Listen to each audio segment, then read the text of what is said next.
To celebrate getting over 20 episodes of the Boss Lock series, I've decided to compile episode 1 through 20 into one long episode. And I mean long, this is over 7 hours. If you're new to the series, welcome, and I hope you enjoy it. Also, don't forget to subscribe so you don't miss any future uploads after you're done catching up. This is my boss locked account. The premise is simple. I've restricted this account to only getting experience from bosses, their drops, and the content related to them. That means no buying from shops, picking up items, or getting drops from monsters not related to a boss. For a more detailed rule set, then check the description, and I will also be explaining these rules when they come up in the series. Now without further ado, let's get into the video. So after just completing Tutorial Island and spawning into Lumbridge, I proceeded to drop all my items that I got from Tutorial Island. I then proceeded to do my next level strat of speedrunning Jad. I minigame teleported to the Tazar fight pits. I just don't understand why it took Settled over 24 hours to get here on his speedrun. What was he doing? Like literally running through a swamp?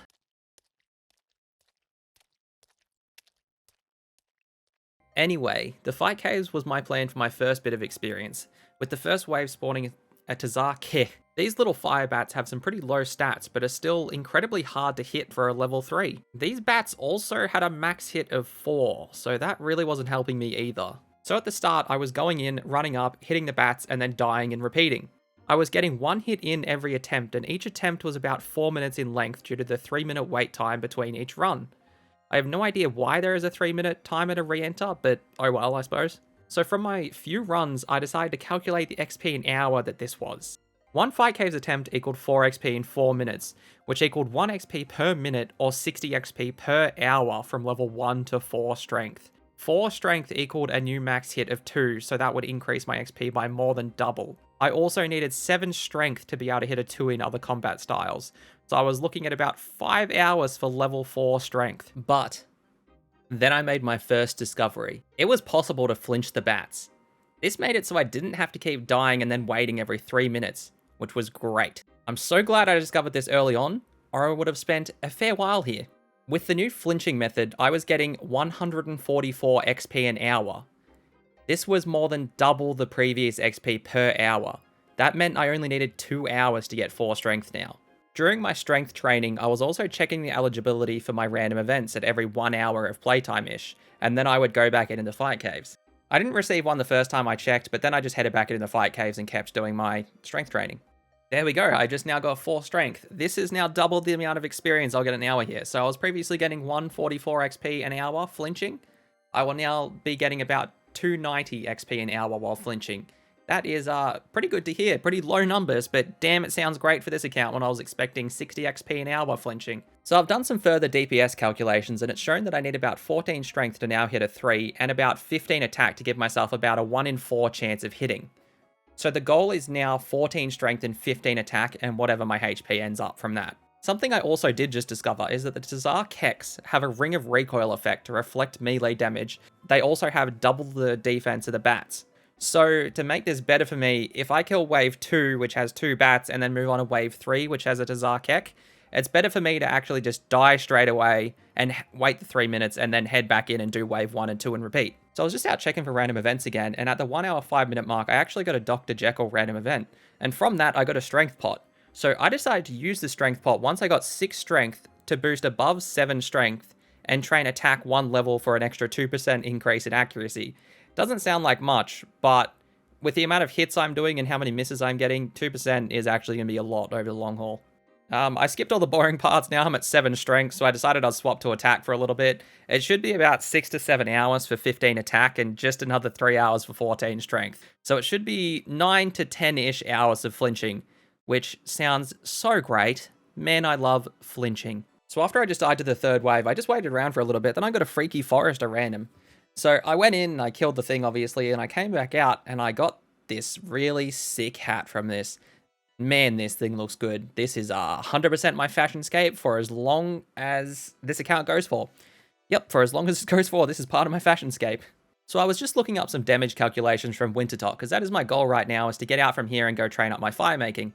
And what I want is to actually have 13 HP as my max HP before I enter Wintertot, because once I get 14 HP, Wintertot actually hits me for 3s instead of 2s. And because I can't get any warm clothing, it's going to add up a fair amount. The only warm clothing I can get is from Wintertot, and that's going to take a while. So I've had a change of plans. I'm going to be heading to my next boss now.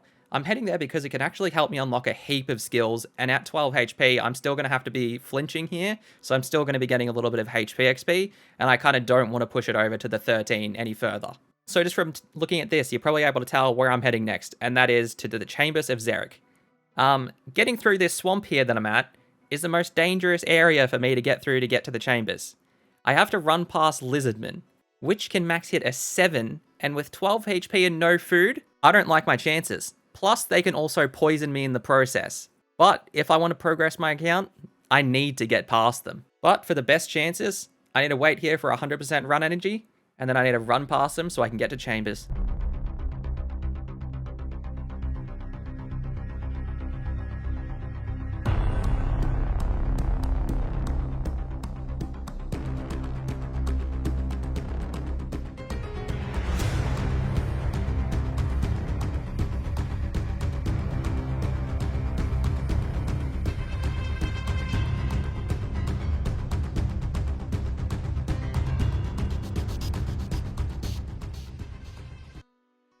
So I actually got extremely lucky going through this swamp.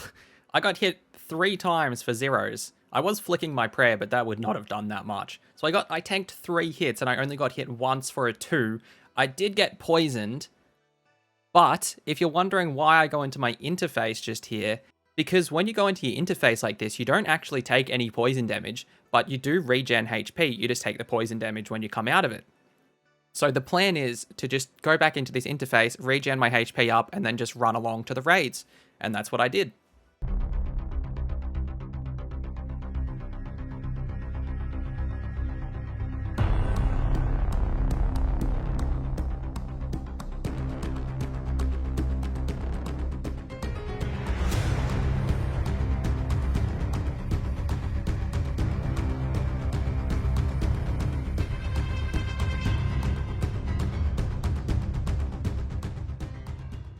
There we go, so I made it all the way to Chambers with no issues.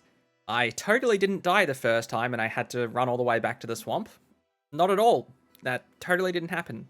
Anyway, so I quickly entered the raid and left so I could cure myself of poison, and here we are. Now I'm going to talk about Chambers of Xeric and explain what this does for my account, because it makes a boss-only account actually possible. Chambers of Xeric is usually a late game piece of content for most accounts, but for this account, it gives me some of the best or only training methods for some skills. Chambers unlocks 7 skills for me to train, and is the only way for me to train 2 of them. The skills unlocked by Chambers is fishing, cooking, firemaking, woodcutting, thieving, hunter, and farming. What makes all of these possible is this guy here, the Scavenger. The Scavenger has one of the most unique drop tables in RuneScape due to it dropping mainly tools, and is the only way for me to obtain most of these tools this early. Now let's go over the uses for these items. The lockpick is used in raids to pick open the chests in some of the rooms and grant 40 thieving XP each chest. This is my only way to train thieving. The butterfly net lets you catch bats in the resource room. These can be used for food in the raid and are used to replace fishing spots in resource rooms. So either you get a room with bats or fishing spots. This is my only hunter XP method. The fishing rod and cave worms are what is used to catch fish in the resource rooms. The axe and tinderbox are used for lighting fires to cook the bats or fish on. The axe and tinderbox are also used for the ice demon puzzle room, but I will show how this is done later on. The last skill, farming, is unlocked in the resource area. In here, you can find a rake, a seed dipper, and a spade, all on the wall. All the tools that you can get in raids can be taken outside of raids. I'll be able to train some of these skills outside of raids if I get the required drops from other bosses later. Now, back to Scavengers. Scavengers' defensive stats aren't too high, but they can max hit a 13, so I will have to watch for that. The plan is to flinch them and get all the required tools, then go out and bank them and only bring in the fishing rod, tinderbox, and axe, so I will have an open inventory for the 35 fishing grind to unlock Temporos. So I started flinching the first scavenger, and then an update started. So I just wanted tools at this point because you can at least take them out of the raids. And then my first drop was bones, which might sound simple, but I actually overlooked it when I was talking about them before, because this is like really my only monster that I can kill, or boss that I can kill, that's going to drop me bones for a fair while, so that's actually kind of important. But I also got bait, and bait is one of the things you cannot take out of raids, which is not... I didn't want that. I just didn't want it. So I got my second scavenger kill, and it was a plank drop. And I wrote something here. One sec, just let me check what it was. Yeah, my note says not pog. I just did the calculations, and I'm going to need about 1,000 bait for 35 fishing. So I'm going to start getting all this bait, and it's going to take me many, many hours. So you got to know that each kill takes me on average about 10 minutes to get one kill, and it's probably about a 1 in 3 drop to actually get some bait off these guys. So getting 1,000 bait is going to take me a lot of hours, but I'm going to do that, and I'm going to get 35 fishing in me back. I'm not going to bore you with all the flinching. I'm just going to do it.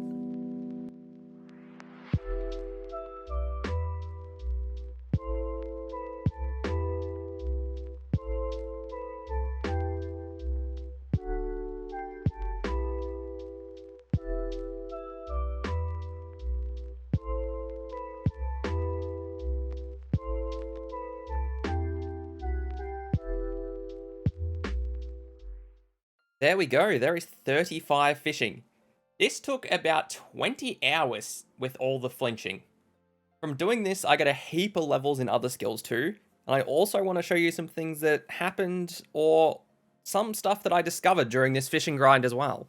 The first thing I discovered was it looks like I need both the fishing and cooking level to catch the next level of fish. So basically this means that I got a bit less XP overall and had to flinch the scavenger for a bit longer.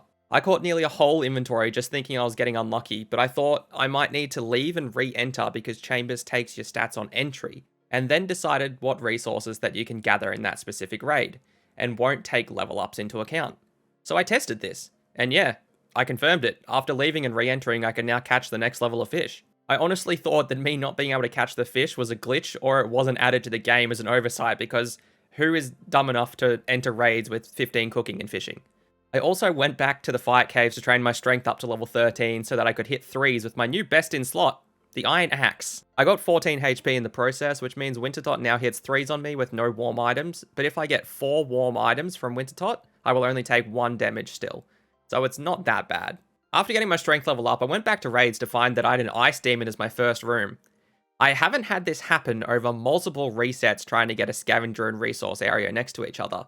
So I decided that I'm going to put the fishing training on hold and start the 50 fire making grind. So I started with 13 woodcutting and 16 fire making that I got from just chopping trees and lighting the fires to cook my fish on. Then my computer decided to crash at 32 fire making and 24 woodcutting. So back to fishing until 35 fishing, I suppose. Now we're back at this moment. It took me 27 hours to unlock my first killable boss, being Temporos. I killed 89 scavengers and collected the bones to use on the Chaos Altar in the process. The next thing to do now is to go out and keep resetting my raid until I get an Ice Demon puzzle room as the first boss room. It's only taken 5 minutes to get this Ice Demon room, which was heaps quicker than what I thought it would be. Now it's time to start the fire making grind. I'm starting with 32 fire making and 24 woodcutting. I estimated about 2 hours for 50 fire making. Now it's time that I explain the Ice Demon fire making training method. First, you need to cut a full inventory of kindling and go drop it at the side of the brazier. Pick up 1 kindling from the stack and light that in the brazier in front of you. Then move to the other stack and pick up 1 and light the other brazier. The imp will keep putting out the fire, so you can keep going back and forth lighting each side with 1 kindling in your inventory. Only use 1 kindling at a time because you will get 92 XP with 1 kindling or 92 XP with 27 kindling. Also, if you put more kindling than 1 in the brazier and don't swap between them, then the boss will start defrosting and wake up. This will cause him to kill you and you will ruin this Ice Demon, so you will have to find a new raid to continue. It's actually a really easy and quick method when you get the Ice Demon room. I believe that this is quicker than fire making XP when chopping logs and lighting them yourself on the outside. The Ice Demon's interesting, because when chopping trees, you actually have a chance of getting more than 1 kindling depending on your woodcutting level. At level 24 woodcutting, you can get an extra kindling, then every 12 levels after that, you can also get an extra kindling. And with this, your XP an hour increases in fire making a bit, but it does decrease the amount of woodcutting XP you get, since cutting 1 kindling is 30 XP, but getting 2 at once is 45 XP. It also kind of feels like the Ice Demon is just kind of like a Wintertot beta. You chop kindling, you light it in a brazier for some points and XP, like it literally just sounds like Wintertot. There we go, that is 50 fire making. I started at about 42k XP an hour, but increased to 45k with higher woodcutting levels due to getting more kindling.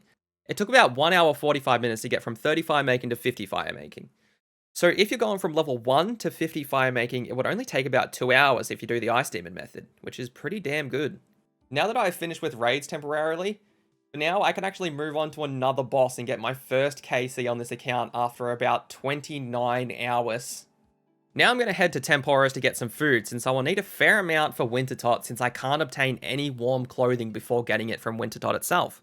Finally made it to Temporos. Just had to home tally and walk around the desert and take the ferry just near the Alcaharad Bank to get here. Now I'm going to talk about Temporos and what makes this such a good boss for me, because it's more than what you might first think. Now, the obvious is the fishing and cooking XP plus the fish that I will get from this boss. Some other things that you can get from Temporis is construction XP from repairing totem poles. Doing this will give 4 times your construction level and experience. This is great, since it means I can train construction without the need of planks, and it's just some nice free XP. The next thing that is interesting about Temporis is some of the rewards. The rewards that I'll be going for are the Tome of Water with a 1 in 1600 chance, and the Soak Pages being 1 in 54, getting anywhere from 5 to 9 at a time. Next would be the Casket, which is different from the normal casket you might get from Big Net Fishing or mystery boxes. This casket has some amazing loot for this account, but it is a 1 in 20 drop chance. And of course, the Dragon Harpoon. But with that being a 1 in 8,000 chance, which is the same as the pet, it would be something I would be happy about getting, but not a massive deal if I didn't. Let's talk about the reward casket some more. It offers some amazing items, truly amazing. You can get a nice amount of rune armor with a rune med, rune full helm, and rune chain body being a 1 in 26, and all the rest being 1 in 230. Some other good items include the materials table. 50 to 100 gold or silver bars is a huge amount of crafting XP, and with them being bars, that means I don't have to smith them, which is the skill I am currently lamping and won't be able to use for a very long time. Something else on the materials might seem useless at first glance, but is great for me, and that is opals. With a cut opal and silver, I can make opal rings at level 1 crafting. This is huge. There are not many level 1 crafting options available to me, but this is one of them. But this does rely on me getting 2 drops with a 1 in 26 chance each. And last but certainly not least, the tertiary table. This table holds clue scrolls, and mainly the easy and medium clues. This is the only way for me to be able to get easy and medium clues, since all other bosses I will be fighting only drop hard clues or above. Easy and medium clues can unlock a whole range of different content for me, and give me heaps of quality of life upgrades, being any of the god robes, magic staffs, any weapon, and being one of the few ways for me to obtain low level runes such as mind runes. Also from Temporis, you can get planks. This will really help with construction and is the only way for me to get normal planks. Construction will be a huge part of this account, with it unlocking many new skills later on in the account. I will talk more about construction later when it actually gets enough levels to be relevant. There is also one other extremely useful item for this account, but I'll let you all guess it and I'll explain it all later when it becomes relevant. Okay, now that's the overview for Temporis and what it actually does for this account. Now let's get into it and get our first boss KC.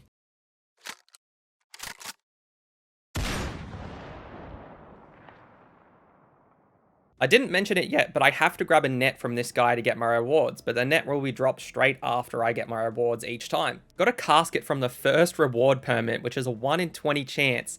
Then got cash from the casket, which is very helpful since I was going to do just a couple KC here, then go to Wintertot to get some KC till I got cash, since it is more common from there. I wanted the cash to buy a house so that I can get construction XP from Temporis and Wintertot, because without a house, you actually can't get XP in construction from here or Wintertot. So I went and made one of the other exceptions on this account, and that was buying a house and picking up a saw. I made these an exception because, as I said earlier, the house unlocks some skills for me, and would have locked too much content behind it from me not getting it. The reason why I had to get the saw was because there is no other way to get the saw besides item spawns, buying it from shops, or the tool store in your house. But without a saw, you can't build it. Or build anything else in your house for that matter without one. Anyway, now that I got a house, it's time to go back to Temporis and get 50 more rewards. Alright, I collected 50 reward permits from Temporis. Pretty chill boss since he can't die here. Much better than flinching for bait for fishing XP too. Let's see what we get from the reward pool.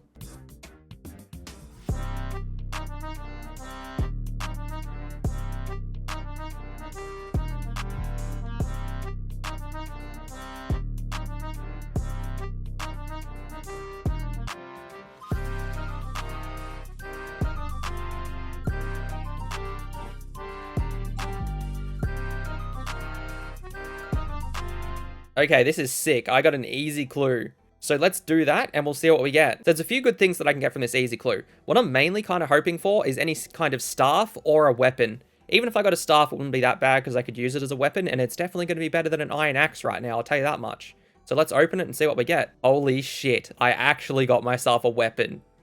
That black longsword is going to be so much better than this axe. It's like I got 10 attack knowing that I was going to get a black weapon or something. But damn, that's going to be so helpful for when I actually have to train my stats and I don't have to use an iron axe. Next, I actually got a rune med helm and a hard clue in my next casket. But I couldn't complete the hard clue, which kind of sucked because I needed, I think, the recipe for Disaster Quest to unlock it. Not sure, but I needed it. From my next few caskets, I got some useless jewelry, but I did get some sapphire necklaces, which when I get some magic levels later, I can actually make some games necklaces, which will be very helpful because they are pretty nice to have. Now that I've opened up all the caskets, I'm going to head back to Temporis and get another 50 reward points and then start fishing all them up and see what I get from it. These will be the last points I get before I head off to Temporis, because getting 50 more points should get me enough fish to be able to last me till 99 fire making. Something I noticed when I'm in Temporis is actually when you're harpooning Temporis to do damage to him, you actually gain 3 run energy back per damage you do in this Temporis phase. Which is funny because from what I could tell, the wiki doesn't mention this anywhere at all from what I found. I had no idea that this was a thing. But yeah, I just thought that was interesting and I might share it. Okay, let's see what I get from these last reward permits now. Okay, I didn't get anything much. I got some planks and, of course, some food. I got a little bit less food now because my fishing's leveled up into a different higher bracket. So all the mackerel that I was getting previously, I'm not getting anymore. So I have a little bit less food, but I think this should last me for Wintertot. So it should be fine with this. So I'm actually going to head off to Wintertot now. So I just had a change of plans. I'm actually going to go use the fishing bait that I got from Temporis and go fishing while I edit. I can use the fishing bait since it was obtained as a reward from the boss, and since I'm converting something from the boss into something else, which makes it usable by my rules. But, for example, if I went to go out and chop trees with an axe obtained from a boss, I wouldn't be allowed since it doesn't use any materials from a boss. So, next episode, I will be at Wintertot. So I just logged in, and it looks like I'm in Death's office. Which I was very confused about because I thought I was just fishing pike when I last left. Then I looked at the map and I found out where I died and I was like, how did I die there? What could have killed me? Then it dawned on me. I died by a fucking tree. I think I might be one of the first people who have died by one of those trees since the release of Old School. Anyway, I got my fishing bait back from my grave and decided it was time to go to Wintertot because I had finished editing. Here's my fishing and cooking level. Fishing at 56 and cooking is at 50. In my bank, I now have just over 1k cooked pike, which should be enough with all the other food I have for 99 fire making at Wintertot. So I headed to Wintertot to start the grind. I arrived at Wintertot, which will be my home for a fair while. Actually, never mind, I forgot to do one thing before coming, and that was my next exception. And that exception is Druidic Ritual. It's an exception because I can't get the different meats from bosses, so I have to kill the monsters themselves to get it. I needed to unlock Herblore because firstly, I wanted to be able to make my own potions, and secondly, for later in my account when I get to Chambers, I'll be able to make my potions in there, which will be a massive help for actually being able to complete it. While collecting the meats, I had to do one of my favourite things again, flinching. And there we go, I finished Druidic Ritual. Now time to make the long walk back to Wintertot. One of the worst things about a restricted account is having 1 agility and having to walk everywhere. Really makes the game feel a tad too big. Finally got to Wintertot after what felt like a century with that walk. Now it's time for me to explain Wintertot and what I'm looking at getting from here. So Wintertot is a skilling boss much like Temporis, but this one you can actually take damage in and potentially die, unlike Temporis. Here you can chop logs and fletch the logs and then chuck them in the braziers for points. You could also just chop the logs and chuck them straight in without fletching. Now you might ask, why fletch?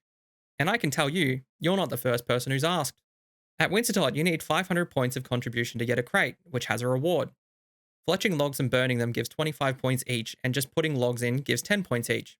There are some other things you can do for points like relighting the braziers when they go out and healing the pyromancer when he's crying like a bitch. Now, as I mentioned just before, at 500 points you receive a crate. You can also receive another roll in that crate for more items every further 250 points you get. The reason I say could is because it's a 50-50. You either do or you don't. Not even as a meme, it's a 50% chance for another roll. Now, some of the items that you can roll come in varying amounts. Some of the things that I want will be these items on the unique table. Any of the pyromancer pieces, the warm gloves, and the broomer torch too. The pyro pieces are the only warm items that I can get, and will be significant help here since they will make me take less damage and make this a more relaxed experience. The Bruma Torch will also be my only obtainable light source, which will come in handy later in the count when I need to enter dark areas. Two other items I want from the unique table are the Dragon Axe and the Tome of Fire. The Dragon Axe would actually be a not too bad melee weapon for me.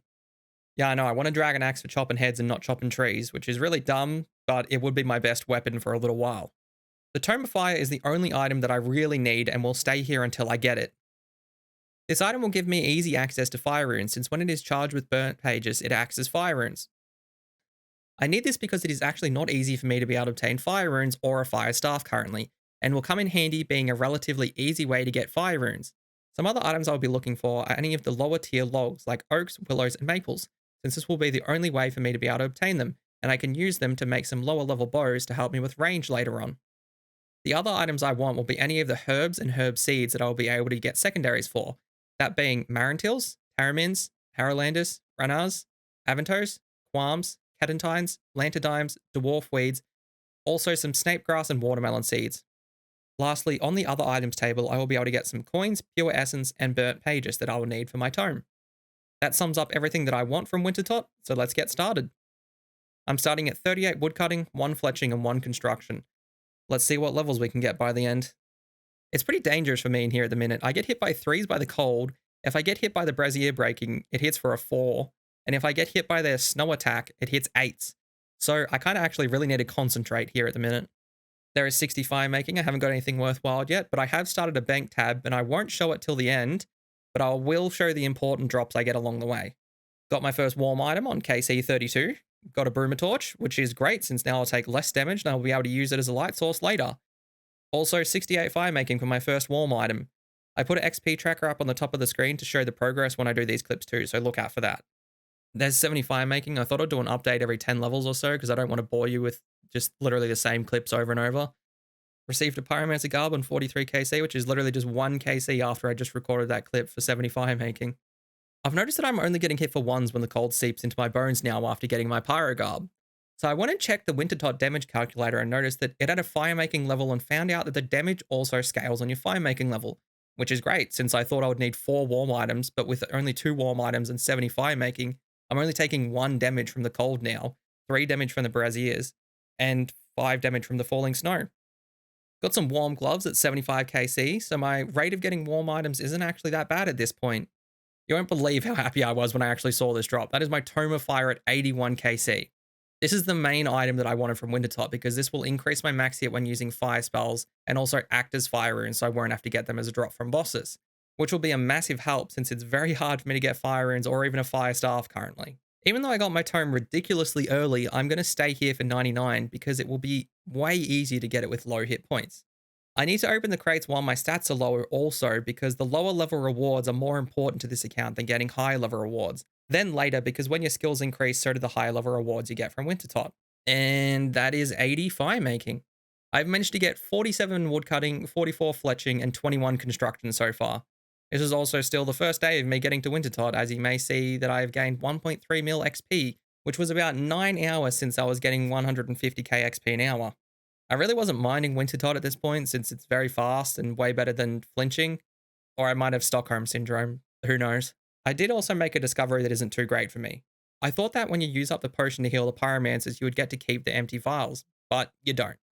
So currently, my only way to get vials is from potion drops or from the Dr. Jekyll random event. There is my second pyromancer piece at 230 KC. That is 187 KC from when I got my first pyro piece at 43 KC. That was a massive dry streak. I did, however, manage to get 2 more warm gloves and Bruma Torches in between. So I will now receive magic seeds instead of them, so at least that's something, I suppose. On my next chest opening of these 11 crates, I got myself the pyro legs at 253 KC. Much better than going 187 KC dry again. Still kind of annoyed at that. Then I got my final pyro piece at 263 KC, which was my next crate opening after the legs. So by the end, I ended up going pretty dry from getting my first pyro piece at 43 KC. And that's 92 fire making. Now I'm halfway to 99. My skills are looking pretty beefy now too. I have 41 construction, which is amazing, 59 fletching, and 57 wood cutting. I really want 65 fletching by the time I leave so I can hopefully make a yew short bow, but I'll have to see what I get.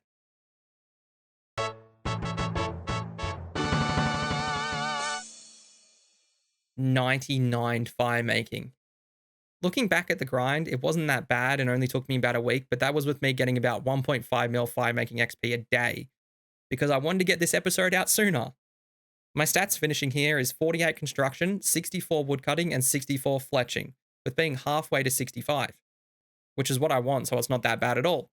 I'm actually really happy with all the other levels I got from doing this, and I'm glad I pushed through to 99 fire making for all these levels. Now, you might see in my bank that I have a lot of crates, and that's because I haven't opened any from level 92 onwards. So I'm going to open them now and see what I get because I don't want to save them since the lower tier resources will be more beneficial for me.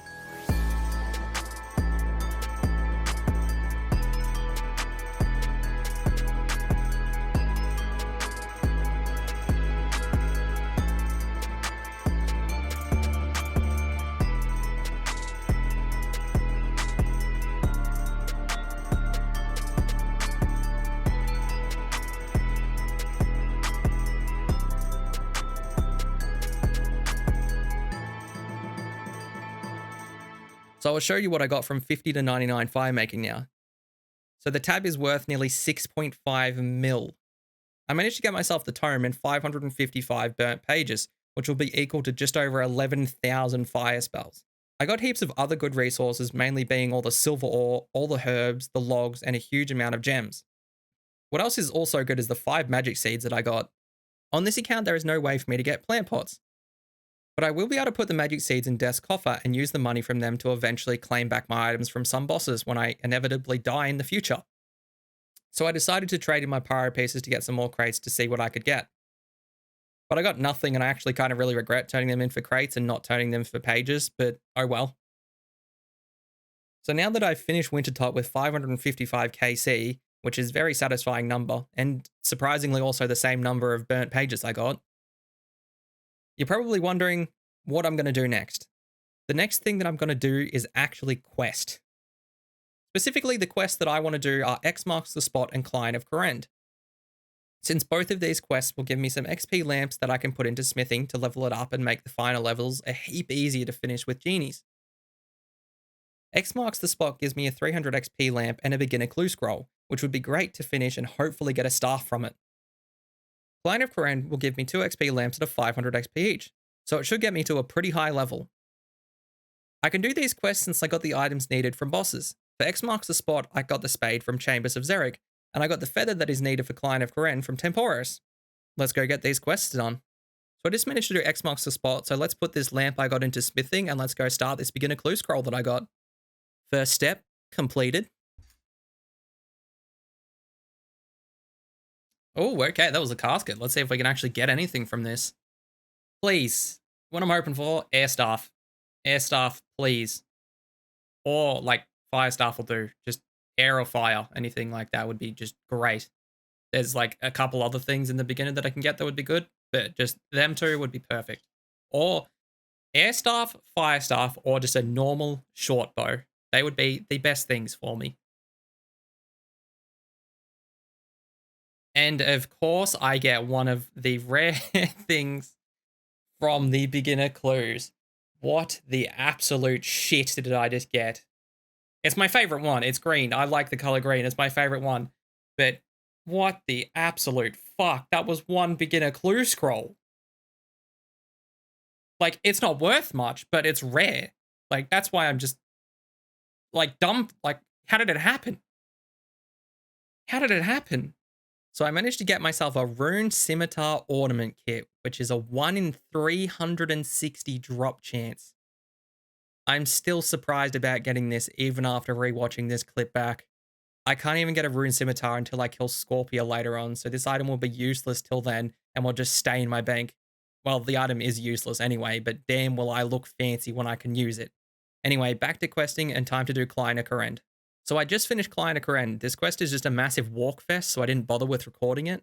I forgot that the Memoirs book came from this quest, but it's good since I don't have anything in my offhand currently, and it gives +1 prayer bonus. Now with these 2 lamps, I'll put them into smithing and we'll see what level that takes us to.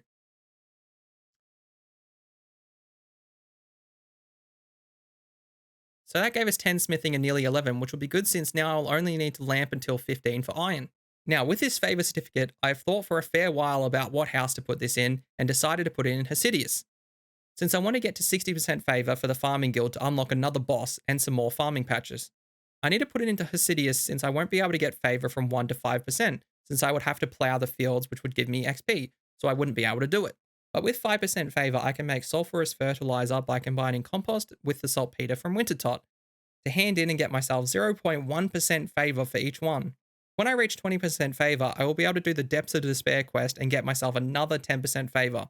So with 300 saltpeter, it should get me to 60% favor, and I already have 234 saltpeter, so I only need 66 more, then I will have enough for 60% favor. Now I'm going to go train my combat stats up for the next couple of quests I want to do.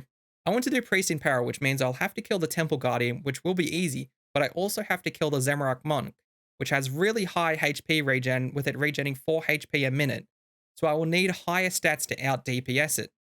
So now it's back to the fight caves and flinching the bats to 15 attack and strength. When I just got my strength and attack to 15, I died and came out to getting a drunken dwarf. Now on any other account, you would dismiss this guy, but on this account, it is my only way of obtaining beers. I know it sounds dumb, but beers are used in 7 different quests, and I can get all the other items of 4 of those quests. One of those quests being Vampire Slayer, which will get me 4.8k attack XP, which would be huge in the early levels. So my plan now is to go do the Restless Ghost and Priest in Peril, and after I've completed those quests, I would like to try and do Vampire Slayer. But I don't have high hopes since I won't be able to get Garlic to weaken Draken. So I completed the Restless Ghost and got 9 prayer. Then I went and started Priest in Peril, got told to kill some dogs, so I went down and did that, and went to go tell the king what a good job I did.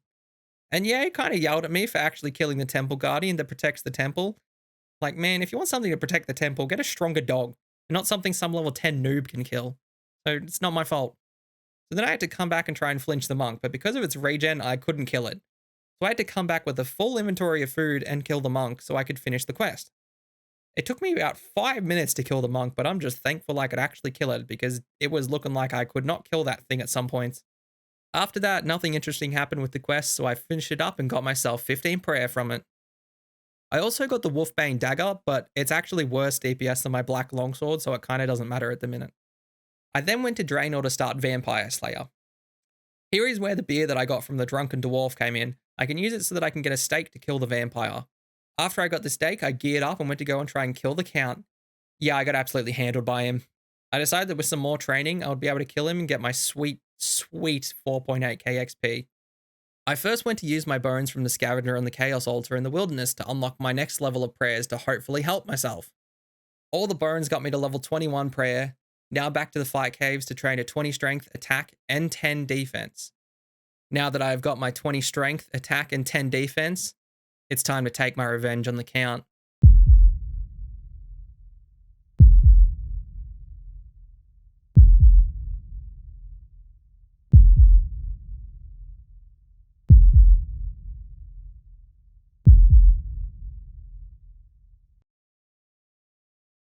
The fight took so long he despawns and I only got him down to 25 HP from 35. I think I'm going to have to leave him for a little while. It just isn't possible without more DPS and armor. My account right now can't really kill any bosses through combat, but I want to change that. An easy way to kill bosses on low level accounts is usually done through using magic or ranged with protection prayers. Now, there is something that makes that hard for me. I don't have any of those. So in this episode, I want to focus on getting one of those. The easiest skill out of those 3 for me to train would be magic. To do this, I'm going to have to go to Barrows and get some mind runes from the Barrows chest with pretty low odds of getting them since I won't be killing any of the brothers. This also means I can train prayer by collecting the bones from the monsters that I kill there. So let me show you how this went. First, I geared up and ran through the swamp. A ghast only hit me once and it only rotted 1 of my fish. Everything wants to attack you in this place since I'm at such a low level. I'm slowly experiencing what Settled must have felt like in the early days of his account, running around in the swamp getting pounded by snails. Finally made it to Barrows. Time to check if this method will actually work since I'm unsure and I can get one shot very easily by any of the Barrows brothers since I only have 19 HP currently. I do, however, love the thought of being here and having people just seeing some random level 22 combat here with a black longsword. Must be a very confusing time for them. After nearly getting killed by Varric and Guthans, I found the tunnel in Corell's tomb. I have to wait for run energy before I can enter each time because each door has a chance of spawning a Barrows brother down there, and since I won't be killing any of them, I have a pretty high likelihood of spawning one. and I don't want to have no run energy trying to walk away from something that can one-shot me at full health. So I went in the tunnel and started to go through the door. The first time I went through, I spawned a skeleton, which is something I don't want to fight since it is 77 combat. Then the next time I went through the door, I got what I actually want to kill, the Crypt Rat. Crypt Rats have close to the same stats as what the bats in the fight caves have, but at least they also drop bones so I can train some prayer later on. Now my training actually starts. I was actually pretty accurate, which is understandable since it is basically the same as the Tazar bats, and I was hitting commonly on them. Then the rat despawned at 1 HP. I have now learned that these rats will despawn when flinching. As you can see, I just spawned Torag over there. Now, that is what makes this method really dangerous. I can spawn any of the Barrows brothers in the tunnel since I haven't killed any of them. So every door I go through could be instant death, with them being able to hit my full HP. They will also always get an attack off on me since there is a bit of a delay to being able to leave through the door again. I now have to tank the rats and directly fight them to kill them. They will despawn if I flinch them since I can't do enough damage. This means that each rat will be about 5 to 10 food and only give me 4.25% potential. So every inventory of food will be about 3 rats, then I will have to leave and get more food and come back until I can get my stats up high enough to kill more each trip. The good thing is that when I leave, my potential will stay, so I can leave and come back till I get about 80 to 88% potential, and then try to open the chest for maximum runes. If I can even make it to the chest, that is. I will have to open multiple doors, with each door having a chance of spawning any of the Barrows brothers that could just one-hit me and make me do this extremely long journey back again. When I get bloodworms from the door, I've decided to flinch them for some XP since it has the same defensive stats as the rat. Even though bloodworms have the same max hit as the rats, they have 10 more HP and they only give about 0.9% more potential. So I've decided that they won't be worth tanking since it is a minimal increase in potential for the amount of food I will have to eat each kill compared to the rats. I have killed 2 rats this inventory. I now want to actually try and make it to the chest, even though I'll probably die. I want to try and see if it will be possible or if I will have to train more and get higher HP before I come back. Let's give it a go.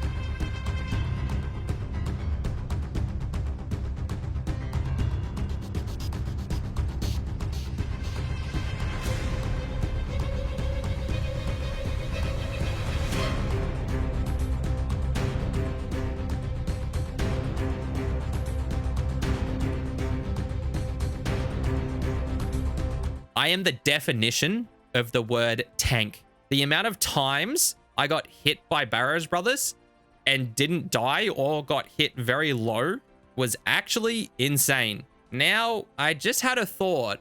What if I actually can't get runes from the Barrows chest without getting a kill? That would kind of wreck what I'm trying to do right now. My only way of obtaining mind runes is from Barrows or beginner to medium clue scrolls. I'm going to have to test on my other account real quick and actually see if it is possible to get runes from Barrows with no kills. The wiki says that it is possible, but I really want to see it for myself. First, I wanted to try with getting around 80 to 88% and see if I could get runes. I didn't mention it earlier, but I want 80 to 88% because that gives you a higher chance of getting more runes. In my second chest, I got over 300 mind runes, showing that this is possible. This feels great to actually confirm, to be honest. As I was doing Barrows on my main, I was looking at the math of the Barrows chest items and read the wiki word for word. And from what I understand is that to get mind runes, I need to get a total of 381 points, which equals 3.81% potential. This is calculated by the combat level of the monsters you kill. So for me to get over 38% potential, I will have to kill 9 rats, which will get me to 385 points, or 38.5% potential. This is important because, as you might have seen from the chest my main got, I got blood runes in that chest. So the way Barrows works is it originally only gives you 1 roll in the chest, but with each Barrows brother, it gives you another roll for an item totaling to 7 potential rolls. If I'm not killing any Barrows brothers, I can only roll once and receive 1 chance at getting mind runes per chest. So to make it more likely to get only mind runes, I need to limit my options. Mind runes are the second lowest item to roll for, with coins being the first, and getting them between 1 to 38%. At 38%, you can receive the maximum amount of coins being 774. Now, 38.1% to 50.5%, I can receive mind runes, with the lowest amount being 253 mind runes at 38.1% potential, and the max being 336 mind runes with 50.5% potential. So now, my goal is to kill 11 rats to get 46.75% potential, to get the highest amount of mind runes I can get, which is 336 mind runes. I have also worked out that I will need approximately 334 mind runes to get to 13 magic to be able to cast Fire Strike, and then a further 112 mind runes to reach 17 magic for Wind Bolt. Fire Strike might even make it possible to get my first Barrows Brother KC if I use the ladder safe spot in the crypt. The goal now is to kill 11 rats and then open up the chest. The wiki says that receiving coins is a 37.5% chance and mind runes is a 12.4% chance, with full odds of all the other items in the mix. But if I'm only getting enough potential to get mind runes and coins, I'm not sure what the odds are, but I think it's pretty low for me to be able to get mind runes from this chest. So we'll just have to see how we go. So now, with that information overload out of the way, let's get back into some rat killing content. You may see a pile of salmon over there. Ignore that. I may have walked all the way back here and went in there to spawn a rat and got one banged by Darox, but that's just the nature of this grind. And that one near the ladder, I got killed by Carol. So yeah, I've only killed 3 rats in 50 minutes. After those deaths earlier, it has been going a heap better. This is my 4th rat kill in about an hour and 15-ish. So I'm looking at hopefully about 2 hours for this chest opening. The XP isn't too bad. It's about 1.2k an hour, with the fight caves being about 2k XP an hour. But here I'm getting bones and possibly runes as well. So this is much better. I have to keep swapping worlds because I can go to 10 plus attempts with no rat spawn and it fills up my monster cap and won't spawn anything else. So I have to swap. And just for reference as well, the path getting back here absolutely sucks. I have no good way of actually getting to Barrows. I have to travel all the way from Ferox Enclave with the minigame teleport, walk all the way down there through Mauritania. I go to the bank, I pick up my food from the bank in Mauritania, and then I have to walk all the way through the swamp and down through Morton to get all the way to Barrows. These trips take a very long time to do. There is 24 strength, and I'm also killing the last rat for 46% reward potential. Now it is time to hopefully get as lucky as I did the first time running through the crypt. All right, let's go. And I got 680 coins from the chest. Back to flinching rats. Got myself 22 HP, nearly at the point where I can not be one-shot by all the brothers, excluding Darox. While I was recording this clip, I also had my first person ask what I'm doing, which was very surprising since I had been here for 3 days now, and this is the first time that someone had asked me what the fuck I was doing here. I know I would be confused with the level 20-something killing rats in the Barrows crypt. And in this chest, I got 272 mind runes. And that is only my 4th chest. So now it's time for me to go do rune mysteries so that I can craft air runes with the pure essence I got from Wintertot to finally start magic. Started rune mysteries. I can do this quest since you don't need any items, and with the air talisman, it is given to you for the quest, so I'm able to do the quest with my restrictions. Finished rune mysteries and got my air talisman as a reward. Now it's time for me to walk back and forth between the air rune altar and the Falador East Bank. That is my first lot of air runes, and now I can officially start training magic. But it's time to do many more trips and craft many more air runes. While I was crafting the air runes, I got a maze random event and got nearly 150 chaos runes from it. I now have over 200 chaos runes just from maze randoms, which is amazing. Just got 22 rune crafting. Now that means I get 3 air runes per essence. This will also be the last level I get with my pure essence, since I will only have about 80 left in the bank. Just finished my last run of air runes. Left some pure essence over just in case I need it for something. Managed to get over 2,000 air runes. Now it's time to go train magic. You know how I said that the Wolfbane dagger won't be useful yet in the last episode? Well, now it will be useful because daggers actually give you a +1 magic bonus. I want all the magic bonus I can get since it's so hard to come by runes, and I want to use all of them to their maximum effectiveness. Now, my spot of choice to train magic is actually Barrows. Now that I'm at Barrows, I want to quickly explain why I wanted to train here. The plan is to go into the crypt and spawn a melee Barrows brother and trap it behind the ladder and mage it. I have chosen to cast it on Barrows brothers since they have a negative magic bonus, and plus I want to see if I can actually kill one while training magic to see if I can get runes from killing them. Since if I do successfully kill one, then I can get an extra roll on the chest, and that could also mean that I can get some Barrows items. My current dream items are any of the melee brothers weapons. These are my top priority and would be great. The the best weapon I can get is actually Torag's Hemis or Verac's Flail. Both of these items will be my best melee DPS weapons till I can get the Cudgel from Sarachnis in the future. I also wouldn't mind any of the Barrow's armor, but that is my second priority. I know currently it would be extremely unlikely to get any items since it will be about 1 in 1k chance of getting an item with one Barrow's brother killed, but there is still some hope.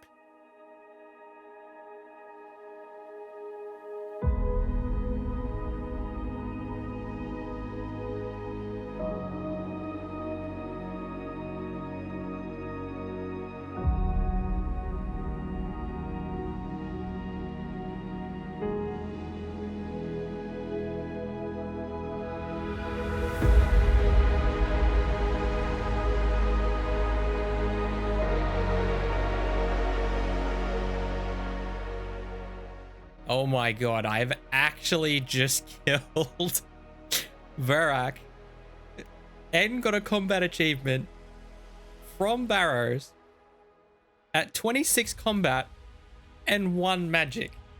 I have actually just managed to kill a Barrows brother on this account with Wind Strike. When I first theory crafted this, I did not think this would be possible. I cannot believe what I've just done. It may have taken me like 8 or 9 minutes to just constantly click this and kill him, but that is absolutely insane. So now that I've got 11% reward potential, I'm actually going to just go and punch rats until I can actually get to my 46 or just cut off before 50% potential and then just go for more runes, because this is amazing. Like, I actually just killed Verac with this, and then now I get 2 rolls in the chest, so I have the higher potential to actually get myself some more mind runes from this. So it could actually be a very, very sustainable way to actually get mind runes for me. But this is an amazing discovery to be able to actually kill a Barrow's brother with this. Like, just look at me. Like, this is killing Barrow's brothers right now. Like, I know this is an entry-level boss, but this is a little bit too entry-level now. Like, Jesus. If I can kill this without prayer and with Wind Strike with level 1 magic, that's a bit insane. So as you just saw, I actually managed to kill Verac, and I managed to get 9 magic from killing him. I would try and kill another Barrow's brother, but that one took me about 130 mind runes, and with 110 left, I won't kill another one, but if I get more mind runes, I can hopefully kill 2 brothers next time. And that's the last rat. Now let's go open the chest with a Barrow's brother killed for the first time. And of course, it's only cash, which sucks. Not sure exactly what the chance is for me to receive mind runes like this, but because I killed Verac, I actually got 2 rolls in the chest, but rolled coins twice, unfortunately. Even though I had a much better odds of getting mind runes then, I still didn't. Just got myself a genie and a lamp. Time to put this one on smithing. There is level 11 smithing. I was actually just about to record to say that I'm actually going to change it up and head to Temporis now. Not because I'm out of food, but because I'm going away for 2 days and will only be able to play on mobile. So I'll just chill at Temporis, and then when I get back, I'll be able to get my loot. I also really want some clue scrolls so I can hopefully get a star from them to make my magic training so much better. Since if I want to get more air runes after I've used up my current ones, then the only way for me to currently get pure essence is from Wintertodt. And that could take me ages to get as much as I need. So I'm going to head to Temporis, and the next clip will be me ready to loot. Just got back from my holiday. Got a little bit of Temporis in. As you can see, I have 63 rewards to collect. I got basically all of these rewards from doing solo Temporis.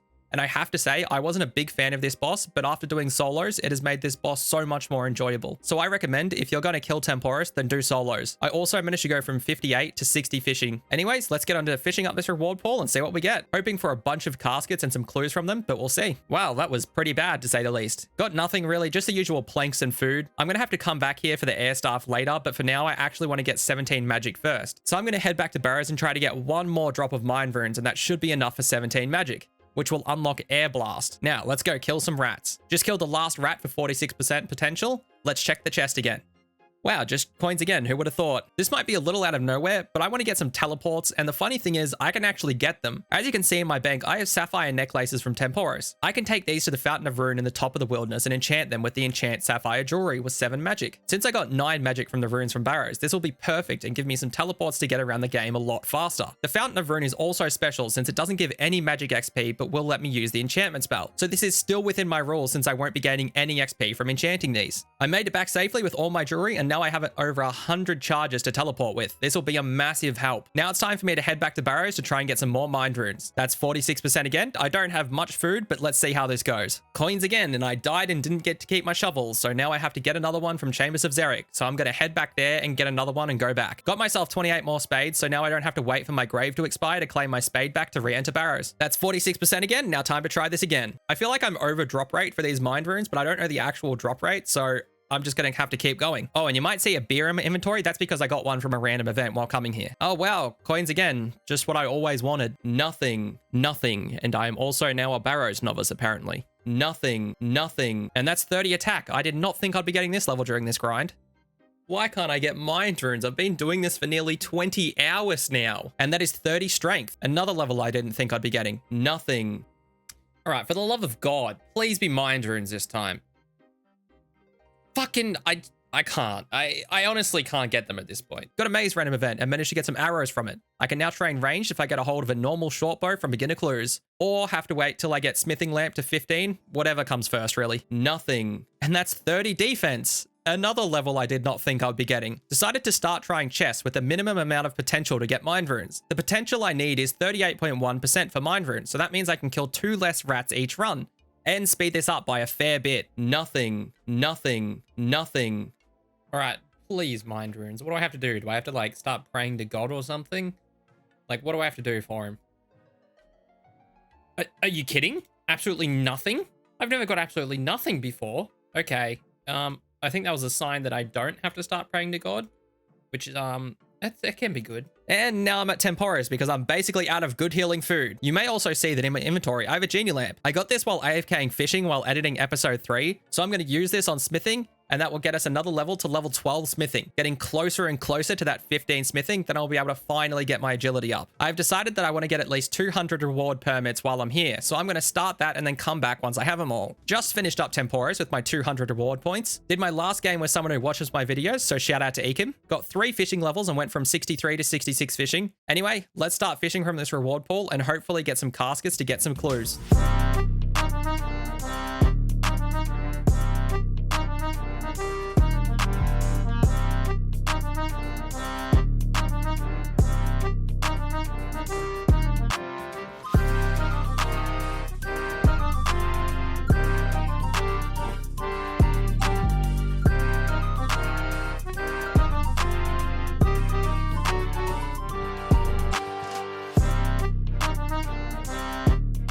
Managed to get myself 11 caskets, which is over drop rate, which is good. Nothing else major, just a heap of good healing food, which is what I came here for. Now, time to open up some of these caskets.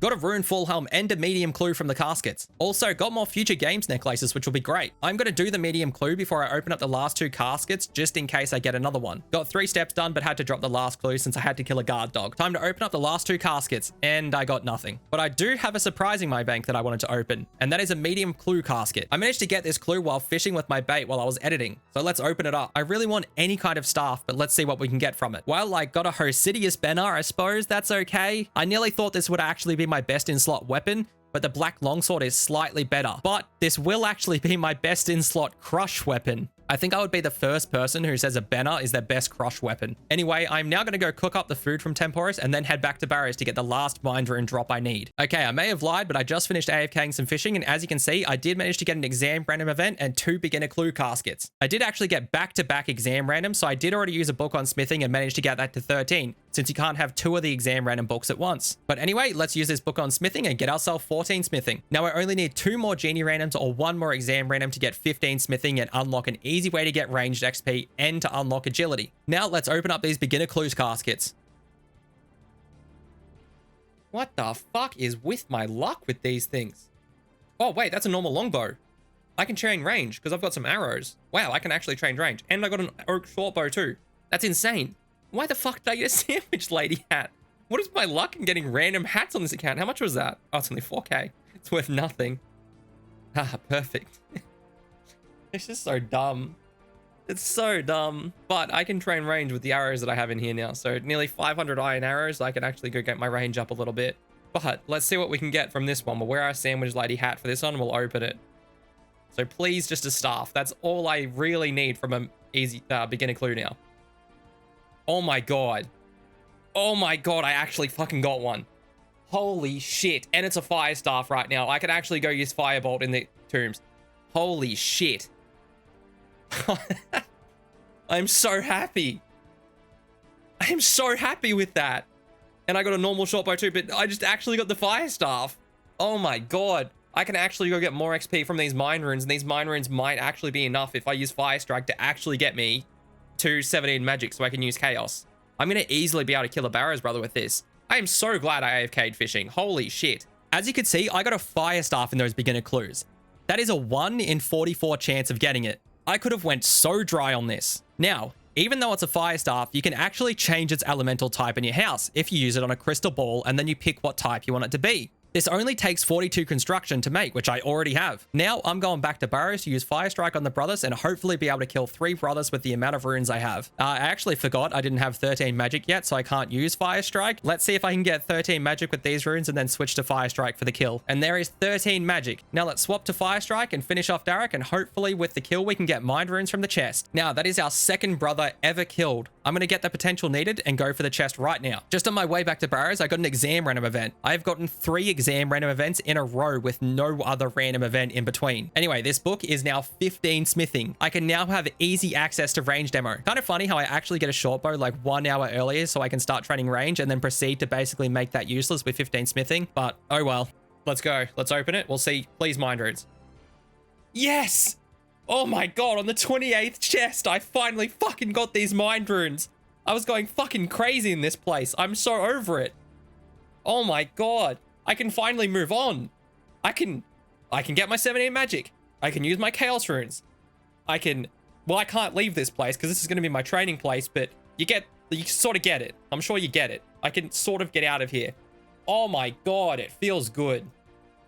It feels so good. Today's been a great day. Like, I just got those clues today. I got my staff. I got more mind runes on 28 KC. I can move on. Oh, like, I can move on from mind runes. I'm still going to be here, but I can move on from mind runes, and it's not such like a bad thing. Like, it's going to be a lot harder to go dry and not restock my runes now because of this. This is the first Burrows brother I'll fully kill with Fire Strike. I should be able to kill all the melee brothers to strip it and get a bunch of runes from it. There is Torag killed, also 15 magic from him. It also only took me 33 mind runes to kill him, so killing all the melee brothers will only use around 130 mind runes. There is 17 magic and nearly Darak killed. After this trip, I'm going to be converting my staff into an air staff, so I'll be able to use Wind Bolt and only have to spend chaos runes to cast magic now. There is Verak killed, now only Guthans left. Guthans is just not spawning. I keep getting Carols and getting slapped. So I'm just going to do a 3-brother run and then go convert my staff to use chaos runes. Mind runes. While I was working out what to do next, I just got given a bond, so shout out to Insane for hooking me up with some more membership. Okay, so I've hit a little bit of a road bump on that plan. I need an unpowered orb to craft the crystal ball in my house. I thought I only needed molten glass, but this has made it a bit harder. I need 42 crafting for an unpowered orb, which is not going to be an easy level to get, but I have found a way to do it. I can currently complete Dwarf Cannon, Mistral and Mystery, Tower of Life, and Murder Mystery to get myself 3,250 crafting XP, which will get me to level 17 crafting, and from there I can make a tool store 4 in my house to give myself access to molds, which I can then craft 850 holy symbols after I get 20 smithing from the iron ore I got from Wintertot. I also have about 880 silver ore from Wintertot, so this is just enough to get myself 42 crafting. So let's go get these quests started then. That's Mistral and Mystery completed, now time to go do Dwarf Cannon. There is Dwarf Cannon done, time to go do Tower of Life. There is Tower of Life done. That's 13 crafting and 7 thieving from that. Now, I can't do Murder Mystery just yet. I actually need a pot for that. To get a pot, I need to quickly make a larder in my house to get a pot of flour from it. Now, let's spend some money on our house to get a kitchen and a workshop, since I may as well build the larder and also the tool store 4 while I'm here. There is the larder and there is my pot. There is the tool store 4 and also my holy symbol mold. The tool store also unlocks many other things for the account, and I may as well talk about it now since I just built it. Tool store 1 offers me a hammer, saw, chisel, and shears. This is the only way to get a saw outside of an item spawn, but I wasn't able to get a saw from this at the start of the account since you need to have a saw to actually make it. Now, with the chisel and shears, they are the only way for me to get these items. The shears don't matter at all for my account since I can't shear sheep since they don't have a consumable attached to them. The chisel lets me cut all my gems I got from Wintertot and will also help me with the crafting grind I'm about to do. Tool Store 2 gives me buckets, knives, spades, and tinderboxes, which is all items that don't really matter since I can get them from bosses anyway. Tool Store 3 gives me access to a brown apron, a needle, and lastly, the glass blowing pipe. The brown apron I won't have any use for on the account, same with the needle since I can't get thread from any monsters. But with the glass blowing pipe, I can make myself vials when I get the crafting level for them. This is my only way to get vials outside of just potion drops from monsters. This is also how I will be getting my unpowered orb for the crystal ball that I'm currently working towards. Tool Store 4 is what gives me access to mostly all the jewelry molds, with it giving me an amulet, necklace, ring, holy symbol, bracelet, and tiara molds. Now, one mold this doesn't give is a sickle mold, so unfortunately I can't do Nature Spirit to unlock the boat shortcut to Burrows from the swamp. With the other molds available, this opens up some items that will be best in slot for me. I can get a regen bracelet and a fury, which will be my best in slot items on this account. I can string the amulet of fury with the balls of will drops from imps in God Wars dungeon in the future, which is the same for the holy symbol, so I can have access to an easy Sarah item. Tool Store 5 requires me to have 55 construction to build it, so I currently can't build it, but it gives me access to rakes, spades again for some reason, trowels, seed dippers, watering cans, and secateurs. Rakes, spades, and seed dippers aren't important because I already have obtained them in Chambers of Xeric. The watering can and secateurs give me access to farming trees in the future when I get clay from imps in the God Wars dungeon to craft them into plant pots. I had no idea you could actually craft plant pots until someone in the comments pointed it out for me, so thank you for that. The secateurs don't really open up anything for me, but I may be able to cure a bush if I can ever get seeds for it. Now that I've got the pot, it's time for me to do my last quest for some crafting XP. That is the last of the crafting quests done, and that is 17 crafting. I have to do a little bit of smithing to level 20, then I can finally start crafting and get to 42 crafting. There is 18 smithing, and this actually unlocks something for the account. This gives me 650 total and also unlocks an iron med helm, which is my first armor upgrade that this account can actually wear. I do have the rune helms in my bank, but with this I can actually wear it currently. There is 20 smithing. Now I can actually make the silver bars. Now with the amount of silver I have, I can actually get 30 smithing from it. So I'm going to smith the bars till I hit 30 smithing, and then I'll finally be able to train agility. There is 30 smithing. Now I can make steel bars and can actually start training agility when I make them, which is actually what I'll be doing straight after 42 crafting, because I want 30 agility because that will basically half the amount of time it takes for my run to regen. I also have to smelt about another 150 bars. As you may see, I have only done 650 bars and need about 850 silver bars till 42 crafting. I already had about 50 silver bars from Tempora, so I have to smelt a little less. So I'll finish on 31 smithing for now. That is 42 crafting. Now I can make the unpowered orb. Got some good other unlocks on the way to 42 crafting. Most notably sapphire necklaces and sapphire rings. Now I can make recoils and games necklaces without relying on the drops from Temporos. Another good unlock is plant pots at 19 crafting. Now, time to go collect some sand in Yennel and make an unpowered orb and also make a crafting table 4 so I can make toy mice to finally start training agility. There we go, there is my sand, and there is the molten glass and steel bars I will need. Also, I need one more molten glass for the crafting table 4. So I'm just going to go get another bucket from Temporos while I'm here. And I'm going to go fill it in Entrana on the way to make another molten glass. Forgot to make 3 teak planks for my crystal ball, so I'm just using 3 of the teak logs I got from Wintertot to make them. I can turn them into planks because I'm allowed to use services like this. Well, turns out it was not 42 crafting, it was actually 46 crafting. I was looking at the construction level to make the crystal ball, not the orb. I think I have enough gems in my bank to get 46 crafting. While I was here, I thought I'd make the toy mice, but I found out I need a plank and a clockwork mechanism to make them. So I just made the clockworks and thought I may as well come back and make them after I get 46 crafting. And there is 46 crafting. I did have enough gems to finish off the level. Now I can make an unpowered orb.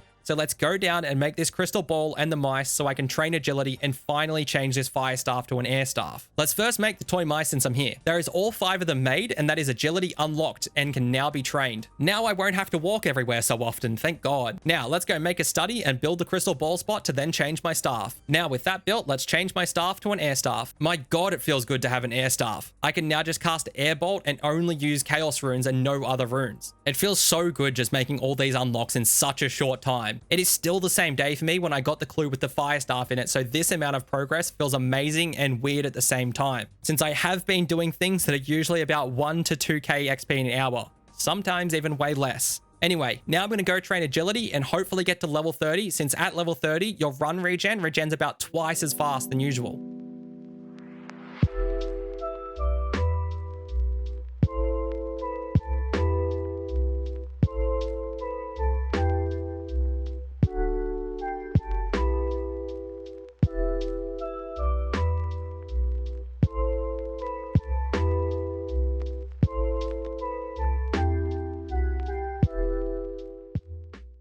there is 30 agility. If I can say one thing about this grind, is that my wrist really hurts. But it was better XP than what I thought it would be. I was getting about 3k XP an hour near the last few levels. 30 agility doesn't really unlock anything for the account. I just wanted to make it so my run regen a lot quicker. Now I can nearly head back to Burrows just after I go and cook my food. So I just finished cooking my food for Burrows and I got a quiz random event and got a mystery box. So let's open that and see if we can maybe get a weapon upgrade for Burrows. Like, who knows?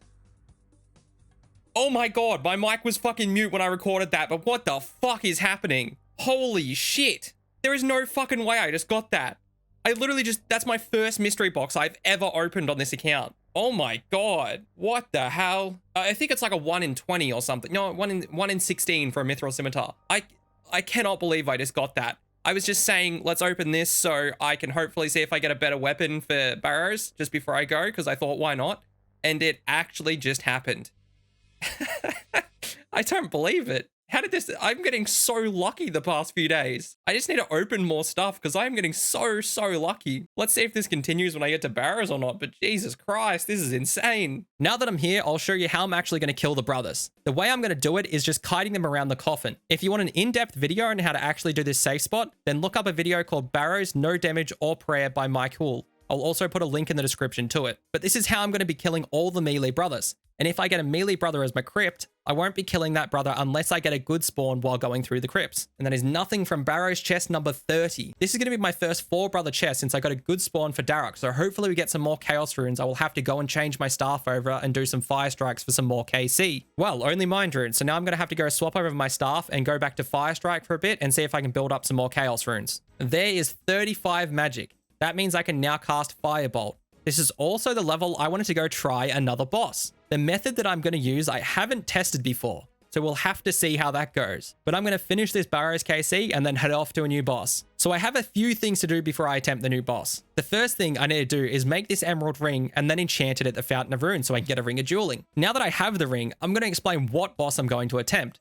That boss is Scorpia. I want to kill Scorpia because it has a pretty high chance of dropping many rune weapons, which would be a massive upgrade to my Myth Sim. The only other item that I would want would be the Weapon Poison ++, but it's a 1 in 32 drop, so it will be very unlikely. Scorpia might be very hard for this account to kill because it spawns healers which start to heal the boss when its HP reaches half. To deal with them, you usually freeze the healers and move the boss away from them and they despawn, but I can't do that. So I will need to kill the healers and refight the boss after it gets fully healed. Alright. Let's give this boss a go. For the method, I would teleport to Soul Wars and exit Soul Wars in Edgeville and pull the lever and walk over to Scorpia. From here, I would enter the cave and attack it 1 to 2 times before I exit and run to the other side. Then I would attack it 1 to 2 times before repeating this process. When I would die, I would ring a dueling to Ferox Enclave and go into the Soul Wars portal and exit out at Edgeville and repeat this process.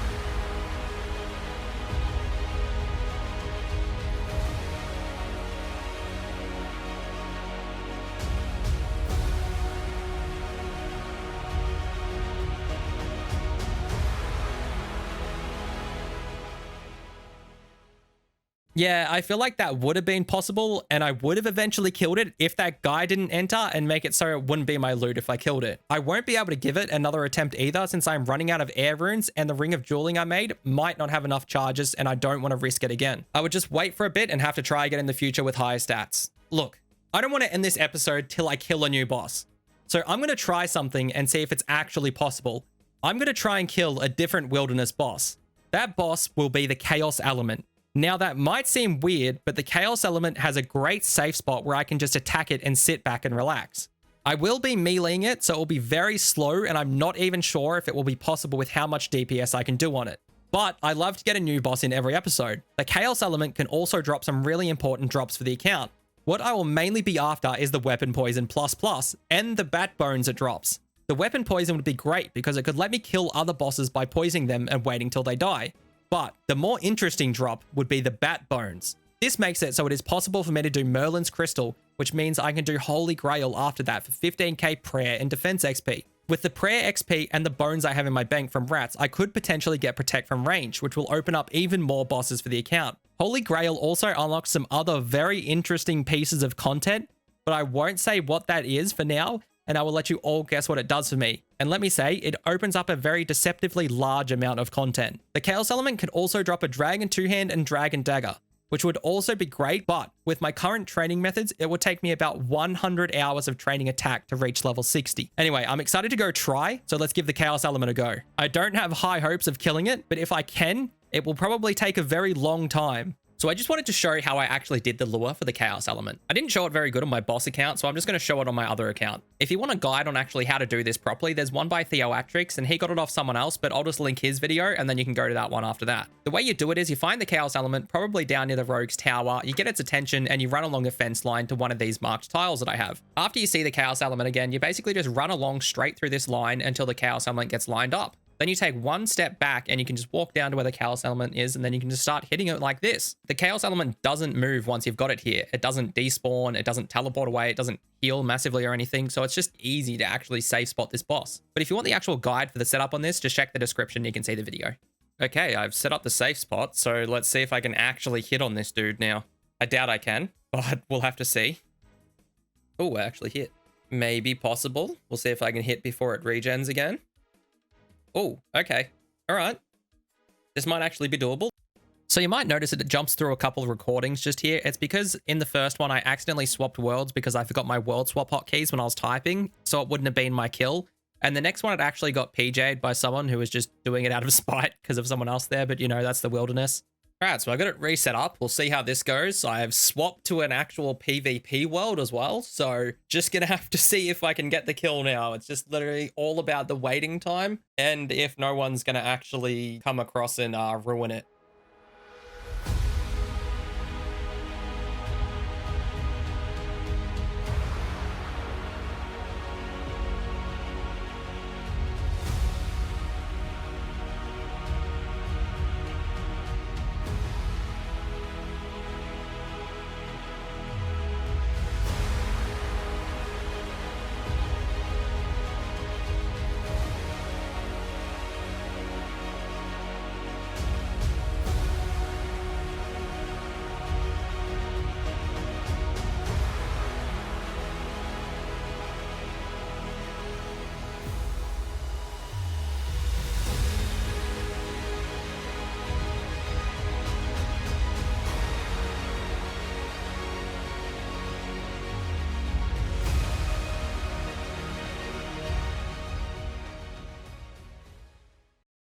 Oh my god, that took an hour and 44 minutes and 55 seconds to actually kill just then.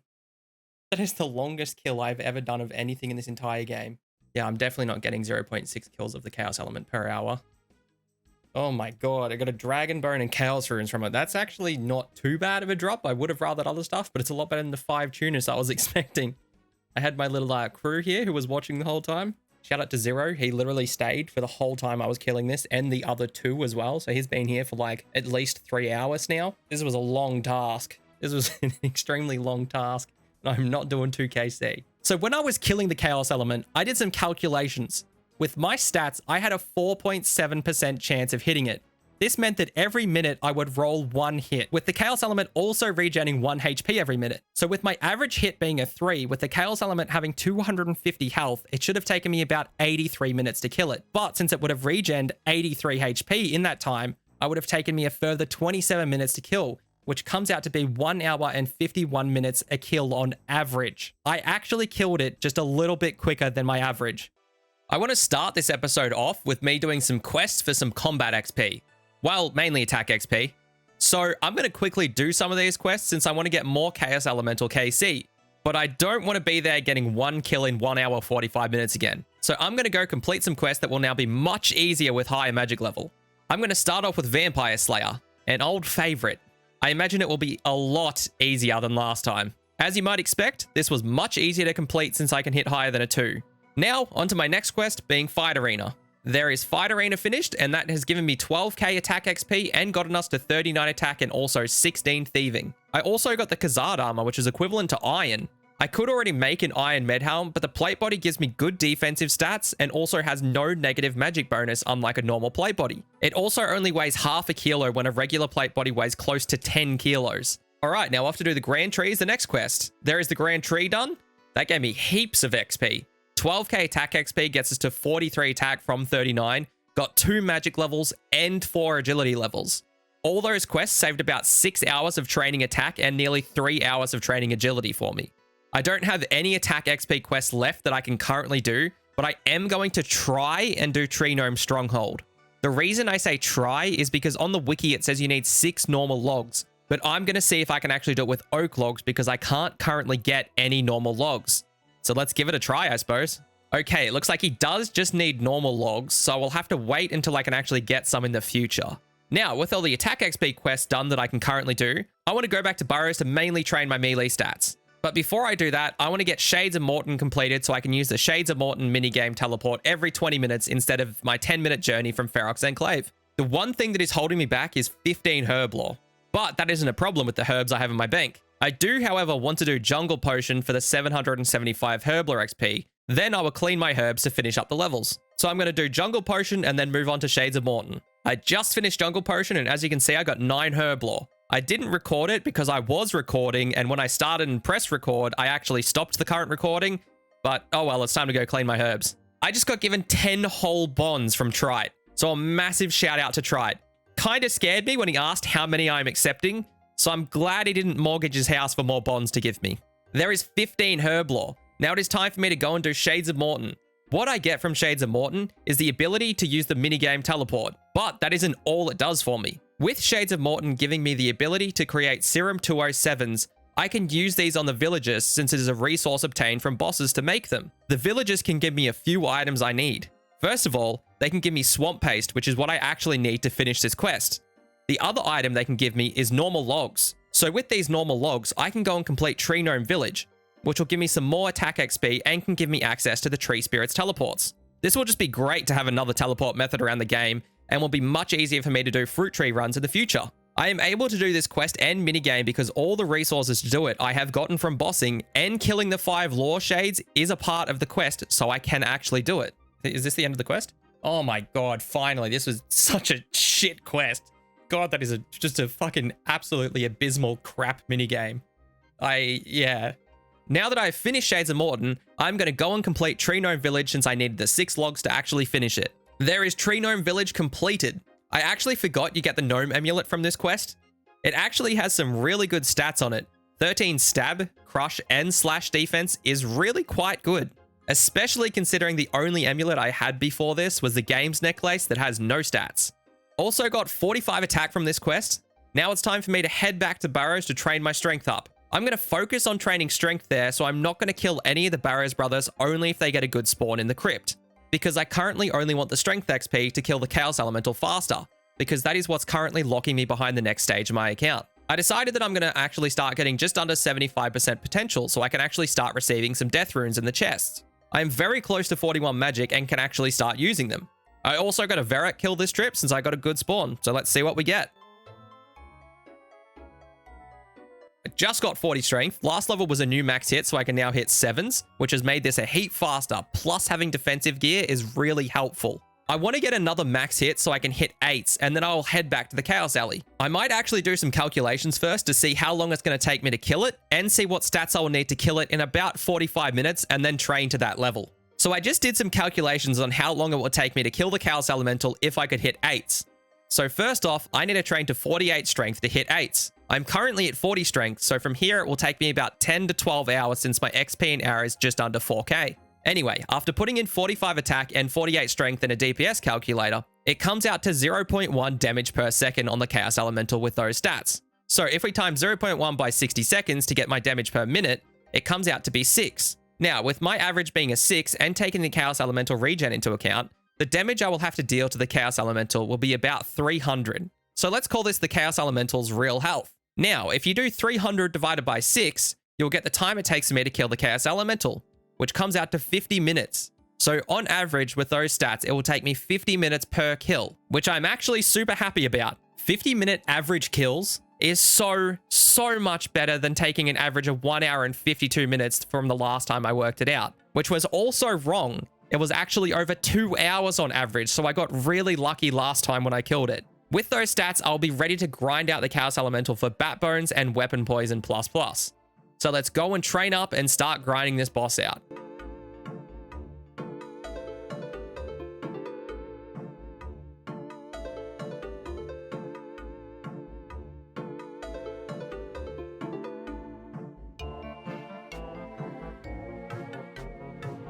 Got an exam random event. This actually starts our next lamping grind, which will be Slayer. First, I want to actually do the museum quiz to get myself 9 Slayer, so then I can put the book into it for more Slayer XP. There is the museum quiz done, and that has gotten us to 9 Hunter and Slayer. It's time to put this book on Slayer and get some Slayer XP. And with that, it starts our new lamping grind. Now it's time to head back to Barrows to try and get 48 strength.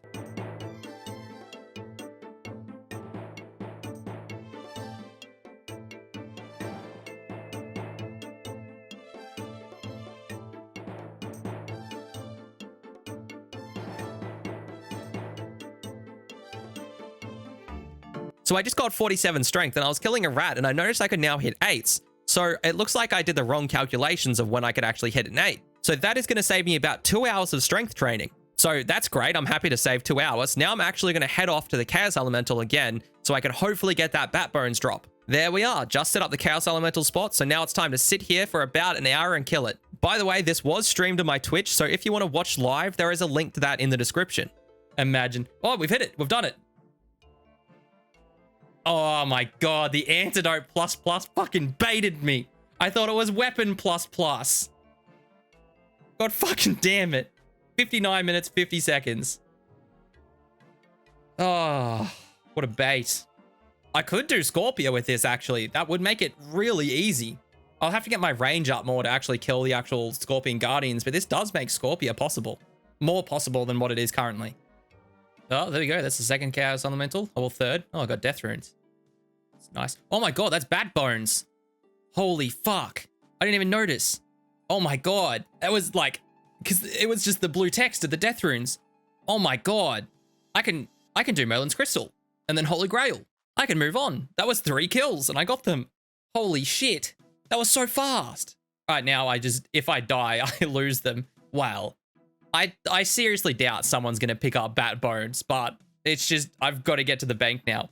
Holy crap, I didn't expect to get them so quick. They're like a 1 in 10 drop chance, but I expected to go dry. I expected to go like double the drop rate, but that was definitely not double the drop rate. That was way below. One third of the drop rate, basically. Holy crap, that's so good. Right, now I'm going to go change up what I'm doing and actually go complete Merlin's Crystal now. Now that we've got the Bat Bones, I can actually finish the quest. But just before that, I actually just need to get a couple more items for the quest. One item is some bread. I will just need to come to my house and get some flour to make the bread with. And there we go, there is my bread.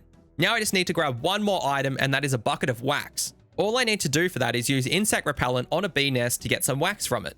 There is the insect repellent I need for the quest. Just a reminder that I can pick up this insect repellent because it is classified as a quest item and allowed in my rules. And there is the bucket of wax. Time to go complete this quest. Just got the Excalibur from the Lady of the Lake. I was actually planning to use the Excalibur as my account's main weapon if I didn't get so lucky with the Black Longsword and the Mithril Scimitar. It is actually a very good weapon, which is just worse than an Addy Longsword stat-wise. But the Mithril Scimitar is just better than it because it's a 4-tick weapon and the Excalibur is a 5-tick weapon, so it is just a bit slower and less DPS overall. Here is where I needed the Bat Bones, just for a little part right at the end of the quest. Now that is Merlin's Crystal done, time to go start Holy Grail. Now, I've just made it up to the Fisher Realm in the Holy Grail quest, and I have to kill that guy on the bridge. And what's special about the Black Knight Titan is his drop table and how it locks so much of my account's future content behind it. The Black Knight Titan has many useful drops for my account and is the only way for my account to ever receive some of these items.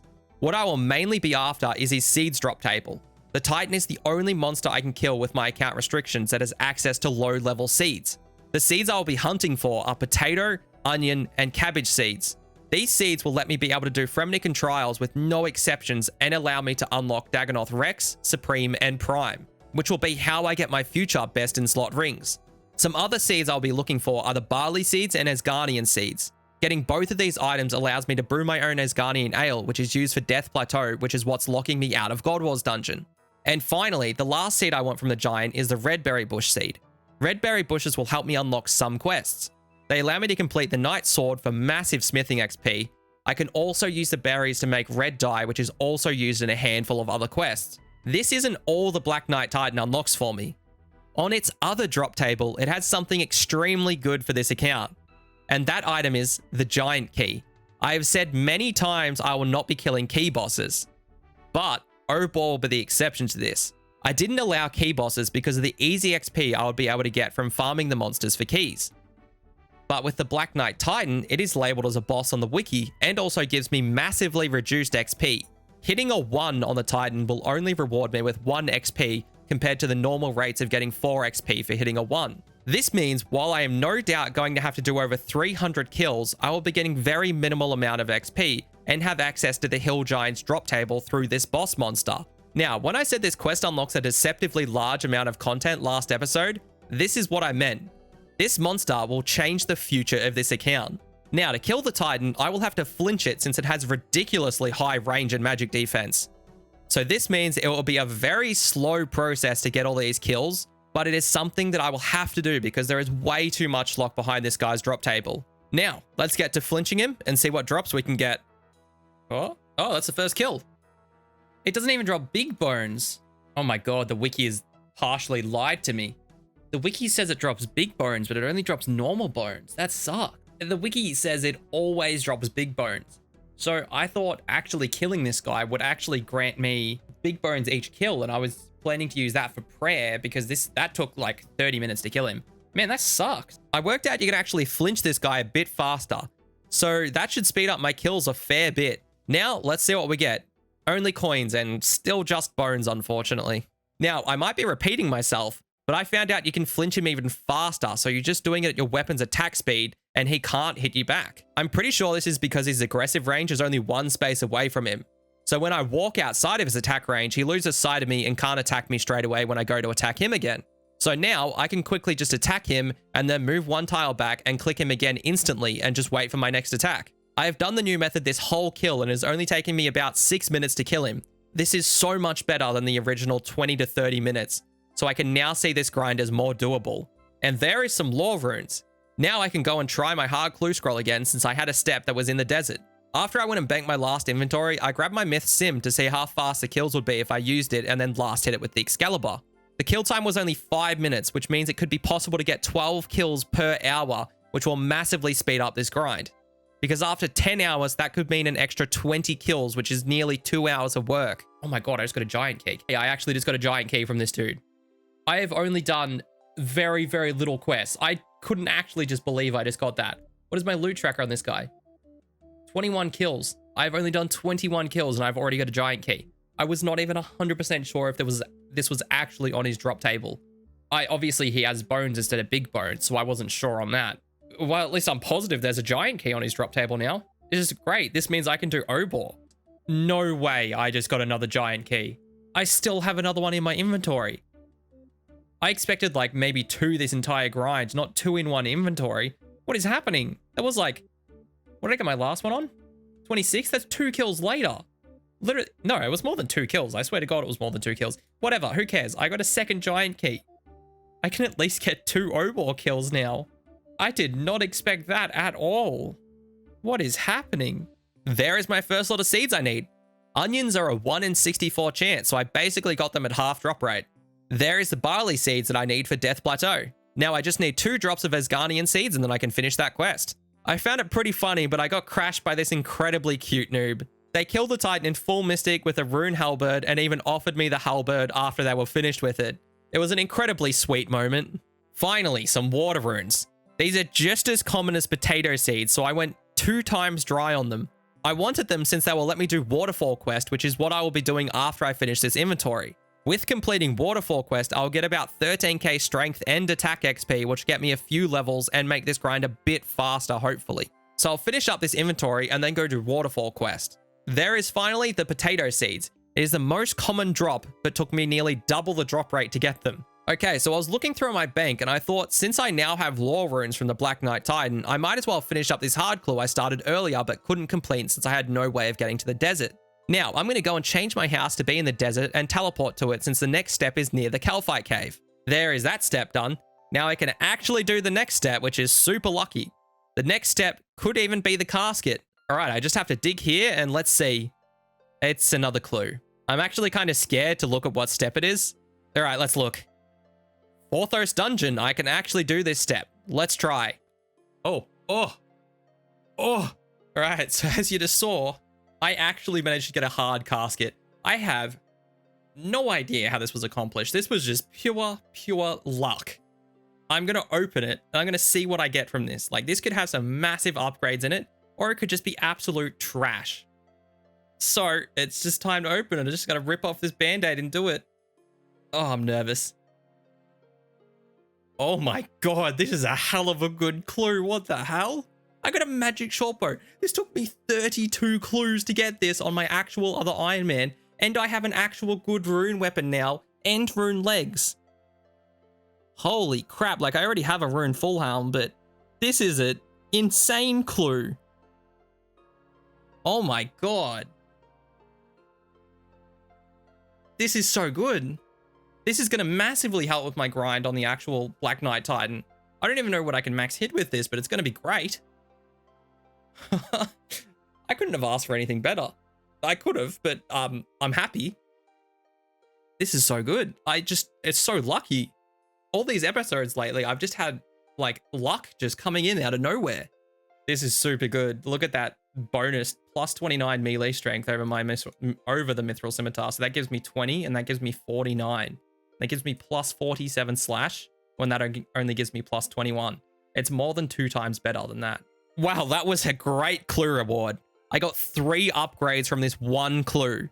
But let me talk about the Rune Longsword. It will be nearly 30% better than the Mithril Scimitar for killing the Black Knight Titan, since it gives me 3 extra max hits, which means I can now hit an 11. It also improves my accuracy, so I can get 0.12% better accuracy over my Mithril Scimitar, which is huge. As I said before, this will be close to a 30% increase in my DPS. This means it could make my current grind of the Black Knight Titan about 10 hours quicker if I go on drop rate for everything I need. Now, I'm going to say it, but this changes everything. Now it's time for me to go do Waterfall Quest for all that nice XP.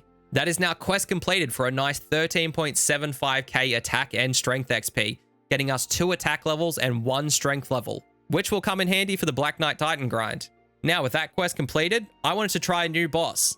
So let's leave here and get prepared for that. As you might be seeing in my inventory, I have a giant key in it. And yes, that is right, the next boss I want to kill will be Obor. I am not 100% sure if I will be able to kill him without prayer, but I want to have a try. Obor's max hit is 22 with melee and 26 with range. I only have 44 HP, so a max melee hit will be half my HP, and a maxed range hit will be more than half of my HP. What I want to kill Obor for is the upgrades that he can give me.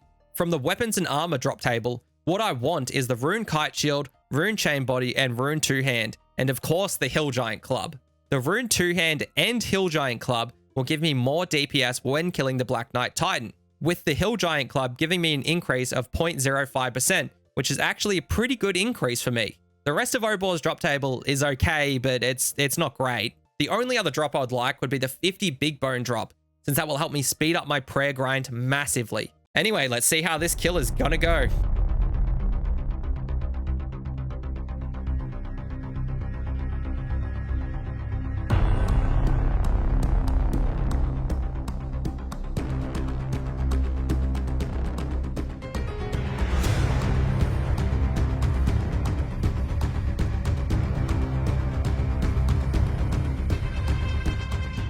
Okay, that is our first KC of Obor.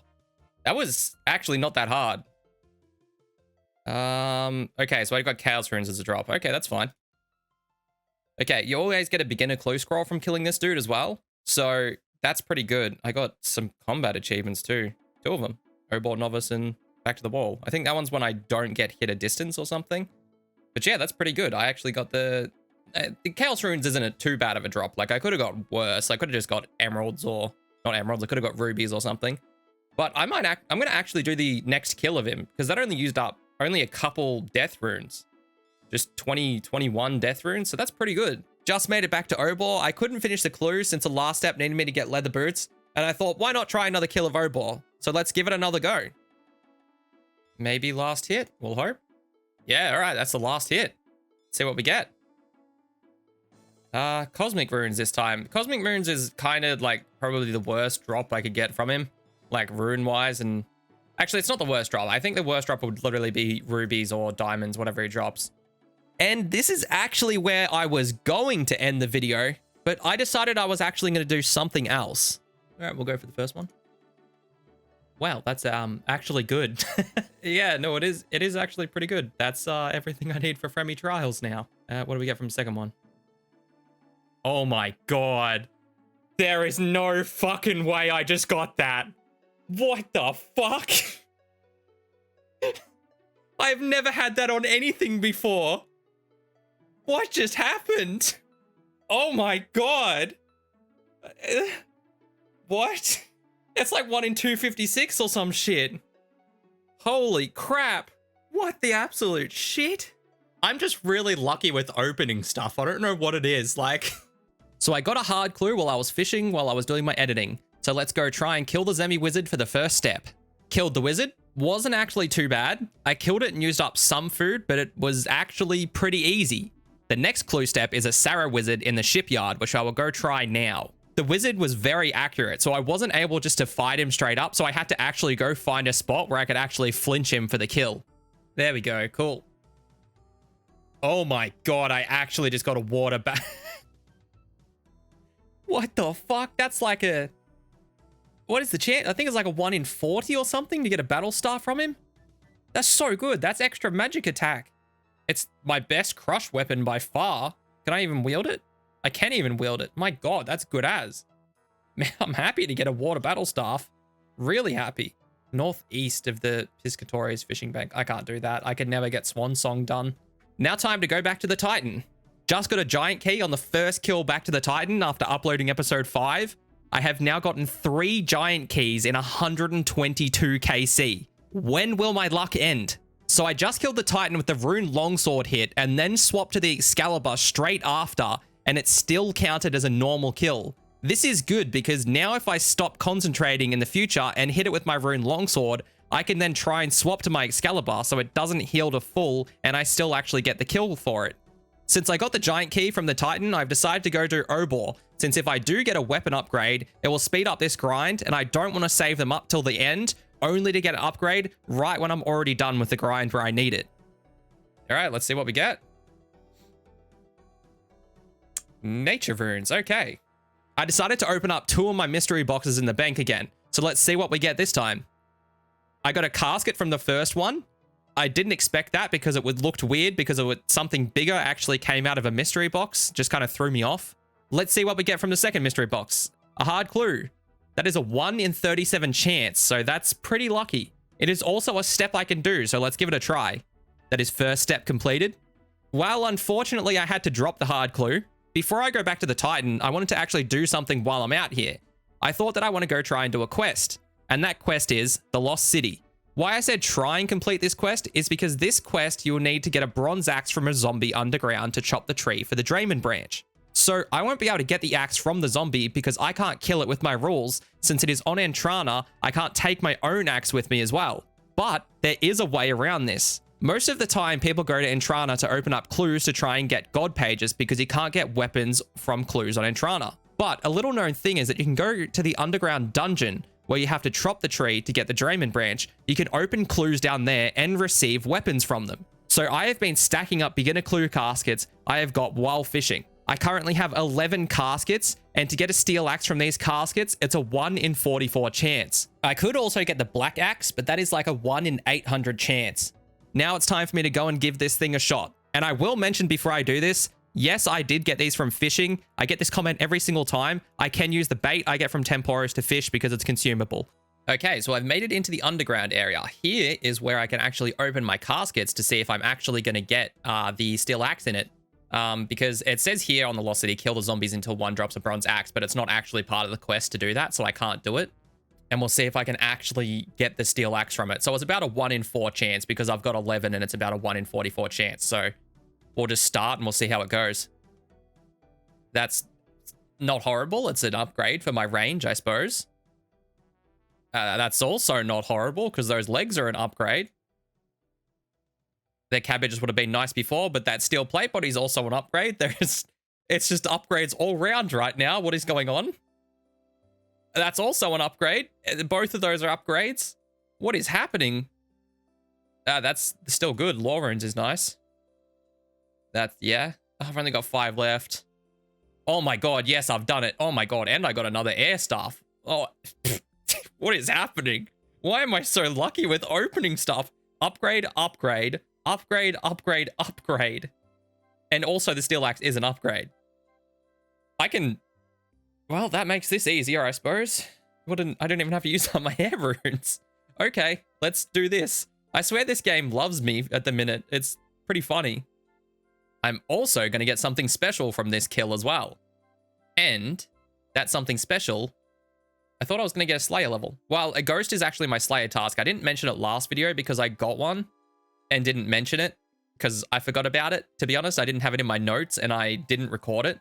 But I got ghost as my Slayer task, which I can't actually do. So that was one of the very few things I can actually kill for Slayer XP right now. Steel plate skirt, same as the plate legs. Another staff of air. At least I know if I didn't get my staff early, I would have got one not too long after. Van braces, that's good. That's going to help me with range too. And a steel full helm is also an upgrade. So now I have full steel, which is... That's great. That's really good. And that is Lost City completed. Now, this unlocks Zenaris, which doesn't really do anything for me, except for the Cosmic Altar, which I'll still have to actually get the Talisman for first.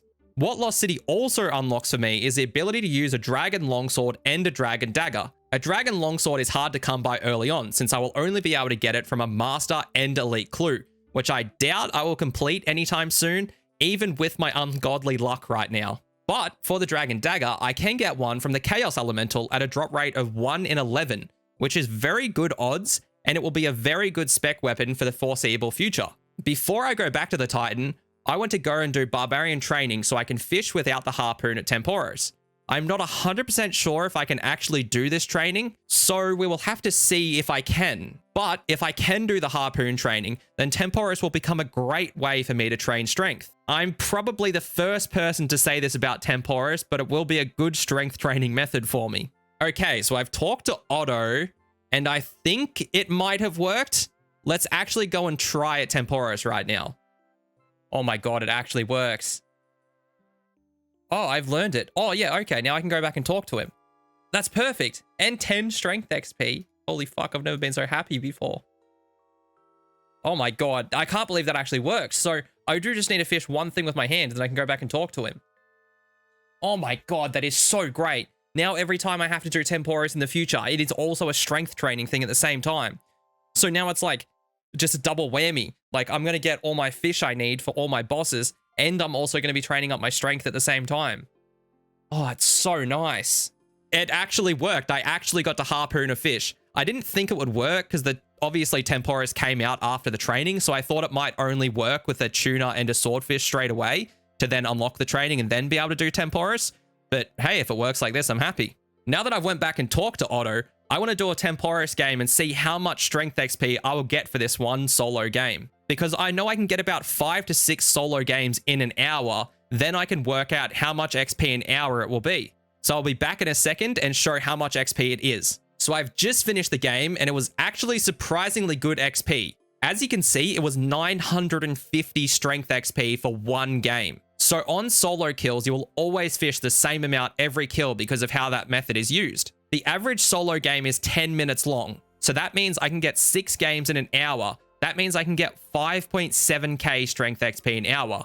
For reference, I was only getting about 4k XP an hour at Barrows with my Mithril Scimitar. I think Temporis will be my best strength training method, which is such a dumb sentence. Anyway, I'm going away for 3 days, so I will only be able to play on mobile, so I want to actually do Temporis in that time. Even when I get back home, I've decided that I'm going to stay at Temporis until I get 81 fishing, because that is when you get the best fish from the reward pool. Plus, getting to 81 fishing should get me very close to 60 strength, which I might stay to get since it will let me be able to hit 13s, which is 2 max hits higher than my current max hit of an 11.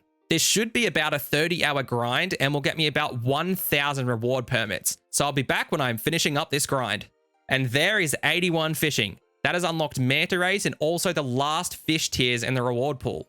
That means that when I loot Temporos from now on, I'll be getting the best fish I can get. This means that getting higher fishing won't affect my rewards I'll be getting in the future. I am still 59 strength and I want to finish on 60 so I can max hit a 13, and I'm just going to stay here for another 2 hours until I get that one more strength level. There is 60 strength done. That means I can now use Dragon Warhammers. Like that's ever going to happen though. What it does mean is I can now hit a 13 with my Rune Longsword, which will make the Black Knight Titan grind that much faster. It wasn't too bad going for the extra strength level. It only took me about 2 hours after I finished 81 fishing, and it got me an extra 100 permits, which puts me at about 1,300. There is the last hit on Temporos. That now ends the grind at about 30 hours. We finished up with just over 1,300 permits. So now it's time to go and fish out all the rewards. I don't think I will time lapse this because it's going to take me like 30 to 45 minutes just to fish out the rewards.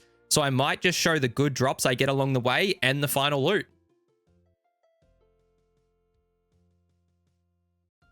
Oh my god, I actually just got a Tome of Water so quickly. I literally still have so many of my points left. Like, what did it say? I'm still in the 1,200s. I got that so early. Yeah, no, 1,210 points still left. I've only used up 100. Wow, that was fast. I've only used up like 100, and then the previous points I've used might even total like, I think I got this like at half drop rate or something. Wow. That's incredibly good. Oh, okay, fish barrel. I really wanted this on my other account, but it looks like I've got it on this. I don't think it's going to be useful for this account, to be honest. Like, what could I put in it? Like pike? Like that. I think that's literally the best thing I can put in it. Oh, maybe later on when I can AFK for the sacred eels at Zulrah. That might be the best kind of case for it. And then I can like AFK for 2 times long and empty in my inventory and then smash them whatever the hell you do. I've actually never fished them before. But yeah, that's actually not too bad. Oh my god, I actually just got another one. I thought I could get another one, but I just did. I didn't expect to actually get another one. I thought maybe, but yeah. There was a big gap between anything there for a while, like at least over 600 permits between it. But yeah, that was came out of nowhere. Anyway, that's going to be some more soaked pages. So that's fine, I suppose. There we are. That's done. I got a lot more, not a lot more, but I got some more caskets, like overall. I think I was meant to get about 66 overall, but I managed to get 70, which is pretty good. I'll price check what I currently have in my inventory right now. Holy crap, that is a lot more money than what I thought that would be. I may as well actually open up the caskets now. This will probably be slow because I'm going to get a lot of clue scrolls and be doing them in between. But yeah, now I'm just going to have to open up these ones and we'll see what we can actually get from this.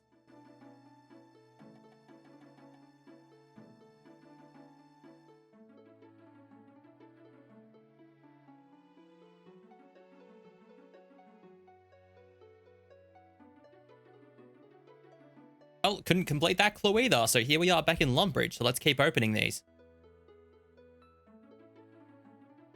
Okay, so I actually completed that clue, and it was a 2-step clue, and they were both Port Sarim steps. So that was fast. That was very fast. Let's get back to opening then. And another easy clue. I can do this. All right, I'll be back again. Okay, that's another clue completed. And as you can see, I've literally changed from a very far position from before. So we may as well just get back to opening up the caskets in here. So let's keep going.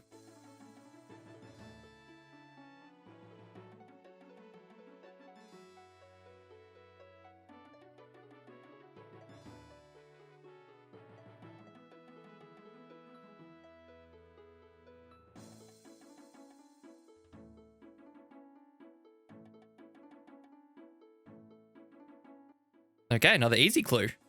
And let's go try and do this one then. Complete another easy clue scroll, so let's get back to opening these caskets.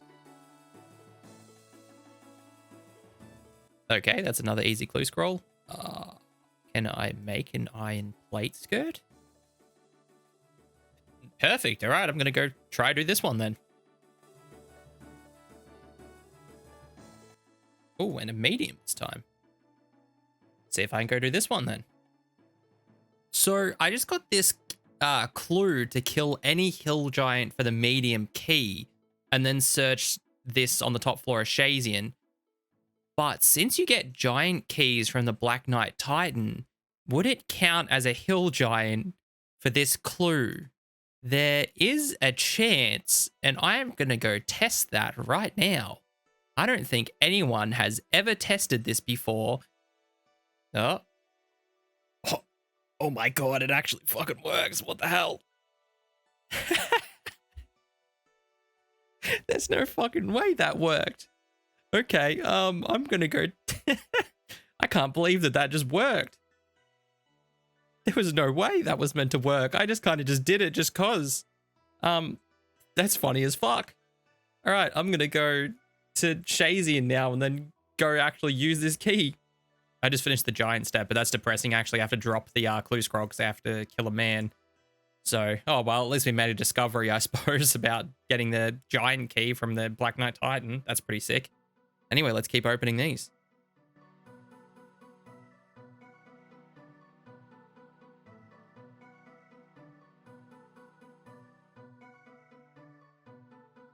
Oh, okay, we've only got one left after this. Bush near the dig site. All right, I'm going to go do this then. All right, let's see what we're going to get from 5 easy clue caskets. Like, there can be some pretty good things I get, like blessings. I can't remember anything else off the top of my head, so let's just open them and then I'll remember when I see them. Ooh, black pickaxe is nice, and a willow shortbow. I don't have to make my own, which is pretty good. Okay, I now have a black full helm and another black pickaxe and purple sweets. Who wants a black pickaxe? Is it the Edgeville lock chunk guy? Frosty Bard, he wants the pickaxe, but yeah, all right, I got 2. What did I just get? Flared trousers. Holy fuck, why is that worth 4 mil? What did... Oh wow, fancy. I've never seen these things before. What the hell? They are worth that much. The coif's good though. But why is this thing... Look, they look pretty damn good. They look great. As if I just got that. What the hell? Oh yeah. This is what it looks like now. This is great. All right, let's open up 2 more. What is that? Amulet of Magic Tea. That's good as. What is with this opening? I now actually have an amulet that does something. Wow. Okay. That's sick. Okay, I now actually have an amulet that does something, and it looks really cool. It's just adding to this fashionscape I've got going on. What's in the last one? Probably shit because of the other stuff I've got. I got another Staff of Air. That's not bad. Yeah, that's... Oh, actually, the black plate body's an upgrade too. Because I've only got steel. Oh, so's the black full helm. Wow. Those were really good clues. I'm going to go open up the crystal keys now. I'm just stunned that these were worth 4 mil.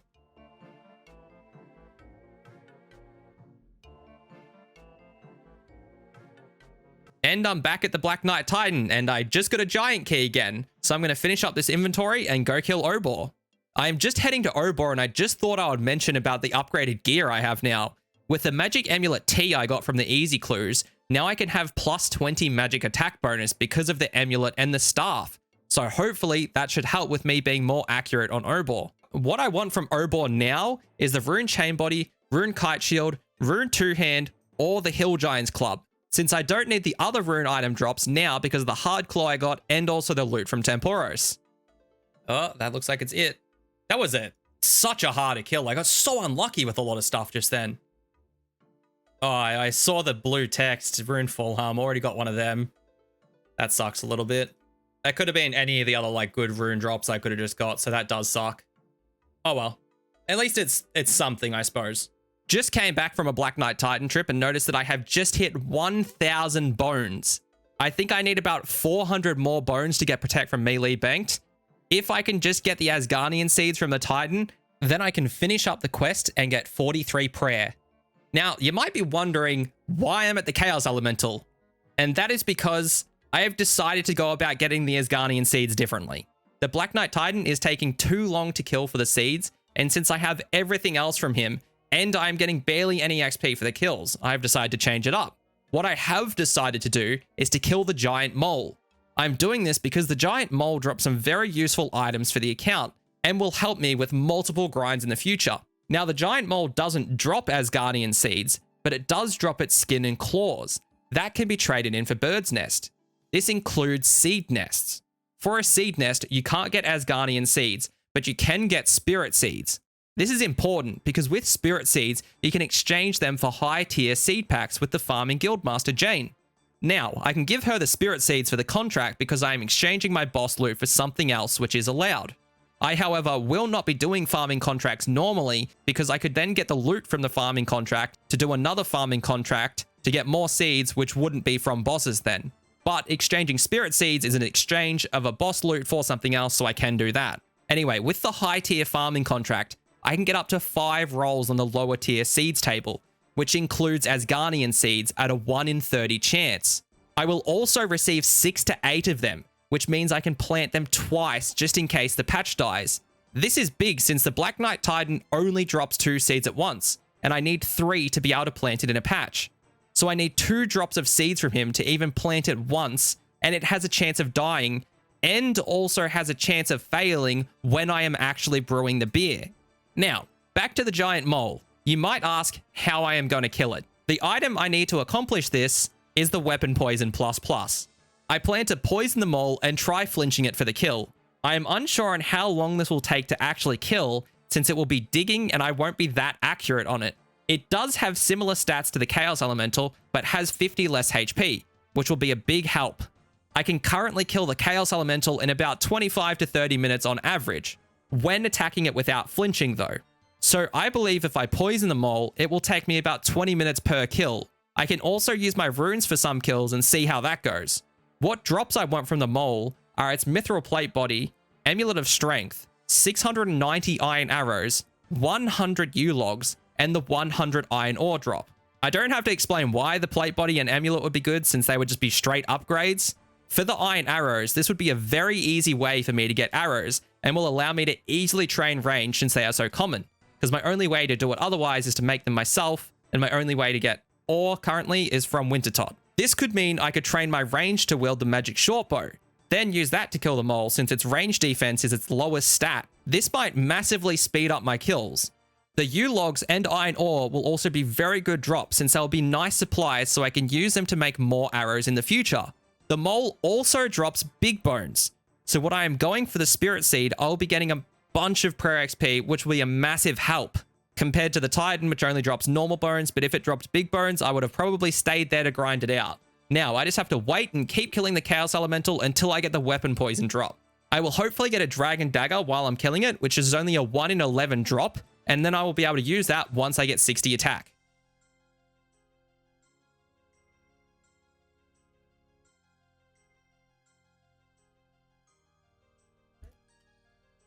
Oh my god, I just got the fucking pet. What the hell? And the Weapon Poison in 1 drop. There is no way. What the fuck just happened? Holy crap, I couldn't believe it. I didn't have my mic on. Oh my god, I gotta get to the bank real quick. Oh my god, my heart is just absolutely racing to get this back to the bank. There is no way I actually just got both of them on the same drop. 47 kills to get this shit. No fucking way. It's my favorite pet too. I fucking love this thing. Oh my god. Look at him. Oh my god, I can't believe I just got both of them on the same one. I actually can't believe it. I wasn't expecting anything on that kill, and I was barely even looking because I was still editing my video, which I just finished and thought I wouldn't be able to get it out in time and actually get the drop, but I just got it. And the pet.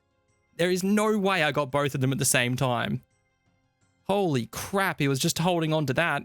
That was basically 4 times the drop rate for that Weapon Poison. And like... I can't believe I got the pet. There's no way. I'm so happy that's the first pet I got on this account. I am so happy. It's my favorite pet as well. Like, it's a simple, easy one to get, but it's my favorite. I'm so happy that this is the first pet for the account. I can now actually go kill the mole and I can finish off this episode. I'm so happy. So with a new pet, you know what the first thing you have to do is, and that is insure it. I just have to use this on her. It's been a fair while since I've done this.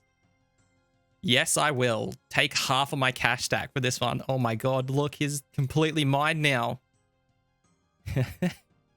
I love it so much. I didn't get it recorded in the last clip because I was so excited, but here's what the loot looked like after 47 kills there. I have an insane amount of rune arrows from that. Like, I got very lucky on that drops. I finally got the dragon dagger as well. That was not too long ago. Finally got that fucking weapon poison. God, that took so long. And then, yeah, just a bunch of other random drops. Like, I got 8 dragon bones, got some more big bones and baby dragon bones. They're going to help with prayer a lot. Got 50 strange fruit from it. So that's going to be great for when I want to run around. 1,200 mithril darts. I can use them when I actually get a blowpipe, which will be nice. But I'm so happy. That is the best way I could have possibly ended that grind. After going 4 times dry, or very close to 4 times dry on that weapon poison, and finishing it off with a weapon poison drop plus the chaos elemental in 1 kill is just honestly one of the best ways I could have asked to finish that off. Now with that insured, I'm going to actually go kill the giant mole. I do have to use the weapon poison on a dagger. I want to use it on the dragon dagger, but then I'm going to have to train to 60 attack to actually use it for now. Now I'm not doing that currently, but I do have another dagger I can use that on, and it's the black dagger I got earlier in the clue scrolls. So I'm going to quickly apply this to the dagger.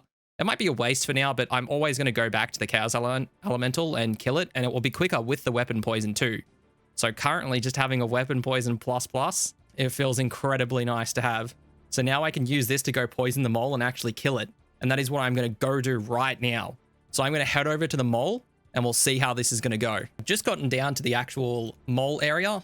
I have my other account logged in here because it's done the Falador hard diary or whatever you need to actually see the mole. So I'm just going to be looking at my other screen to show me where the mole is. But yeah, I'm not wearing any armor or anything because I'm hopefully not going to get hit by it. And since I'm going to have to run around a lot, because if you haven't killed the giant mole before, when you actually hit it and do damage to it, it has a chance to dig into the ground and it can appear anywhere in this big cave here. So that's kind of why I need my other account that tells me where it is, because otherwise I could be like running through this whole cavern. Say it digs over here and I check up here first and run all the way around. It could massively increase kills. So I'm going to be using my other account for this grind. So that's going to make it a fair bit easier. But yeah, I'll start this off now. So what I'm going to do is attack it with my poison dagger. And then I'm basically going to like use the terrain over here just to hide behind the wall and do the flinching and everything. So now when my health bar disappears, I can now go back to actually flinching it like this and walk back here until I actually hit it with the dagger. And then the poison will start working and then I can start flinching with my rune longsword. So that's going to be the plan for the actual kill, but I will time how long it's going to take from now. So I basically started at 11 minutes down the bottom and we'll see what it's going to end up on the kill. I'll be back when I'm about to kill it. And that is the giant mole killed. And we got the iron arrows that we want. That's good. And so I got 3 mole skins, which is great. So you can get between 1 to 3 mole skins, which is really, really good. Got our 2 collection log slots from that too. So it was a 25-minute, well, basically 26-minute kill, which wasn't too bad. I was missing a lot with the dagger. So when I actually put it on accurate, it became so much quicker. So I think in the future, it will be a fair bit quicker to actually get the kills if I have it on accurate. So yeah, I'm going to actually go up and trade these ones in to show how it works with getting the bird nest, because it is a little bit different from normal bird's nests, the ones you do get from Wyson. There we go. So I'll just come in here and I'll talk to Wyson.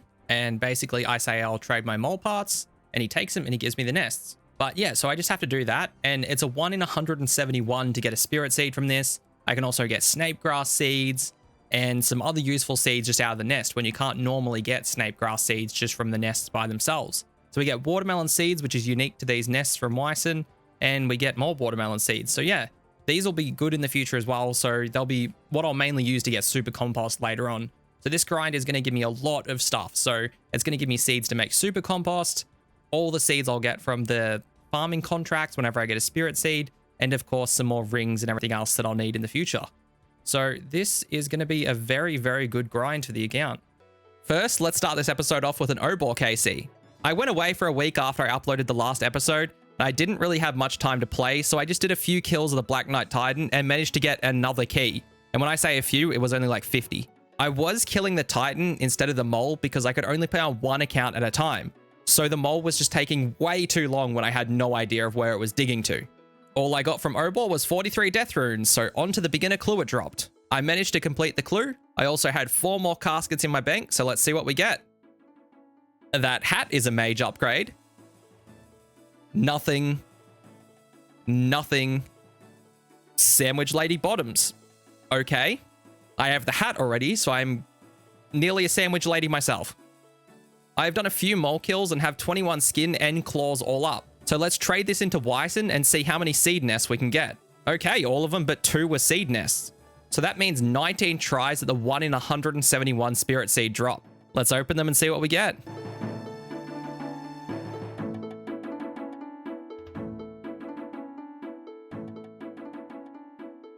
There was some good seeds in there, but no spirit seeds, which is to be expected. Someone did the math and it comes out to something like 800 mole kills for me to hit the average drop rate of getting Asgardian seeds from getting the contracts with spirit seeds.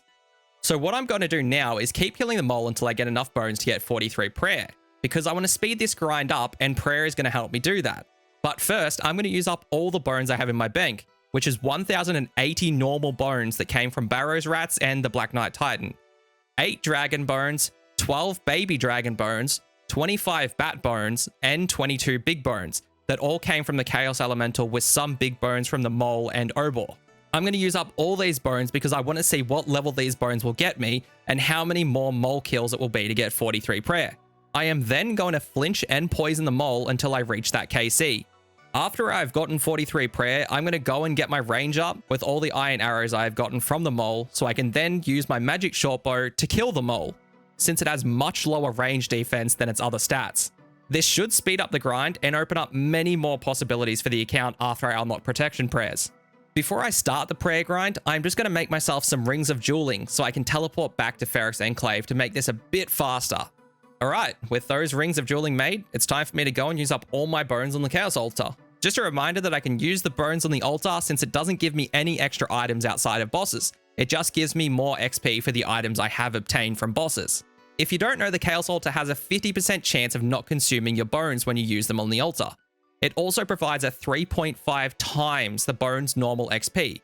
But since it has a 50% chance of not using the bones, then it comes out to 7 times the bones' normal experience if you use it on the Chaos Altar. I'm starting this grind at 21 prayer, so let's see where we get to. While I'm just offering up my bones to the Chaos Altar, I'm just having my mouse just sit over the logout button. You may think who would just pick up regular bones, but with the introduction of loot keys, when a PK kills me, they would just get all my inventory in a key, so they don't even get to see what they get before they pick it up, so obviously they're going to get all my bones. I want to keep as many bones as I can, so I'm going to do all of them with my mouse over the logout button.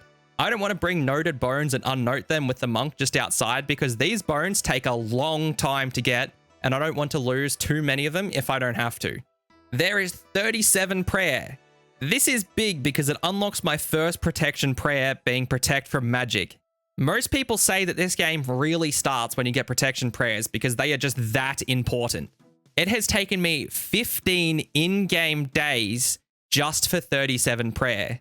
I still have over 300 normal bones left and all the other random ones. If I get lucky with them, I can get 43 prayer, but I should be finishing on about 42 prayer. There is 40 prayer. This unlocks me Protect from Missiles, which is Protect from Range. Protect from Range makes many more bosses doable for the account, mainly being Crazy Archaeologist, Carol, one of the Barrows brothers, and will make Obor much easier to kill when I have to kill him again. I have about 100 bones of all the types left, so I'm going to finish those and see what level I end up at. If I go perfectly on rate, then I should only need 22 big bones to finish off 43 prayer, which isn't that many more mole kills. Or I could not have to do any more mole kills if I get lucky with the offerings. Here we are, the last few bones that I have left. I didn't get lucky enough to finish off 43 prayer with all those bones, but I do only need 15 more big bones to finish off 43 prayer on the Chaos Altar. I did get a bit lucky from the original estimate of 22 big bones needed when I finish off my current stack of bones. Now I'm going to go kill the giant mole 20 times and collect 20 big bones just in case I get a bit unlucky next time when I go to use them up. I should also mention that it took me about 4 hours to use up all the 1,200 bones I had. You could say it really wasn't exactly the fastest, but anyway, let's get to the mole. There is the Mithril Plate Body drop. This is now my current best in slot plate body. It isn't that much better over the black plate body, but at least it's an upgrade. Finally, I just got the Amulet of Strength. That took so damn long. 20 kills. Well, it wasn't that long, but each kill can take me like anywhere from, this is a very quick kill, 13 minutes, 18 seconds. My fastest was 12, to anywhere up to 30 minutes. There is the last kill of them all for the 20 big bones I need. I finished on 28 KC and have kept all the claws and skin. So let's quickly go to the bank and have a look at the loot. I managed to get 43 skins and 20 claws, as you might see in my inventory. I also managed 2 mithril plate bodies, 2 strength amulets, heaps of iron arrows, and I did manage to get myself a drop of 100 iron ore, and I think maybe 2 drops of 100 U-logs. Time to go and exchange these claws and skin for nests. There we go, got my nests. Let's see how many seed nests we actually get from this. Okay, so there were no empty nests in the box. I got 7 ring nests and 55 seed nests. So let's get to opening them.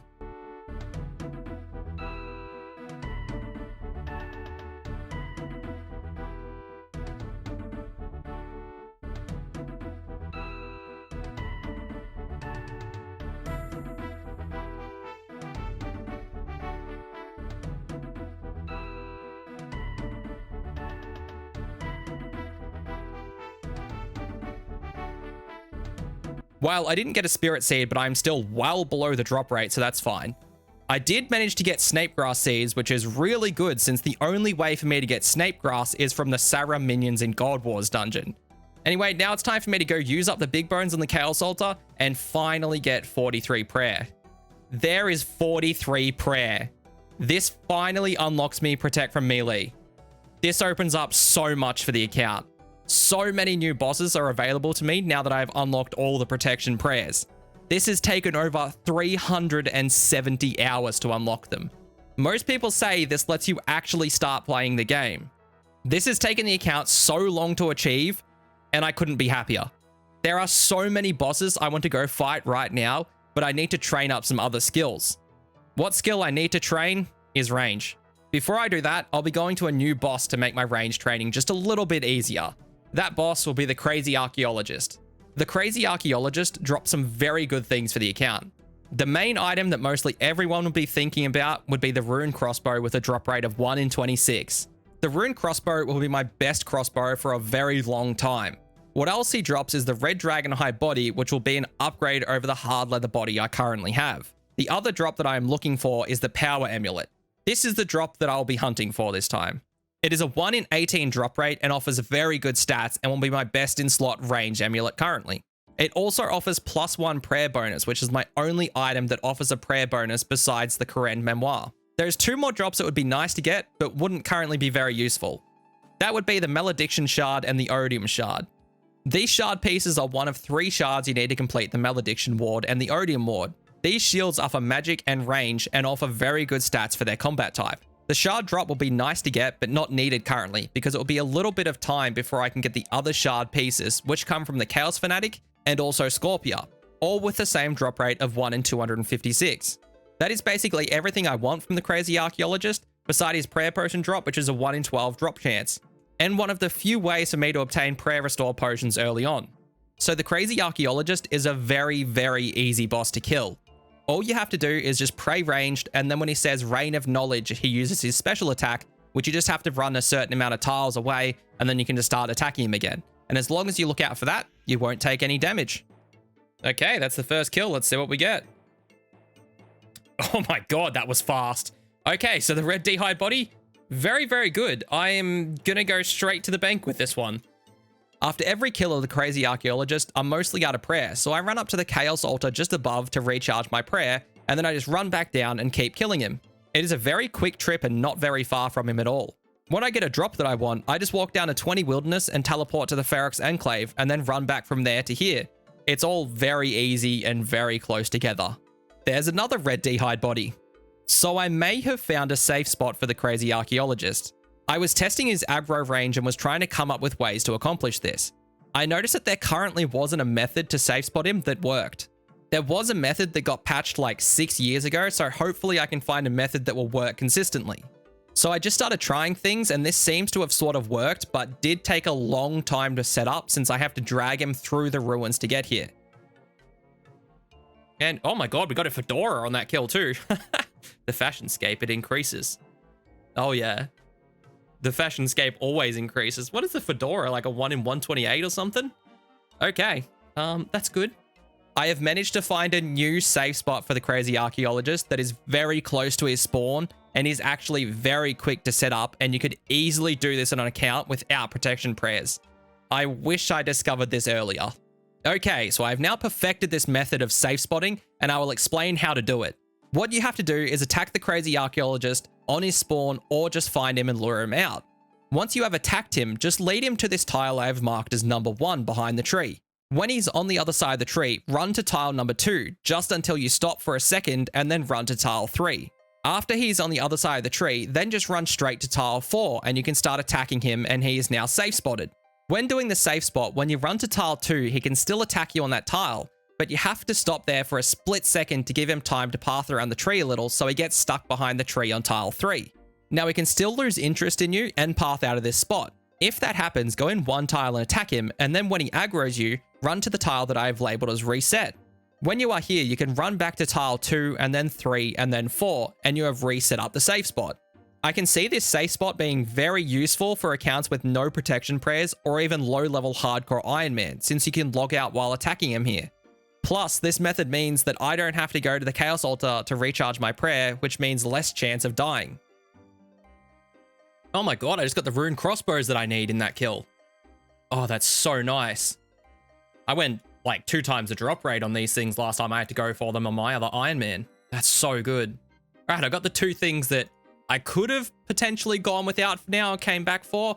I just need the power amulet now, so we'll go for that.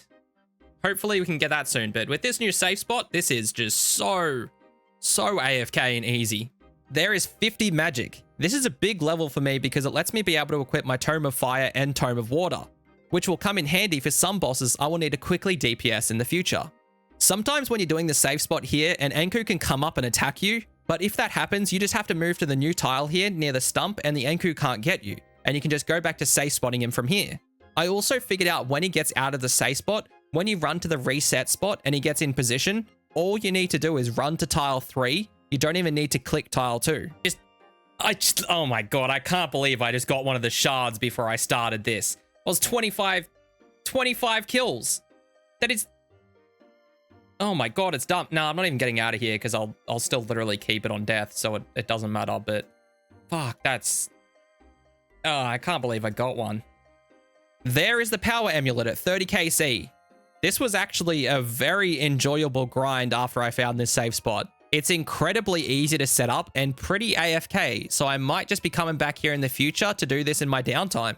It also has very good magic XP. I was getting 16k magic XP an hour here and managed to get over 50k magic XP while I was here.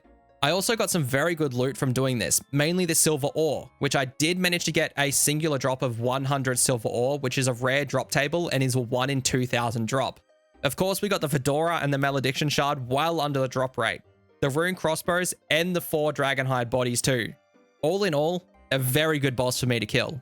Now, with the amulet, it's time for me to go and train range in a very familiar place I haven't been to in a while. That place is here at the Fight Caves again. I'm going to be training here until I get 20 range to equip my Willow Shortbow and Coif, and then I'll be heading over to Burrows to train to 50 or 60 range. After that, I am sure of what path I'll take, but I'll think of that later. This will be the last time you see me with 1 range, and that only leaves me with 1 farming and 1 mining as my only stats left at level 1. There is 5 range, now I can upgrade to my Oak Shortbow. I can tell you getting 5 range here was a lot faster than getting 5 strength back in the day. That took like 2 hours back then. There is 20 range, now I can equip my Willow Shortbow and also get out of here. At 20 range, I can also equip a Coif I have in my bank and studded chaps. Now I don't have studded chaps, but you can make them with studs and normal leather chaps. To make studs, I need 36 smithing, so before I head on over to Burrows, I want to try and see if I have enough ore in my bank to get 36 smithing real quick. There is 36 smithing. Only just had enough ores for this. I only have 1 iron bar left over. Now time to make some studs and then attach them to my leather chaps. There is the studs. Now let's just attach these. There we go. Now we have studded chaps that have much better stats over the normal chaps. Now, just before I head off to Burrows, I actually want to go do a quest. The quest I want to do is a Porcine of Interest. I want to do this quest because currently I have a Ghost Slayer task, which I won't be able to finish. I say this because this quest gives you a reward of Slayer points, which is enough to cancel the Slayer task and try for another one, which could get me a boss task. And when I say that, I mean that a monster that I can also kill as a boss. So for example, I could kill Vedion if I got a skeleton task.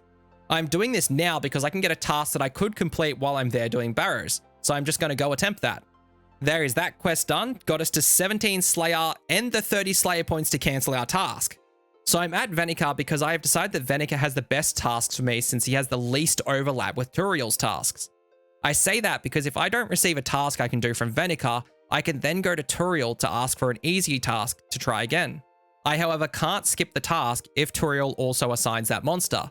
I was originally going to get a task from Mazchna. I was originally going to get a task from Mazchna. Mazchna. Why'd they make this his name?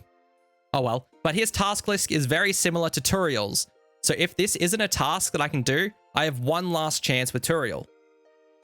All right, so let's see what we get. This is big. Okay. I can't do that. That's not okay, great. But the thing is, I can cancel this. I can cancel this task through Turiel and try again. So I'm going to go do that now. Okay, I'm at Turiel. This is my last chance for a task that is completable. I can do nearly 50% of Turiel's tasks, but they all have a lower chance compared to his other tasks.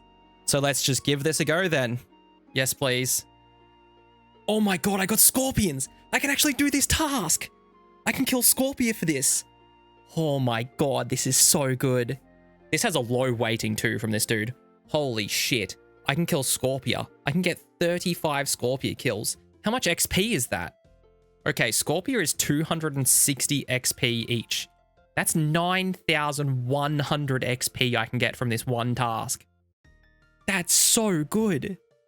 Oh my god. So at Barrows, now that I have prayer, I'm just going to be killing Darox first and just tanking him with my prayer on. After that, I'll be doing Guthans because you can only kill him around the side of the coffin where I have the tiles marked. However, with Torag and Varrock, with the running around method, you can attack them from 4 more sides, which means I can kill them faster and will be better to do without prayer over what the Guthans method is. There is 30 range. Now I can use my maple bow I have in my bank that I made with my fletching level from Wintertot, and the bowstrings that I got from the Beekeeper random event. I also got 33 defense because I've been defensive casting. I have been getting about 4k range XP an hour, and it's going really fast here, to be honest. Now, this is a little bit of a change of scenery, and you might be wondering why I'm at the farming patches all of a sudden. That's because I'm bored of Barrows, since it isn't really that great of XP an hour. So I thought I might kill the mole with range.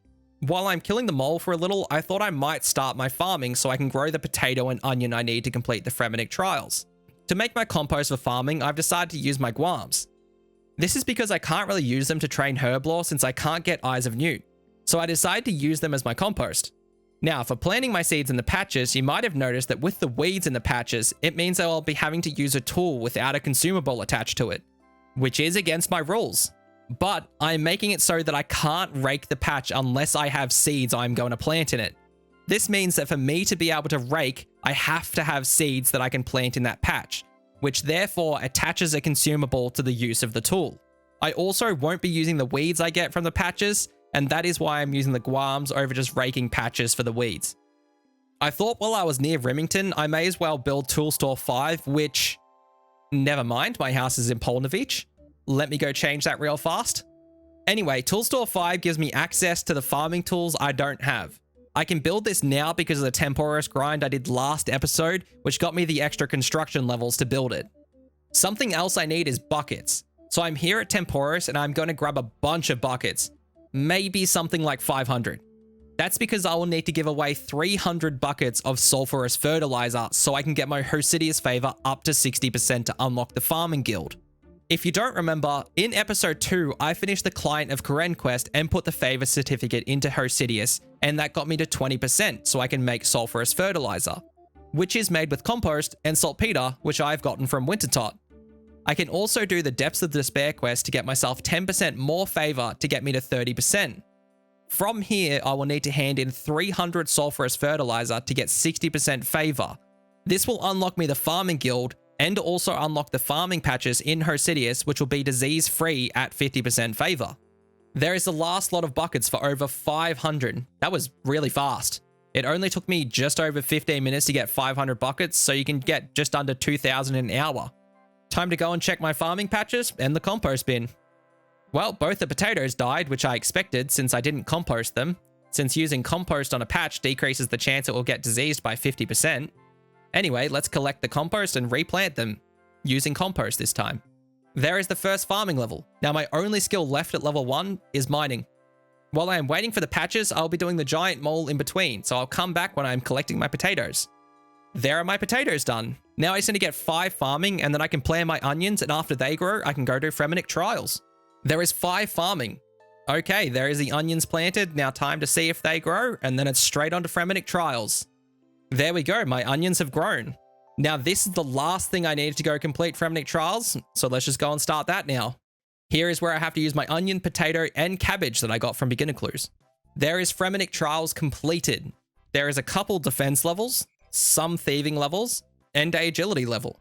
With the completion of this quest, now I can get free access to the Dagannoth Kings.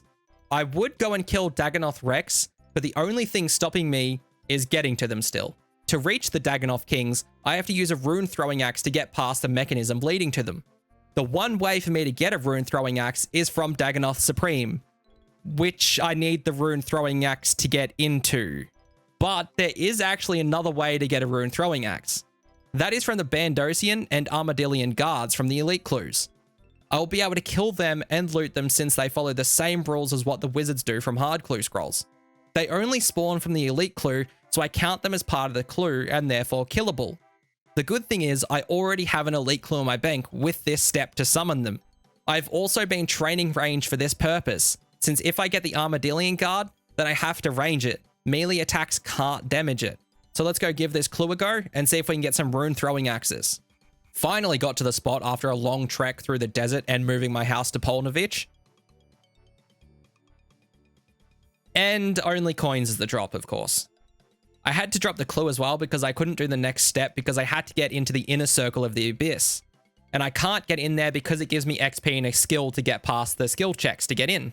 Unfortunate, but I'll have to wait for another elite clue for a chance to kill the Dagannoth Kings. There is 40 range. I came back to Barrows because I do need more runes, so I decided just to train the same way I did my melee. And that is just kill the monsters and only kill the brothers if they spawn in the crypt. I only have 64 fletching at the moment, and I need 65 to fletch a U-bow, so I'm going to get that just after this run. Now I'm at Wintertop because this is where I've decided to train my fletching. I have enough logs in my bank to easily get it, but I want to do it here because I still need 300 saltpeter to make sulfurous fertilizer, so I can get my Hosidius favor to 60% for the access to the farming guild. I currently only have 230, so I will need to play a bit of this just to get some more. So I thought, why not just train fletching here in hopes of some more saltpeter while I'm doing it? I will save up all my caskets until I hit 65 fletching, then I will open them and see how much saltpeter I get, and then I can work out how many more games I will need to get to 300. There is 65 fletching. It was very quick, it only took me about 30 minutes to get the fletching level, so I don't have many crates. While nothing interesting, but the rewards I get are better from them now that I have higher stats. What I might do now is stay here and do another 50 KC and see how much saltpeter I get. And after that, I might decide on if I want to stay and do more or get back to range for a bit. I just finished my first solo and thought I would open the crates I have so far to work out how many solos I will have to do. I have 4 normal crates of just Mass World games, and I have a full 13,000 point crate in my bank that I will open. Let's see how much saltpeter I get from these then.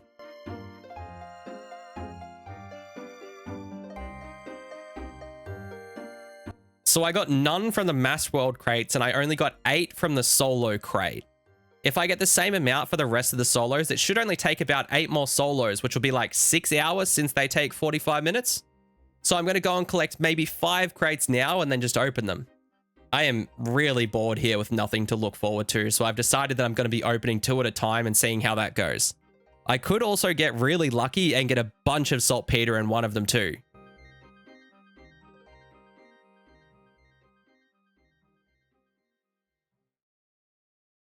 No saltpeter in the first one, and only 4 saltpeter in the second one. This might take longer than I expected. There is 1,000 total level. It really stuck up on me because I was just here fishing while I edit, and I got an exam random event and put the book on Slayer, and that just got me the level. I didn't even know I was only 1 level away from it. This is a massive milestone for the account to have, especially when you consider that this was all trained on bosses and their loot.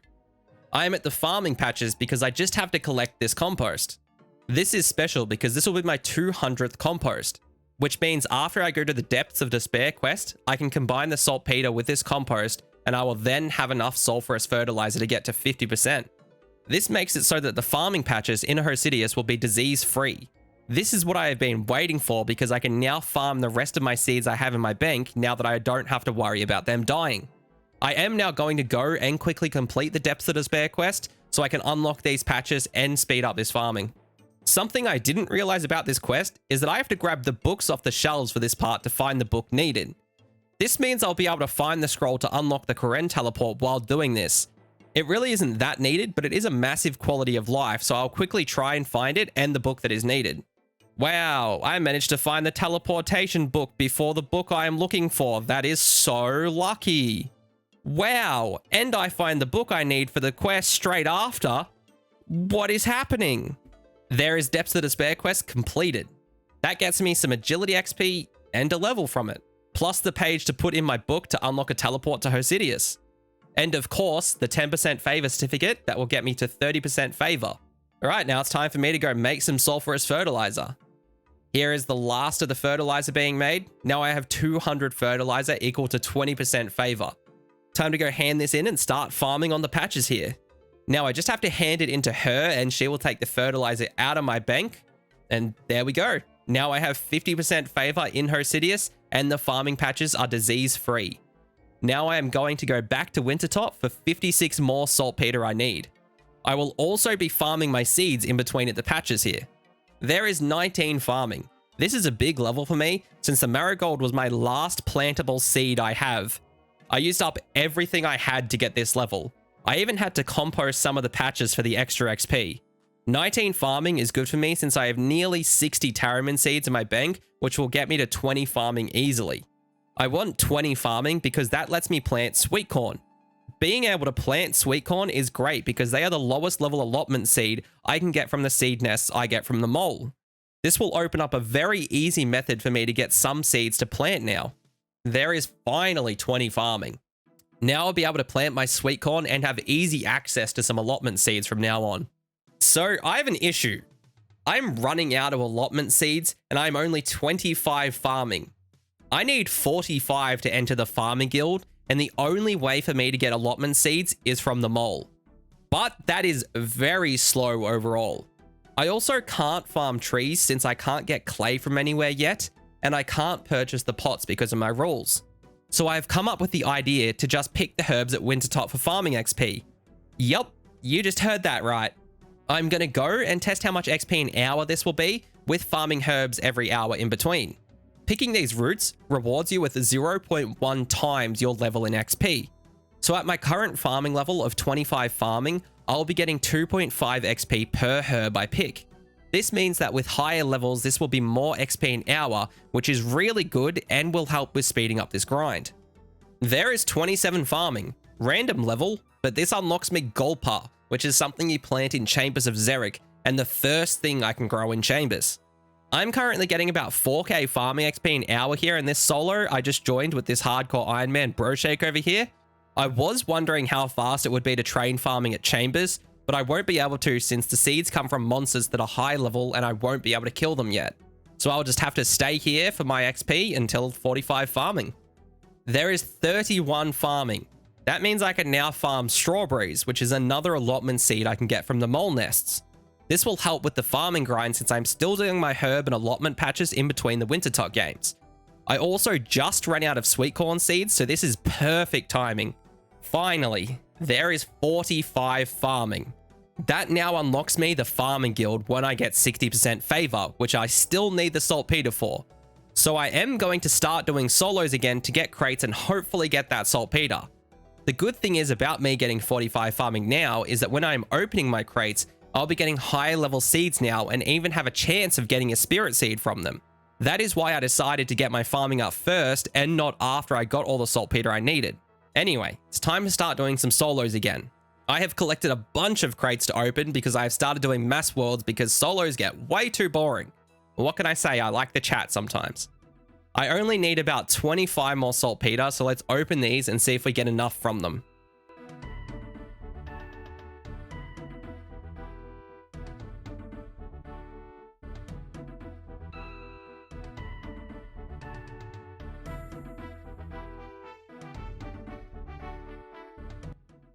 Eight? Okay. I might be very close to having it now. I have enough saltpeter now. Oh my god, I've perfectly calculated that. So I only needed 100, which was what the extra 10% favor that I needed to get to 60% for Hosidius. So with that 101 saltpeter, now I have enough to actually be able to get into the farming guild.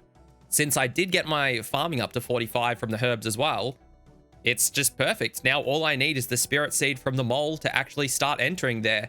So I'm going to go back to the mole and just stay there until I get the spirit seed, I suppose. Or I'll see how the mole goes with 40 range. If it doesn't want to work out with 40 range, I might go train that up to 50 and then go back to it, but I'll just have to see for now. I will mention that I managed to get 16.8 mil fire making XP to get all the saltpeter I needed. I am so glad I don't have to come back to this place for a very long time because I am so over Wintertot at the moment, as you might imagine. Just before I go back to the mole, I will just have to make my yew shortbow. What I originally went to Wintertot for was 65 fletching to make it, but ended up doing an extra 3 mil fire making XP, you know, the usual. So the mole is horrible to kill right now still. This was a 25-minute kill, as you might see in the chat. So to speed this up, I'm going to go do two things. I'm going to train my range to 50 for the magic shortbow, and I'm also going to go do my Slayer task and kill Scorpia after I get my 50 range. I want to kill Scorpia first because I can get a rune spear and poison it for a higher chance of hitting the mole and poisoning it. So I'm going to go train my range in the fight cave so it'll be easier to kill the guardians that Scorpia spawns. I took a break during the range training to complete Shield of Arav. Doesn't give me anything, but I did go and claim my XP lamps from the museum from completing Shield of Arav and Merlin's Crystal. I put them on Slayer and got myself to 23. There is 50 range. Now I'll be able to equip my magic shortbow and hopefully use that to speed up some grinds. Now that I have achieved my goal, I want to move on to the next thing, which is doing my Slayer task. That means I'm going to go and kill Scorpia. What I want from Scorpia is really anything on its weapons and armor table. The three main items I want on this table are the Rune Scimitar, Rune Spear, and Rune Chain Body. I want the Rune Scimitar because it would be a great weapon that I can currently train with. I want the Rune Spear because I'll be able to poison it with another weapon poison from the Chaos Elemental, or even potentially from here. Having a Rune Spear at the Giant Mole will massively increase my accuracy and will be way better than a Black Dagger, which is obviously pretty obvious. I want the Rune Chain Body because I can't wear a Rune Plate Body since I can't complete Dragon Slayer 1. So the Rune Chain Body will be my best in-slot body until probably a Barrow's body. The way I am going about my Scorpia kills is much the same as how I previously did it. I first teleport into the wilderness with the lever in Edgeville and run to the Scorpion Pit. From here, I just run back and forth between the tunnels maging it. If I ever get hit by Scorpia, I use my strange fruits which can cure poison and restore 30% run energy. Once the Scorpia's guardians pop out, I swap to range to kill them. I put the bow on long range to stay out of Scorpia's aggro range even though it's just a bit slower. Once the guardians are dead, I can go back to maging Scorpia down and the guardians won't spawn this time so I can just mage it down until it dies. Oh, is that the first kill?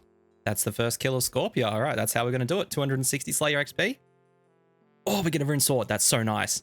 That is an upgrade over the rune longsword, which is good. I want the rune spear. I really want the rune spear, but any upgrade is good. So that's how we're going to have to do all the kills. Wasn't horrible. Only 4 minutes it says there, but it was basically how long I've been in the world for. So it was about a 10-minute kill. So it's not horrible. So I can just repeat this. Now I'm just going to go back to the mage bank and I'm just going to try and repeat this kill and see how we go from there. But this rune sword, already a big upgrade from the Rune Longsword. Since it's a 4-tick weapon, it's a lot faster training with it. So that'll be good for whenever I have to kill the Chaos Elemental again. Perfect. All right, let's see what we get from this one. The kills really aren't going too badly, to be honest. Oh my god, I got the Rune Spear that I wanted. It only took 2 kills. It's like a 1 in 32 or something. I didn't think I'd actually get it from this grind. I got the 2 of the things that I really wanted from this. Oh my god. I'm so happy to have this. I wanted the Rune Spear because I can actually poison this, and this will make the mole grind so much faster, just having an actual... a better weapon to poison it with than a Black Dagger, because a Black Dagger does not hit very often, but a Rune Spear actually makes the mole so much better. Plus, this also has Crush, and Crush will come in handy as well in the future. Oh, Rune 2-hand, sick. But yeah, Rune 2-hand, that's sick. That's going to be my best flinching weapon now. That's so much more damage than anything else. All right, so now I can poison super easily with my Rune Spear. Then I can flinch really well with the Rune 2-hand sword.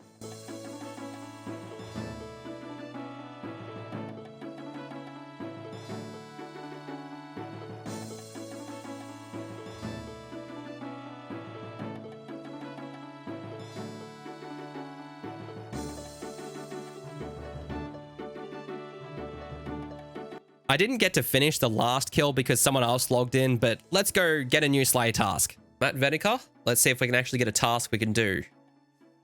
Here's to hoping. Oh no. I think I'm Slayer locked now. Yep, okay. That means I'm Slayer locked. So I can't get any more tasks because Turiel also assigns me cave bugs, and I can't cancel my task with him because of this. There was always a chance of it happening. At least I got 1 task. I'm very happy I got 1 task. But it's unfortunate, but what can you do? We are Slayer locked now. So now the only XP I'm going to get from Slayer is going to come from Lamps and Dark Relics from Chambers of Xeric. But that doesn't matter too much. I expected to get Slayer locked. I never expected to get very far with it. I expected maybe 1 or 2 tasks, maybe even none. So I'm happy I could at least accomplish 1 on the account. But I reckon it'll be more fun to do late game content with non-best in slot gear that would come from Slayer. I find it more interesting to be able to do content with random assortments of gear that is not best in slot outside of Slayer. So what I'm going to do now is not go back to the mole just yet because I need another weapon poison for my Rune Spear. So I'm going to go back in and kill the Chaos Elemental until I get another weapon poison, and we'll see how long that's going to take. I did forget to mention that from the Scorpia task, I did hit 55 magic, which unlocks high level alchemy, and I did finish up on 26 Slayer as well. There is 50 KC on the Chaos Elemental. Now I am ranked on the high scores for my 2nd non-skilling boss or my 4th boss overall. There is the weapon poison at 60 KC. Thank God I didn't go 4 times dry again. Let's go and poison this spear and just see how much better it will be over the Black Dagger and see what my new average kill time will be. That is 10 mole kills done. Now I'll say that this is way better killing the mole with this spear. That was my first kill below 10 minutes. On average now, the kills are 17 minutes long, which is about half the previous average with the Black Dagger. It is such a massive increase in kill speed and will massively speed up this grind. I want to go trade in all my skin and claws every 10 kills to see if I get the Spirit Seed, since I can now enter the farming guild. So let's go and do that and hope for the seed. Oh my god, I actually got one. Holy shit, okay. I didn't actually expect to get one. It didn't even come up. Oh my god. All right, that's the 1 in 171 drop chance. Did not expect to get it when I was opening it. That's why it took me so long. I was like, oh, what's this one? Oh, Magic Seed. Then I was like, oh my god, Spirit Seed. Let's make our way to the farming guild and turn this bad boy in for some actual farming contracts now. Well, not a farming contract, the reward pack, the seed pack. That's the word I'm looking for. Let's hand in the fertilizer to this person, and that will be 60% favor, so I can enter the farming guild. I would like to train in 1. I only have 1. Okay. So I'm just going to spam click this, and if we get Asgardian seeds, yes. But if we don't, then I'm going to have to go back to killing the mole and see how we go. Okay, let's go. I almost want to close my eyes and do it, to be honest. No, it'll be quick. Fuck, we didn't get it. We did get a Hespori seed, though, so I'm glad I have one of them for when I can unlock him. Oh, okay. Oh, well. It looks like I'm just going to have to go back to the mole, but at least we got this out of the way first time. At least we came in here, so that's pretty cool. Starting this episode off with some big levels, there is 40 defense. This will now let me wear the rune plate legs and rune full helm I have gotten from Temporos. This will give me a massive defense upgrade over the steel plate legs and black full helm that are my current best in slot. There is 60 attack, another massive level for the account. This took about 15 hours to get from 50 attack. This now lets me use the next tier of weapons, which is dragon weapons. I already have a dragon dagger from the Chaos Elemental too. The dragon dagger is just slightly better than the rune sword when on stab, since it has a +2 stab bonus over the rune sword. This means that the dagger will be my best in slot weapon and will also be better for the mole, since it will have better accuracy over the rune spear. Plus, the dragon dagger also has a special attack that lets you use 25% of your special attack bar and lets you hit twice. This means that even though it is the same speed as the spear and sword, I'll be able to get more attacks off overall. Since the dagger is also poisonable, I bet you can guess where I'm off to now. There we go. There is the weapon poison. I went dry on it again, of course. I came over this side with the rune spear because there were PKs in the other spot, and I wanted to see how quick the mole kill would be with poison. Anyway, I am now going to go and poison one of my 6 dragon daggers and head off to the mole. There is the 50th mole kill. Now I am on the high scores for the giant mole. The kills are so much faster. I am getting an average of 8 minutes per kill, and I've done 10 kills in only 1 hour and 20 minutes. I have come so far. I remember when that time wasn't even enough time to kill the Chaos Elemental once. With this kill, that'll be 120 KC, where I'll be stopping for now. I will go and open up my nests and see if I can pull another Spirit Seed, but if not, I'll move on to the next thing. No Spirit Seed, but now is the time to explain what I'm going to do for Slayer. Slayer is a skill I originally thought impossible to fully train on this account, but with this new method, it could make it so I never get Slayer locked again. The method is Rings of Recoil. But there is something else to this method, and that is Retribution. Rings of Recoil return damage back to the monster that hit you, as long as they don't hit a 0, that is. Now, Retribution is a prayer that procs when you die and does up to 25% of your prayer's level in damage. This means at 46 prayer, when it is unlocked, it could hit up to an 11. Cave bugs only have 5 HP. So you might ask, why don't I just go and kill them with Retribution and not use recoils? That is because I tested this on another account, and without the recoil, my Retribution never hit over a 3. I think this is because I was only hitting a 0 when I tagged it. So this means the recoil is necessary for this method. This method is also allowed within my rules because I am using boss loot to gain Slayer XP. The boss loot is the Rings of Recoil, and I do only have prayer because of the boss's loot too. I won't be getting any melee experience because I'll be lowering my stats and hitting the monster with a fun weapon to avoid getting any combat experience. With this method to kill the monsters, they don't drop any loot, so I won't be collecting anything they drop. Even if they did drop loot, I wouldn't be collecting it anyway. So what I am going to do now is I need to get 46 prayer to unlock Retribution, since I am currently only 43 prayer. So all the bones from the mole should perfectly get me there. And there is 46 prayer. Now I can use Retribution and start up Slayer again.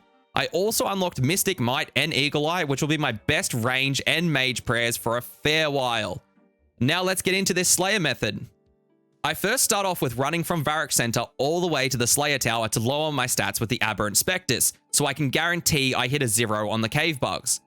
Once my stats have been lowered there, I then home teleport to Lumbridge because I can't use a Lumbridge teleport with runes because my magic has been drained. Once I am back in Lumbridge, I run to the cave in the swamp. I run up and hit the cave bugs with my baguette equipped, so I hit a 0.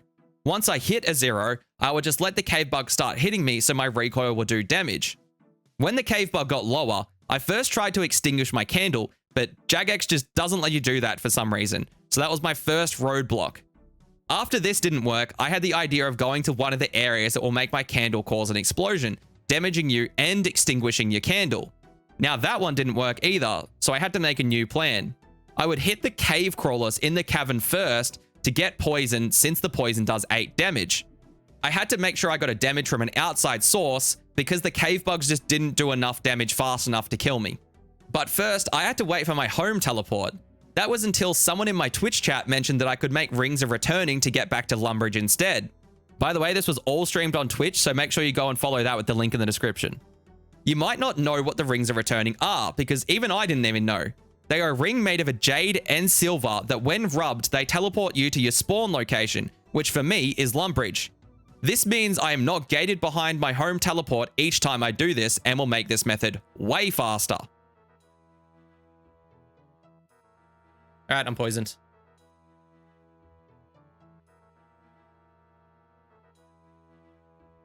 Yeah, there we go. There's the Slayer XP.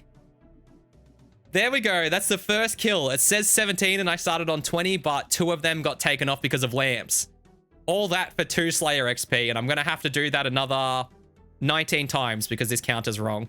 This will be my final kill on the cave crawlers, doing it with this method. I noticed a few things while doing it. If it actually hits me, come on, please. Oh god, this one's not going to count. Oh, thank god. Okay, so that's my final kill. That's my cave bugs completely done. Okay, I gained 50 XP. That was about 3 or 4 hours of work to actually get that done. I'm going to go grab a new Slayer task now because getting Slayer tasks done early on is going to be more of a benefit because the higher level my Slayer is, the more XP I'll get from XP lamps and everything. So I'm going to go get a new Slayer task, but this time I'm going to get it from Krystilia. Now, I've decided to get tasks from Krystilia instead of Venica. Even though Krystilia has less tasks I can complete compared to Venica, I've decided to get a task from her for another reason. That reason is because Krystilia has a separate task streak to regular Slayer Masters.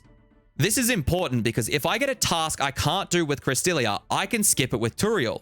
This will reset my task streak with Krystilia back to 0, but I won't reset my Turiel streak. That means if I was on a 3 streak with Turiel, I would be on a 4 streak after I finish this task. With this method, I will then build up to a 9 streak with Turiel, and on my 10th task, I will go get a task with Venica. If I can complete this task, I will be able to earn 20 Slayer points for every 10th task in a row. If I can manage to do this multiple times and get enough Slayer points to cancel tasks with Krystilia, I can get to a 5 streak with her and earn 25 points per task. It only costs 30 Slayer points to cancel a task, so it will be very close to breaking even if I can skip 1 task and get a task that is possible for me to do after that. Since Krystilia gives 125 points every 10th task, this means I could eventually gain enough points with this method to continue doing wilderness tasks without skipping with Turiel. So I could eventually end up training Slayer semi-normally on only bosses in the wilderness. This would take a really long time to achieve, but this means that Slayer is very much possible on the account. This does open up other questions in the future, such as unlocking Grotesque Guardians and possibly Hydra, which would be exceptions, but I'll make that decision when I actually get up to that Slayer level, because that is very far in the future.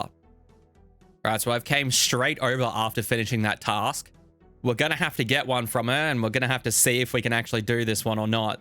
We can really hope. There's a lot of tasks I can actually do from her, and there's a couple that I can't do. A lot of the tasks are level gated at the minute, so I can't get a lot of her tasks because of my Slayer level being so low at the minute, which is helping me with a lot of the tasks I can get. So hopefully we can get something good.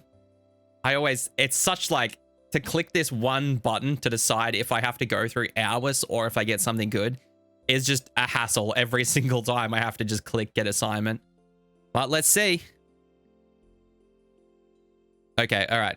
So I got to click through this stuff first. Yes, I understand. I'll have to kill them in the wilderness. Yeah, of course. Give me one that I can't do.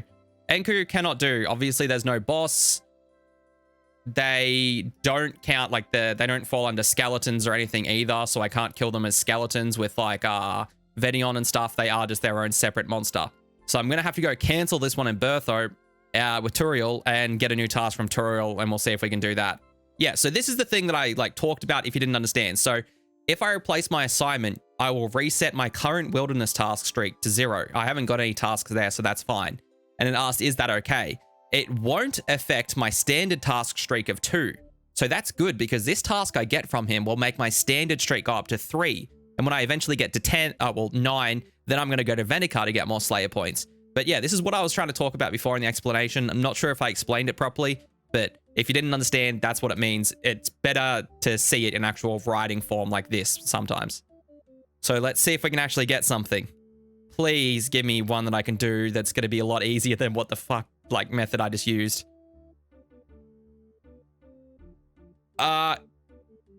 Yeah. Obviously there's a bear boss. I do not think I have the DPS to be able to kill him. I just quickly want to talk about this bear task. What's great is it's a task that has a boss that can be killed. That boss is Callisto.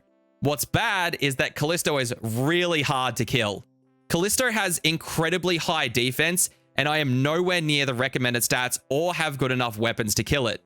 This makes Callisto the hardest boss for me to kill and was the task I was dreading of getting the most. I could kill the normal bears with the recoil method, but I want to get as much Slayer XP as I can because I won't be getting a boss task every time. So with that said, I have decided that I'm going to go and get one of the best slash weapons I currently have access to, and that is the Dragon Two-Hand from the Chaos Alley. That is because Callisto is weak to slash, so this weapon might make it possible. It does have a 1 in 128 drop rate, and I currently have 68 KC. So that will take me 60 more kills to reach the drop rate, and I can only kill the Chaos Alley about every 20-ish minutes. So that means if I go on drop rate, it will take me 20 hours to get the Dragon Two-Hand. So let's go start killing it because the Two-Hand will be my only chance of killing Callisto with these stats, which I don't even think will be possible, but we'll just have to see. There is 120 KC on the Chaos Alley. I started trying to go for the Dragon Two-Hand at 68 KC. I now have the same KC as the Mole and still don't have the Dragon Two-Hand, but I'm very close to the drop rate. And there is the 128th kill. Now, any kills after this, I am officially dry. I started going for the Dragon Two-Hand at 68 KC. Now I've done 60 KC from then, and it has taken me about 20 hours. This means that my kills are now on average 20 minutes, so going dry really sucks. But we will just have to see how dry I go and hope that it isn't too dry. Did not. Holy fuck. That was 129 KC. I did not expect to get it that kill at all. Oh my god, what just happened? There is no fucking way. I just was like recording the clip about me going dry, and then I literally get it the next fucking kill after that. One kill after going dry, after I say that, oh, let's just see how dry I go. There's no way I just got that on that kill. It always comes up when you least expect it. Never when you expect a drop. You can say, surely this kill, but I did not expect it one kill after its drop rate. Oh my god. That's so fucking good. All right, I'm going to go give Callisto a go now. Let's go there. So I've just got Callisto set up. Now it's time to see if this is actually possible. I am just going to be sitting here flinching him with the Dragon Two-Hand. I'm going to come back and see if it is will be possible with supersets as well. So the super attack, strength, and, well, just super attack and strength. I don't need the defense. But I'm going to see if that's possible. I have the Ring of Recoil in my inventory as well because he heals very quick when you don't hit him in a certain amount of time. So I plan to, if I don't hit him, I'm going to take a step out and get hit by him so the Ring of Recoil will reflect a bit of damage into him to see if that will make it a bit more possible. But from here, we're just going to have to see if this will actually be doable. I'm like at least 95% sure this won't be possible, but we'll just have to see. All right, so this time I'm sure it's not possible to do this. So I bought 2 doses of attack and strength, and I've been prayer flicking. I got it down to 114 HP, but it has a special attack move like that where it can heal 14 HP. And because I'm not that accurate, I'm not sure when it starts. It might start below 150 HP, but it can start like stomping its foot and healing occasionally.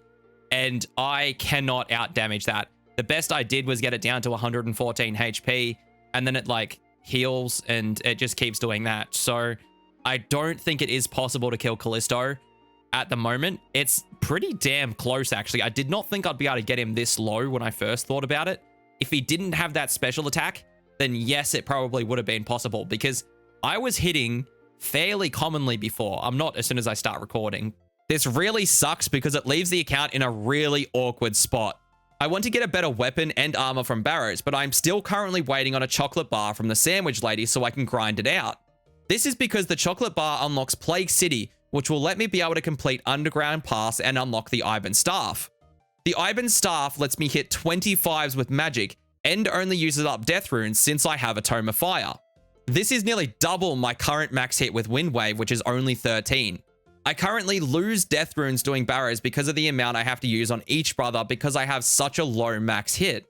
That's why I want to wait for the chocolate bar to grind out barrows. I want to grind barrows because this will let me get Verax, which is the only method that could kill Callisto with my stats. The other tank armor would also make Seracnus possible with these stats. To grind out barrows right now would be insane, and I can't really do it with the loss of runes overall. And it also takes me about 20 minutes on average for one barrows KC. So this leaves me in a really awkward middle ground. I can't move on to the next boss because of my stats, armor, and weapons just aren't enough. The barrows grind would be way too many hours. Training my stats from what they currently are to level 70 would take 100 plus hours with getting 15k XP an hour in the fight caves. But there is something else I could think of for the account to progress while I wait for the chocolate bar. That is Slayer. Now, you might think I'm doing all this to kill Callisto since bears are my current task, so how am I going to do Slayer?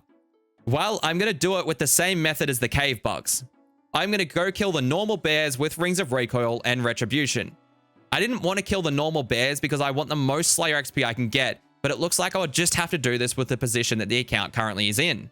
So let's go suicide bomb some bears. I had to make a quick trip to the Fountain of Ruin to get myself some Rings of Recoil because it is nearly 1 ring per bear and I had none left. So thank you to the mole for all these rings because I didn't even have to go make any myself. There is the final bear killed of the task. Now it is time to go get something else and hope for something that is good this time. All right, let's get a task from Crystalia then and hope it's something that we can do. I can do a few tasks, but not too many. I can do like maybe 6 tasks from her. And that's including bears and skeletons and shit in it, which I can't kill those bosses at the minute. So we'll see what we get. Yeah, Black Demons. I can't do that. Okay, great. Thanks. All right, let's go skip this one, Material. Let's hope for something good. 38 rats. Oh, that's actually a good one. 38 rats is actually good because I can kill the crypt rats in barrows. So that will mean I can get even more XP than what I would killing normal rats. So this is actually a good task, and I got a good amount of them too. So I'm going to actually go do some barrows runs and kill the crypt rats on my way through. There we go. There's my Slayer task done. That was 1.5k Slayer XP. That's the... Actually, it's not the most Slayer XP I've got from a task, but it's very close with Scorpia coming in first. But time to go get a new Slayer task from Crystalia, and then if that doesn't work, we'll see what happens. But so far, I've got absolutely shit all from the barrows chest. I've done like four chests and got nothing. Let's see what task we get from her this time. All right, 3rd time's the charm. Let's give me a task I can actually do in the wilderness. Oh my god, why can't you give me a task I can do?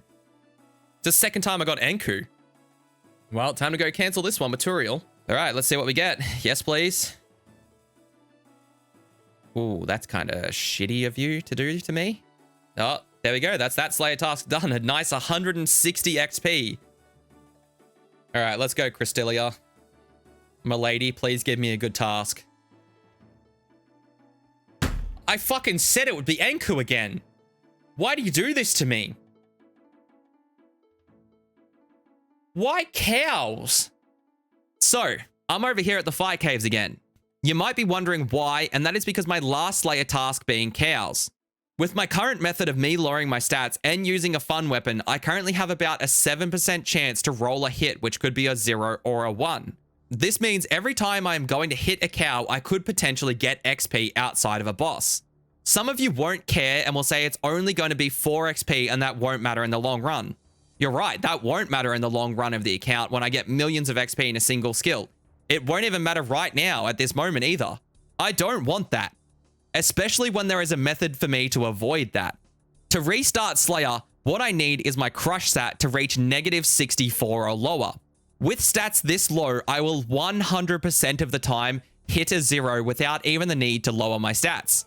The gear I need to achieve this is my Stale Baguette, which gives me -50 crush bonus, an Odium Ward or a Snakeskin Shield, and an Archer Helm. Now, the only available shield for me currently is the Odium Ward since the Snakeskin is locked behind Zulrah, which is locked behind the chocolate bar from the Sandwich Lady. So I plan to go for the Odium Ward, and while I'm doing that, if I happen to get a chocolate bar, then I'll go for the Snakeskin Shield instead. For the Archer's Helm, I need an elite clue with the Guardian spawn to get rune throwing axes to enter the Dagannoth King's lair. I have found out that there is a method to force spawn them, so once I get the step, it shouldn't take too long from there. Now I am back here at the fight caves because it's my best training method, and I will be able to train my defense to 60 to wear the Odium Ward. Plus, the extra defense will help me with many bosses, and my account needs higher stats for the future bosses anyway. So I'm going to get one more attack level to 65, which I'm only 6k off, and then I will train my defense to 60, and it will be time to start the grind for the first Wilderness Shield. Just wanted to say real quick that some of the next clips might be edited a bit weird or have emotes go across the screen. That's because my actual recordings got corrupted, so I had to use my streams video. So the editing might be a little weird with a couple things appearing on screen, but at least I still have the footage and proper audio. There is 65 attack. Now I'll be able to wield the Sarachnis Cudgel if I get one sometime soon. Time to move on to defense and train that. It should take about 12-ish hours to hit 60 defense. Just wanted to stop the training grind for a sec to see if I can kill the Chaos Fanatic with my current stats. Because to get the Odium Ward, I need 3 shards, and they come from the Crazy Archaeologist, Scorpia, and the Chaos Fanatic. I can kill Scorpia and the Crazy Archaeologist, but I am unsure about the Chaos Fanatic because he is usually killed with range and is known to take quite a bit of time to kill even with higher range and better gear. So my plan is to attempt 1 kill and see if I will also have to train my range to 60 to make this possible. So from that kill, I worked out that it is not feasible to kill the Chaos Fanatic right now. So I'll have to train up to 61 range to use the Rune Crossbow and make some steel bolts to make this a more doable grind. Now I'm going to go and head off to the Barrows to get more runes for the Crazy Archaeologist and Scorpia because I will need heaps of runes for this. Oh my god, we actually got our first piece, and it's the fucking Darok's helm too. So that is fucking like peak settled. That's exactly the same as what settled got us his first item. And we got it exactly 100 KC too.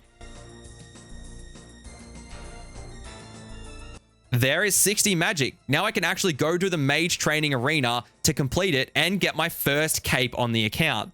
I can only complete Mage Arena 1, unfortunately, because in Mage Arena 2, you have to use all the staffs and the others are bought in a shop, so this will be my best in slot mage cape for the account.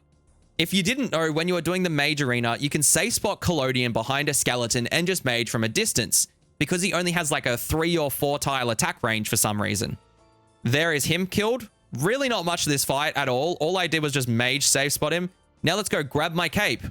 I decided I'd pick Zamorak because in the future, I could use the charge spell and use Flames of Zamorak for a boss potentially because it can hit a 30. So it would be better DPS than Ivan's Blast. Flames of Zamorak also works the same as Ivan's Blast with the Tome of Fire, so they don't consume charges, but it will act as infinite fire runes for the spell. Now that I finally have a cape, I want to head back to Barrows and get some more chests done.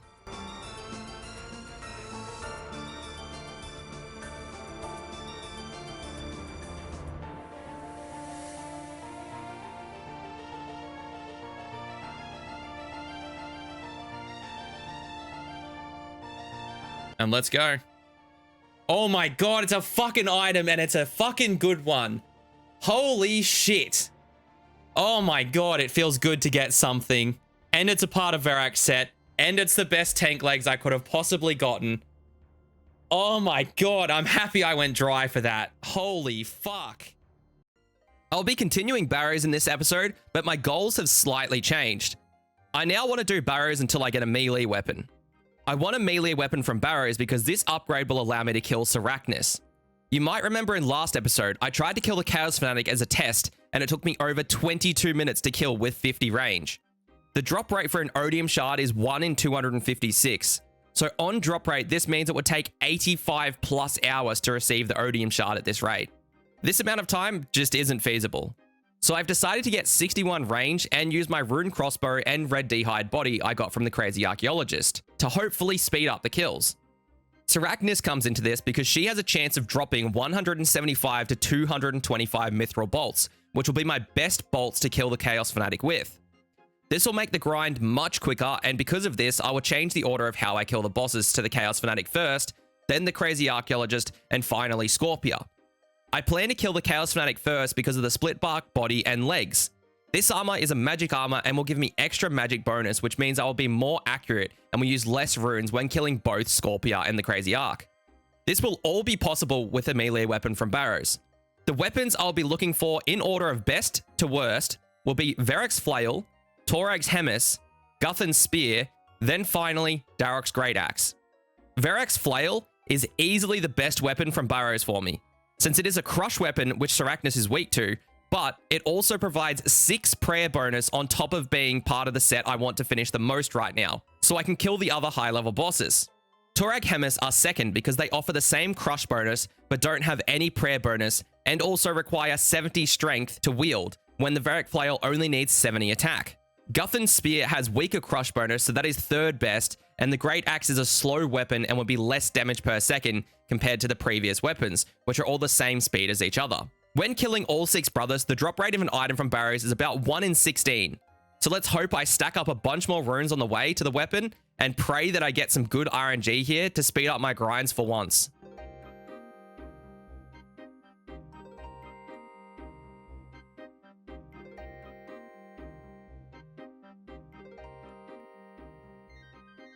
There is 60 defense. This means now I'll be able to wear the Onium Ward when I get it. This also means now I'll be swapping back to attack and training my attack to 70.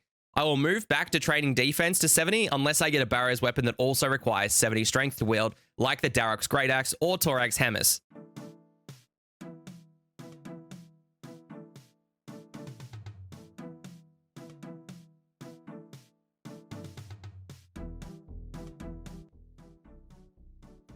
Okay, that's a pretty fucking good item. That's a tank body. Holy shit, I didn't actually expect anything because it's been so fucking long.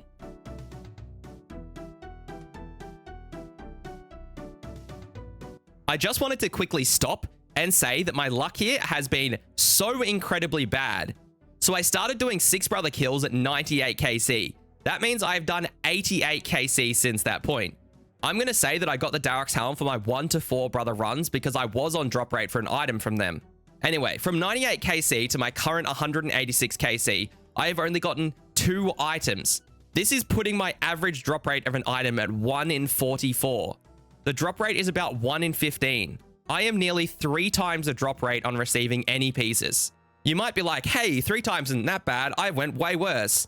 Well, my average chest time is 22 minutes. This means that for me to get 1 piece, it will take me on average 16 hours. Just getting the 2 pieces I have has taken me over 30 hours to get with this KC. To put this another way, if you take an average time of a normal account doing about 12 KC an hour, that would put me at about 380 KC with this same time investment. So could you imagine doing over 30 hours of Barrows to only receive 2 items? It really sucks to go dry here, and I truly hope that I can get a weapon soon, so I can focus more on training the account and move on to another boss. Because doing this for over 30 hours straight with only Fight Caves training in between truly sucks. Alright, rant over, time to get back to the chests.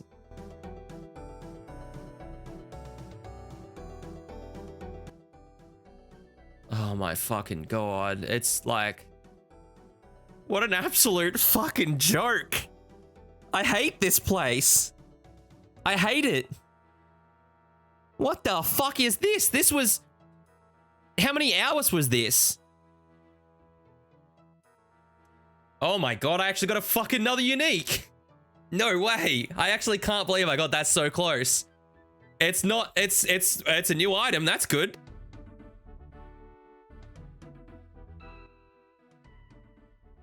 Oh my fucking god. There is no way I got my fucking best weapon.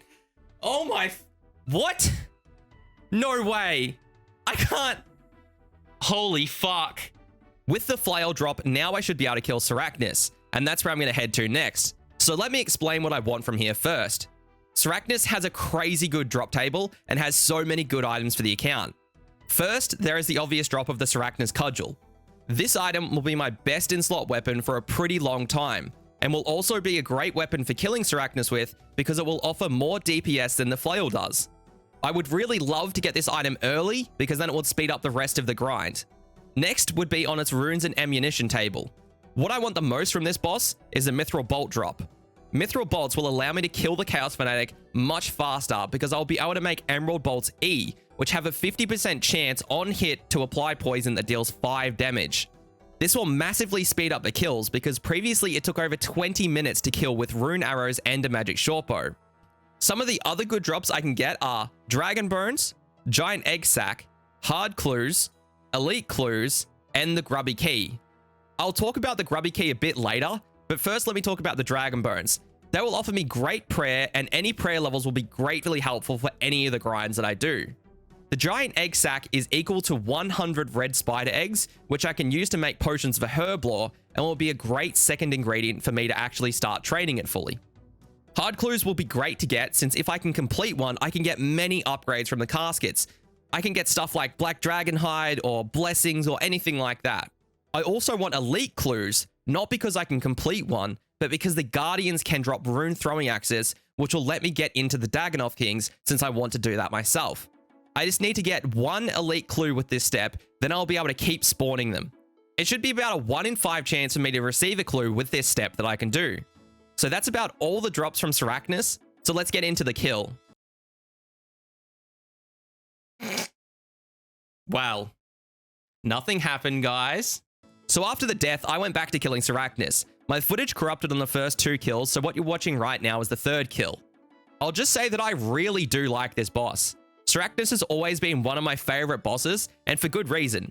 Sarachnis is a mid-level boss and offers some really good mechanics to learn. So let me run through the kill a little bit first. To kill Sarachnis, when you're at a distance from her, you pray range, and when you're within melee distance, you pray melee. She will only melee if you're in melee distance and won't swap to range, which is great. About every 4 attacks that Sarachnis does, she will change to a random corner in the room while webbing you in place.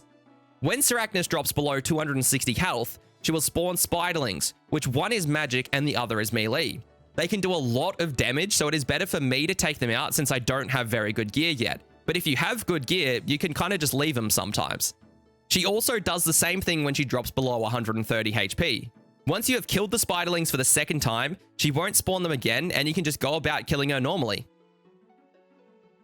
Now, after a couple kills at Sarachnis, I was out of prayer pots, so I decided to go back to the Crazy Archaeologist to get some prayer pots from him. The Crazy Archaeologist is the best place for me to get prayer potions right now, since I can't make them myself, since I don't have access to any Snape Grass. So I'm going to alternate between here, and then when I get a prayer potion, I will go and do 2 kills of Sarachnis until I manage to get a drop of Mithril Bolts. I can only do 2 kills currently because it takes me 2 sips to get 1 kill. Once I get the drop of Mithril Bolts, I will then go and kill the Chaos Fanatic for more prayer potions and for its other drops that will help me kill Crazy Archaeologist and Scorpia. Mainly the split bark body and legs along with the Zamorak robes. But before I start to kill the Crazy Archaeologist, I want to go and train my crafting to 55 so I can make a Dragonstone ring and enchant it to get a Ring of Wealth. So while I'm doing this grind, I have a chance to receive items from the rare drop table, since it includes my best in slot shield for a while, being the Rune Kite Shield, and also the Dragon Spear, which will be my best weapon to poison because it will be more accurate over the Dragon Dagger. And there is 55 crafting. I really had to scrape everything in my bank together to get this level. I'm here making Bowstring because I was basically out of all things that could get me crafting XP, and I only had about 20 more flax in my bank. So the Beekeeper random event really came in clutch here. There is the Ring of Wealth crafted. Now I just have to drink the magic potion I got from giving Dr. Jekyll a dwarf weed, and it will boost my magic from 66 to 70. Then I'll be able to use Enchant Dragonstone since it has a level 68 magic requirement. Now that I have the Ring of Wealth, this is what I'll be wearing in the future because this gives me the chance of getting a lot of good items from the rare drop table. Especially the Rune Kite Shield because my current best in slot shield is an Iron Kite Shield, which is about 5 times weaker than what a rune one is. Now it's time to head back to the Crazy Archaeologist to look for some more prayer potions to then go and kill Sarachnis with. Hopefully I can snipe an Odium Shard along the way. Fuck, I just got the Odium Shard on that drop. What the hell? That's 84 KC and I've gotten both shards? Oh my god. I'm staying here because I'm going to keep it and do this last couple kills, but holy crap, that's one of the shield shards that I'm looking for. What the fuck? I did not expect to get that so early at all. Oh, this is the boss I was hoping I went like more dry on for the Odium Shard than the other two because this one's the easiest to kill. Because of that Odium Shard, I have now completed my first boss log and got it green in my collection log. It feels amazing to actually have a green boss log, which is a massive achievement for the account to have. This will hopefully be the first of many completed boss logs. You might have seen that I had a prayer potion in my inventory last clip, so I've come back to Sarachnis for a few kills to see if I can get anything. Oh my god, we got the mithril bolts already. That was fast as fuck. Okay. 1 in 20 drop. That was very quick. So now I can need to just train up my range to 61, and then I'll be able to kill the Chaos Fanatic a lot easier. Since I am streaming in a minute, I obviously don't want to go train up my range straight away, so I'm going to go back to the Crazy Archaeologist and get some more prayer pots and then keep doing this. Just got another prayer potion, so it's back to Sarachnis now. Should be 4 kills now since I've only been doing 1 sip per kill.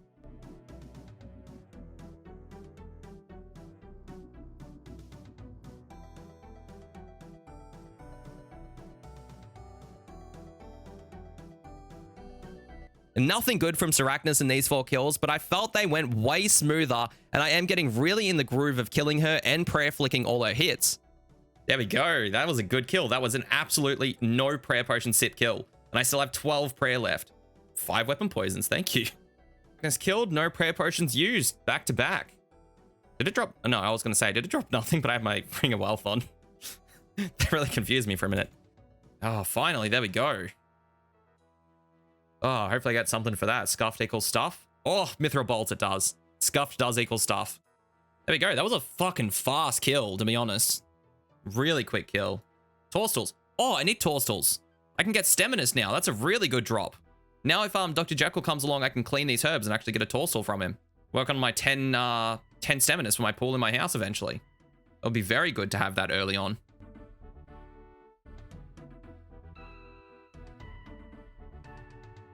There is 70 HP and 1,200 total level. I'm just AFKing in between streams and Sarachnis kills. Once I get 70 defense and 60 range, that should make Sarachnis so much easier with all the gear upgrades I can get. There is 60 range. Now I'll be able to wear my red D'hide body that I've gotten from the Crazy Archaeologist. Now I just need 1 more level till I can wear the rune crossbow. But this will take about 2.5 hours to get with the XP here. There is finally 61 range. Now I can use the rune crossbow and finally kill the Chaos Fanatic with it. So I'm going to head there and see how long a kill will take. Hopefully better than the last kill, which was obviously 22 minutes long. First, let me make some steel bolts and also make some emerald bolt heads to make some mithril bolts E. This will make it so I have a 50% chance to poison the Chaos Fanatic for 5 damage. This should hopefully speed up the kills along with the mithril bolt upgrade. I would just be using my steel bolts in between the mithril bolts when I have to poison so the mithril bolts can stretch further.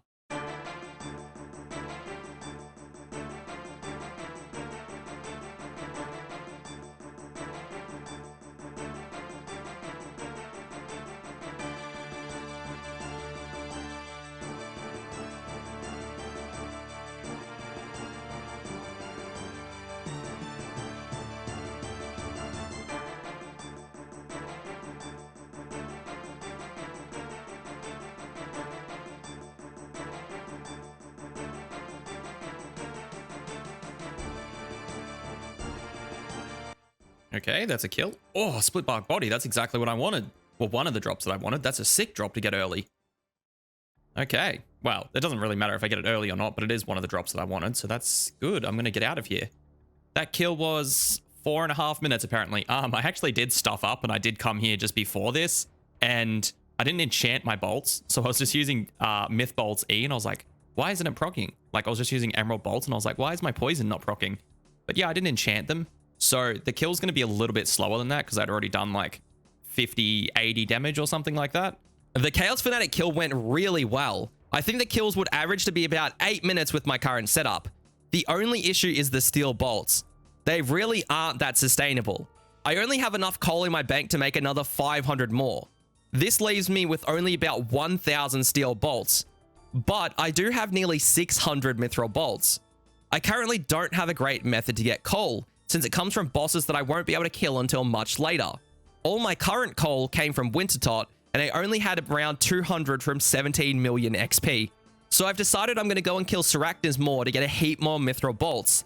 They offer plus 18 strength bonus over steel bolts, and Sarachnis is just a heap easier to kill than what I predicted. with my ability to kill Sarachnis with no prayer potions means I can just keep doing more kills for more loot, and all the loot will be massively beneficial to the account. But first, before I go back to Sarachnis, I'm going to go get 57 Thieving in Chambers of Xeric, so I'll be able to use my grubby keys I get. So I put Thieving on hold for a bit so I could kill some more Sarachnis on stream. By the way, I streamed all these kills of Sarachnis, so make sure you go check out my link in the description to go to my Twitch. I got to 50 Thieving, and I'll be back after some more Sarachnis kills. What can I say? I really do enjoy Sarachnis as well. All right, anything from this kill? We're on 49, then the one after will be 50. Holy fucking crap. There is absolutely...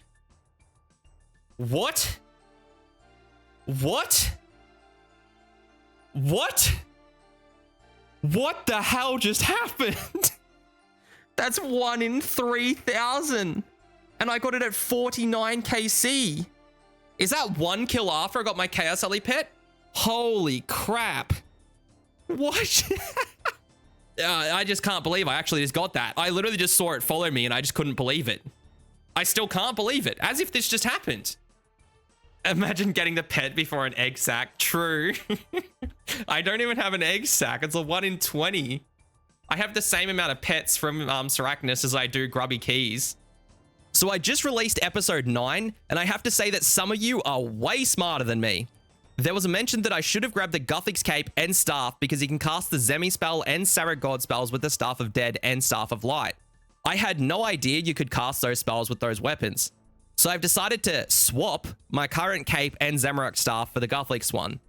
This only means I have to spend 80k on the Guthix Staff and just drop my current Staff and change my Cape. This doesn't do anything for the account because I'm just swapping it, so I see this as being fine. If I looked into this more and had the knowledge before I picked my Cape, I 100% would have taken the Guthix Cape and Staff. Changing right now doesn't affect anything because I haven't cast any Zemi spells yet, so you can just imagine I picked this Cape for the first time. This also does open up me being able to do more bossing content in the future, that being Mage Arena 2. So I think this is a good decision, but tell me what you think in the comments. There is finally 57 Thieving. Now I'll be able to loot grubby chests. Shout out to Cola over here for scouting this raid with a Thieving room first because it can take me more than an hour to do that sometimes. Now that I have the Thieving level, I want to go and try open my first grubby keys. Some of the more observant people might have noticed an issue with me using grubby keys. To get to the grubby chest, I need to picklock the door to enter, which gives me 10 Thieving XP. The XP is gained outside of a boss, but I find it fair since I'll only be getting the XP due to the boss drop, and I'll be not entering the chest room unless I have a grubby key. So basically, I'm consuming the key for 10 Thieving XP. Anyway, let me talk about the loot I can get from this chest. This chest is absolutely insane. Basically, everything on its drop table is great for the account, with the exception of a few items, with those being the Red Dragon Hide, Astral Runes, and coins. I don't have a use for any of these items, and for the coin drop, it's only 10k, and any other item outside of the ones I mentioned would be better. The prayer potions and super restores will be a great help to prep this account for the fight caves, which is very close. Now, let's get to opening some of these grubby keys I have stocked up.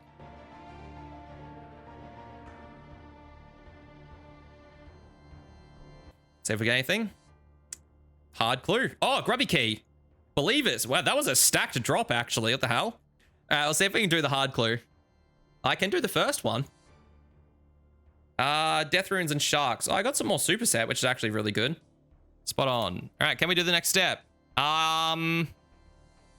Yes, I can actually do this one. Since the hard clue needed me to enter the Abyss, I decided to do the mini quest for it. Now, I said many episodes ago that I couldn't enter the middle of the Abyss because there are skill checks. Well, as it turns out, there is a tunnel that doesn't give any XP to enter the center. This means that my early game Barrows grind for runes didn't really need to happen.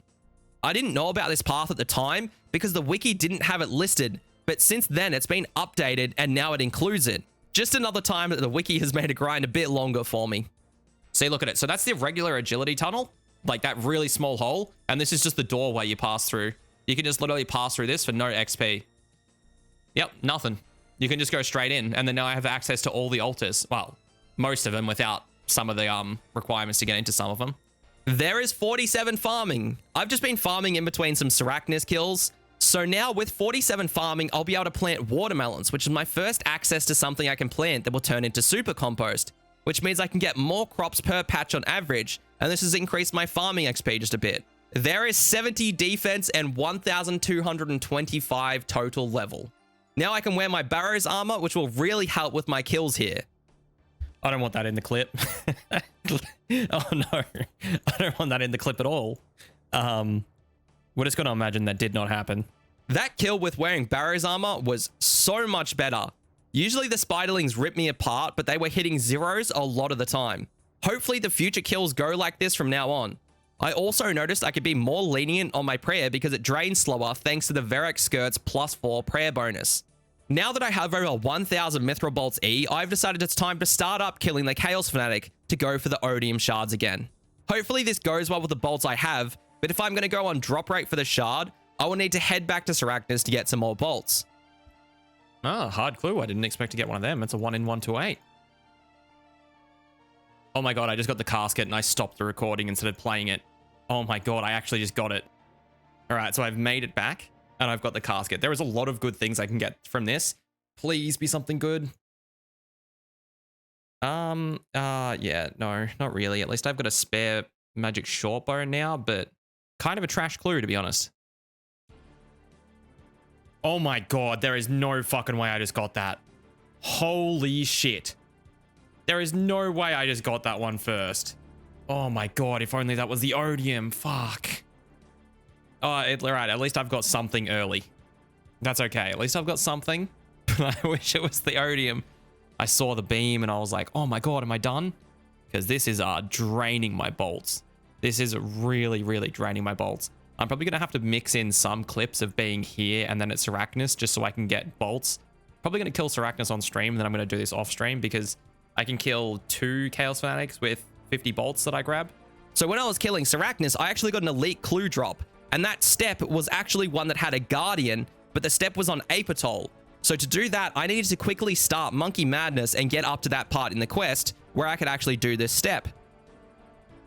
All right, so we got Cosmic Runes. All right, that's fine. We can't expect it to get it in 2 kills now. So as long as I don't dig again before I get another clue, then it will reset the step, and then I'll just come back and I'll do it again. As soon as I get another clue of any type, so say if I'm killing Sarachnis and I get a hard clue, then as soon as I get that hard clue, I can come back here and dig and it will spawn the Guardian again.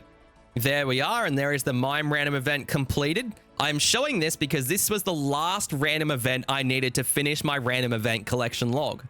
I'll be one of the very few unique accounts with a completed random event collection log, so it's actually a really cool achievement to have.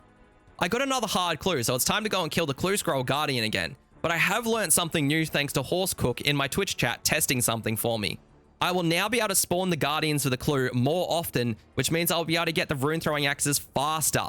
I won't explain this method because I don't want it to be patched, but just know that the rune throwing axes will be obtained very soon. Oh my god, Sandwich Lady? Oh my god, it's been like 80 something random events. Please give me a chocolate bar. Oh my god. Oh my god. Holy fuck. It actually happened. I have not seen a Sandwich Lady for at least 85 random events, and I finally got a chocolate bar. Holy crap. I'm going back to the bank to bank this. I am not risking having this in my inventory in any way, shape, or form. So this means that Underground Pass is coming up. So I'm going to have to do some agility training, some farming training. I'm going to have to do a lot. With the chocolate bar from last episode, now I have the hardest to obtain item for Plague City. The reason I say the hardest is because I still need Snape Grass, which means I need to get myself 58 farming, not 61 farming, because I can make a garden pie to boost my farming by 3 levels so I can plant the Snape Grass earlier. The only thing is, I'm currently 51 farming, and will need a bunch of seeds to get my farming up to 58. So what I plan to do is go kill the mole to get some of the allotment seeds that I need. There we go. I've just finished up doing 150 kills in the mole. I didn't record it. Well, I did, but my recorder didn't catch it. Same for actually 70 strength. So I got 70 strength on that grind as well, which is pretty good to have base 70s. I'm going to keep training strength because it's going to get me more max hits and I won't need any attack or defense for a while. So I only managed to get 12 watermelon seeds from the bird's nest, which isn't very much XP at all. So I have decided to do a new farming method, and that is farming inside of Chambers of Xeric. I had someone come into my chat and mention that you can get about 40k XP an hour farming in there with the last seed. I currently can't farm that seed since I need 55 farming, but I can farm the middle seed, which gives about half the amount of XP as the last one does. This should mean I'll be able to get about 20k farming XP an hour in Chambers of Xeric, which would be way more XP an hour than the Wintertot farming method, or even just planting the seeds myself. As I said in the last clip, I'll be coming over to Chambers to try the farming method here. Now that I have higher stats and protection prayers, I should be able to complete certain rooms and hopefully be able to get to the end of the first floor to start farming. The rooms I'm able to do are any of the puzzle rooms. This means thieving, tightrope, ice demon, and the crabs room. Now for the combat rooms, I'll only be able to do 3 of them. That's guardians, lizardmen shamans, and skeletal mystics. So I'm going to keep resetting these rooms until I manage to get the correct layout that I will be able to do. Then I'll give a quick explanation on these rooms and how I do them and how it kind of works in here. So I finally got a raid set up that I'm able to get through. Took me about 30 minutes of resetting to get one. As you can see in the top left, I got lizardmen shamans, thieving, skeletal mystics, guardians, and the ice demon. Now, since I only need to get to the end of the first floor, I only have to get through the first 3, which is the shamans, thieving, and skeletal mystics. The first room, lizardmen shamans, work the same as normal shamans do on the outside. They spawn their little purple dudes that blow up near you after a little bit of time. They will also still poison you, which is very bad for me since I don't have any anti-poison, so I died a lot to these guys. And I mean a lot. After the shamans were killed, I headed to the thieving room next. As you might remember from last episode when I trained thieving, all I did was run between 4 chests and grab grubs. But this time, instead of just dropping them, I deposit them into the trough. Once the scavenger gets enough grubs, it goes to sleep, and that's just this room done. Now, the skeletal mystics were the last I had to do. They are able to hit through prayer and can attack you with magic throughout the whole room. So what I had to do here was get within melee range of them until they started to melee me, and then run to the other one and do the same thing. Once I had them all wanting to melee me, they don't start to mage me again unless I start attacking them. So I safe spotted them around a corner and would just focus on one at a time. When it eventually started maging me, I'd step back in and get hit real quick and step back to the safe spot to get some free hits in before it starts to mage me again. This was good when I had food, but after I ran out of food, I would just die and run back here all the way from the start. Now, when I finished off the last one, I had access to the end of the floor, where I'm able to rake the weeds here to get seeds without killing any of the raid monsters for them. After this, I went back and deposited my stuff in the storage unit and grabbed the farming tools on the wall and went back and started raking the weeds. When you're raking the weeds, you get the seeds in order and it gives you 1 to 3 seeds each time. Once I had a good amount of seeds, I went back to the resource room and started planting them and farming them. I can plant the middle tier seeds, which gives me 6 XP per plant and 15 XP per harvest. In Chambers, the seeds grow much faster and only take about 30 seconds to grow fully. There is 58 farming. Now I can boost up with my garden pie to 61 and plant the snape grass, which is the last item I needed for Plague City and to start the Zulrah quest line. I'm not sure if I have all the ingredients in my bank for the garden pie, so I'm just going to go check that, and if I don't, I might have to go do some kills with the Black Knight Titan. There is the tomato seeds. Didn't take too long, so now I'm going to go plant them and make myself a garden pie. There we go, the tomatoes are grown. Now I just need to make some flour from my house and make the pies. Okay, time to cook the pies, and thanks to my cooking level being so high, I won't burn them. Alright, now to plant some snape grass then. After it fully grows, I'll finally be able to harvest it and have access to snape grass. The snape grass is all grown, so now all that's left is to harvest it. So just a harvest of both of these patches got me 40 snape grass. This is great because now I'll be able to start Plague City and work my way towards unlocking Zulrah. With the snape grass, I'll also be able to make my own prayer potions when I get the herb lore level, which I think I might actually have the herbs in my bank to already achieve. Before I start Plague City, I first want to get my agility up. The following quests like Regicide, I will need 56 agility. So I plan to get the level now before I start the quest line. So it's time for me to head back to Chambers to train my agility on the tightrope. I have been here on the tightrope for about 30 minutes, and I am only getting about 1.4k agility XP per hour, which if I went back to doing the toy mice method, I could get more than double that. So I have decided to change up what I'm doing and go and complete some quests that give me agility XP or reward me with a choice to put that XP into agility. To start this quest grind off, I have to start somewhere completely unexpected, and that is by doing Sheep Shearer. First, let me go grab some shears from my house. In the quest Sheep Shearer, you are asked by Farmer Fred to shear his sheep and bring him balls of wool. So, that is what I'll do. The thing is, I'm not going to give him the balls of wool yet, but I will shear his sheep for him. Now, there is one new quest that was added recently that needs this wool, and I just so happens I have some now. That quest is Giant's Foundry, and where our adventure takes us next, so let's go over there. Here is where the wool was needed just for this part in the quest. Now, I won't be finishing this quest right now, because I just have to search these boxes just here. So this gives me a lot of like iron and bronze stuff. So what I hope from here is about like 5 bronze bars. I'm not 100% sure how many bronze bars it gives each time, but it can give bronze bars. So I really, really hope I get 5 bronze bars from this, because that is all the bronze bars I need to complete future quests. And these bronze bars actually unlock me piety as well. There is no way to get bronze bars on my account. So if I get 5 bronze bars, that means I can unlock piety and so many other quests too. So I'm really, really hoping I get at least 5 from this. So it's like, it's kind of scary to click on this because there was no way for my account to get bronze bars. So this has literally unlocked Raids 3 with no exceptions. This has unlocked piety. This is an insane click right here. So let's see. Yes, take him. Oh my God, it gives me 8. It gives me 8 bronze bars. Holy crap.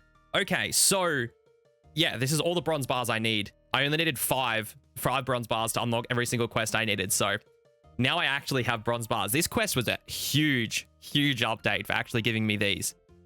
So this is actually insane. Like this is piety. This is like barrel chest anchor as well, which is a good spec weapon. This is so many quests. That yeah, this is Raids 3 as well, another big one. So this is a huge, huge thing to have unlocked right now. I actually needed the bronze bars to go start the next quest, which is Shiloh Village. So I'm going to go to Shiloh Village, and then after that, I'm going to work my way towards One Small Favor so I can get some agility XP. So let's go do that. There is Shiloh Village completed. I needed a bronze wire for that quest, and I needed to do part of Giant's Foundry quest. And also, don't worry, I will go back in the future and finish that quest when I have access to some other bronze equipment I can smelt down. Now it's time to do One Small Favor and use another bronze bar for that quest. I was just looking at the list of items needed for the quest and noticed the hot water bowl. I currently can't get a bowl from anywhere. Since I can't pick up items or buy items with my rules, I also can't currently get soft clay to make a bowl either. So I have to put this on hold for a minute and go train agility normally until level 40, where I'll be able to do another quest to put lamps into the skill. Now I'm going to go catch mice for like 5 hours until I hit 40 agility. While doing agility, I looked into some quests some more and found out that during Underground Pass, you are handed a stew. This means I can get a bowl and complete One Small Favor to get agility XP. So first, I'm going to go do Temple of Ikov to get the Boots of Lightness to help me with doing Underground Pass, because I am going to have to do a lot of running in that quest.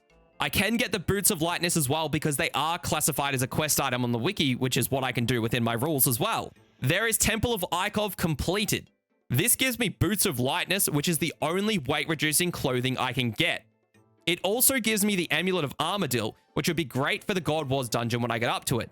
Now it's time to go and complete Underground Pass for that stew. At this part in the quest, if you talk to the guards before you attack, they give you some supplies, and one of the things that they give you is a stew. If I now eat this stew, I will have a bowl ready for the One Small Favor quest. And here in the quest is where you receive Clank's Gauntlets.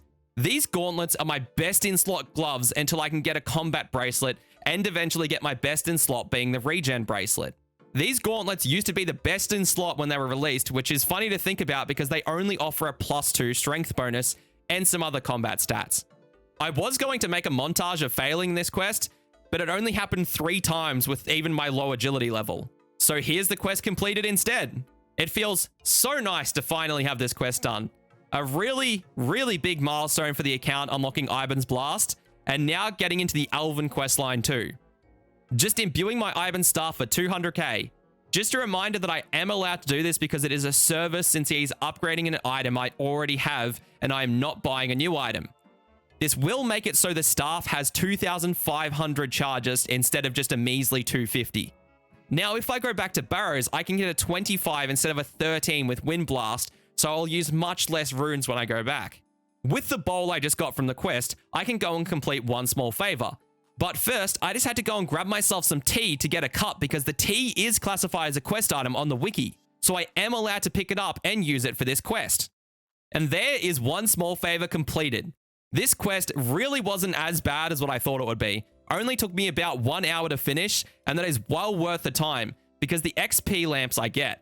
I put the lamps on agility and got to 43, which has saved me about 5 hours of training with Toy Mice. Now that I have over 40 agility, I'm able to go do In Search of Knowledge mini quest because it gives you a 10k XP lamp that you can put into any skill above level 40, and I already have the pages completed from Sarachnis. Quest completed and lamp obtained. I put this into agility and got to level 45. Now I'm out of quests that I can do for more agility XP that I can currently access. So it's time for me to get back to catching mice till I hit 56 agility, which will take me around 27 hours from now if my XP an hour stays at 4.5k. Decided to do some Temporis on stream and loot the reward pool when I got 200 reward permits. I was doing Temporis because it was the easiest way for me to get clues to get the rune throwing axes. Plus, I wanted 87 fishing to AFK Sacred Eels when I complete Regicide, since that will be a good use for the bait I get from Temporos.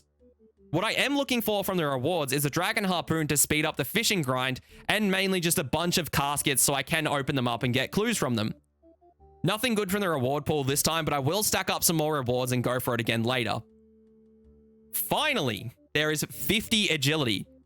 This method really destroys my wrist. I started to catch the mice here in Port Sarim Jail because this is the best place I found. I tried using the tile near the Laren's chest, but I need a 2x1 tile space to catch them. Anyway, I'm getting about 4.2k agility XP an hour. I have also decided to do Regicide with 53 agility. You need 56 agility for the quest, but that is boostable. So I am going to use an agility potion I got from Dr. Jekyll to boost the last 3 levels, so I can complete the quest early and get to Zulrah. Plus, the quest rewards you with 13k agility XP, which saves me 3 hours of doing this. I also thought you needed 56 agility to wield the crystal bow, but you only need 50 agility. So I'll be able to use that after the quest when I get the 70 range, that is. With this final mouse, that is finally 53 agility. Holy crap, this took a long time. Oh, anyway, I'm going to go do Regicide now. I'm pretty sure I have every item for it, so I'm just going to go and just straight send that quest. But yeah, all in all, grind sucked. My wrist hurts. Not looking forward to the next 7 levels I have to do before I unlock Wintertot and have a better training method. Just before I start the quest, I have to make one more exception for the account. That is the Pestle and Mortar. I did plan to buy this item right after I finished Droidic Ritual, but forgot and haven't needed it since. I have decided to make this an exception since it locks me out of many secondary ingredients for potions that bosses drop. So this should hopefully be the last exception I make in the account. Now let's go and start the quest.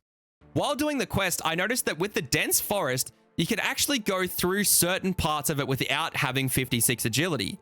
You only need 56 agility for the first bit near the tracking elf, and not for any other traps in the area, which is actually pretty funny. It just shows some of the spaghetti code at work again. There is the quest completed, and that gives me 13k agility XP and nearly gets me to level 54 agility, like I'm only 600 XP off.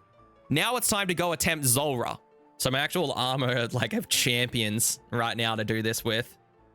Splitbark, Wizard Hat, normal Guthix Cape, Ivan's Staff, Tome of Fire. I've got Clank Gauntlets because they offer good defensive stats, my Ring of Recoil, and this is what my inventory looks like. So I've got 2 Antidote Pluses, 2 Prayer Potions, and the 500 Death Runes for the kill. And I got here, obviously, by using the port to Port Tyrus, the charter ship. That's what I'm trying to say. So I'll show you what my stats look like now. So it's not too bad. The defensive stats aren't horrible, to be honest. So hopefully this goes pretty well. I don't think I'll be able to do it on the first attempt, but I think I'll be able to do it within a couple or maybe a few plus. But I just need to scout the right rotation, and then after I do that, we should be good.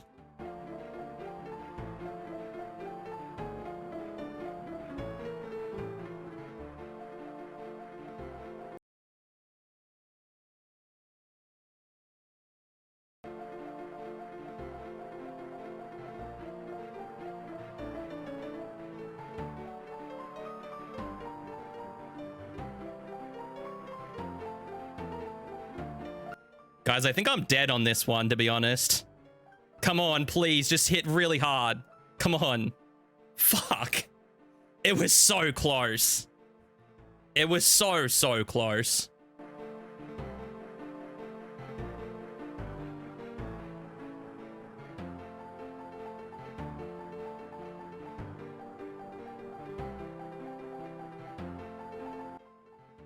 Come on. No, that's not what I clicked down there. Fuck. I clicked. Oh my god. Wait, I'm completely off. I forgot it was the opposite way around, not the wrong way. Fuck. It was this, the fucking range tick one, not the mage tick one first, so I was completely off. Okay, so from those attempts, I've decided I need to upgrade my current mage gear, so I'm going to go do some runs of the Barrow's chest to hopefully get an Aram's piece. If I manage to get an Aram's top or bottoms, I believe it will make the attempt possible. I am also here for magic XP, so I can hit 70 magic, so then I can equip my Aram's hood and eventually other pieces I get. So let's sit here and do some Barrows again. I'm starting at 198 KC. I thought I might do some Zora to get more used to the mage only method on my main Iron Man, and look what I pulled on 3 KC. I can't wait to go super dry on my boss locked account for this.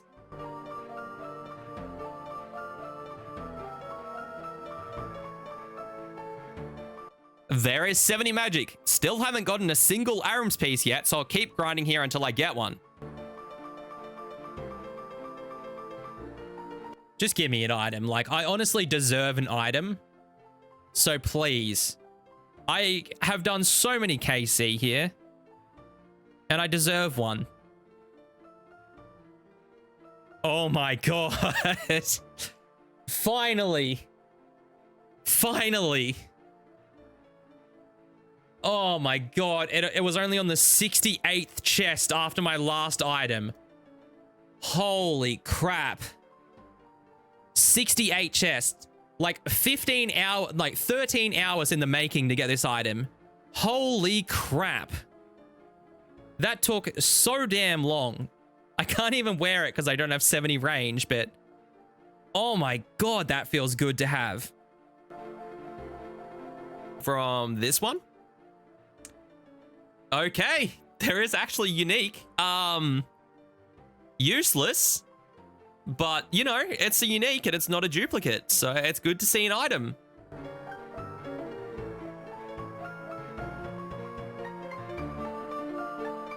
There's 75 magic. This now unlocks Fire Wave. Fire Wave with a Tome of Fire has a max hit of 30.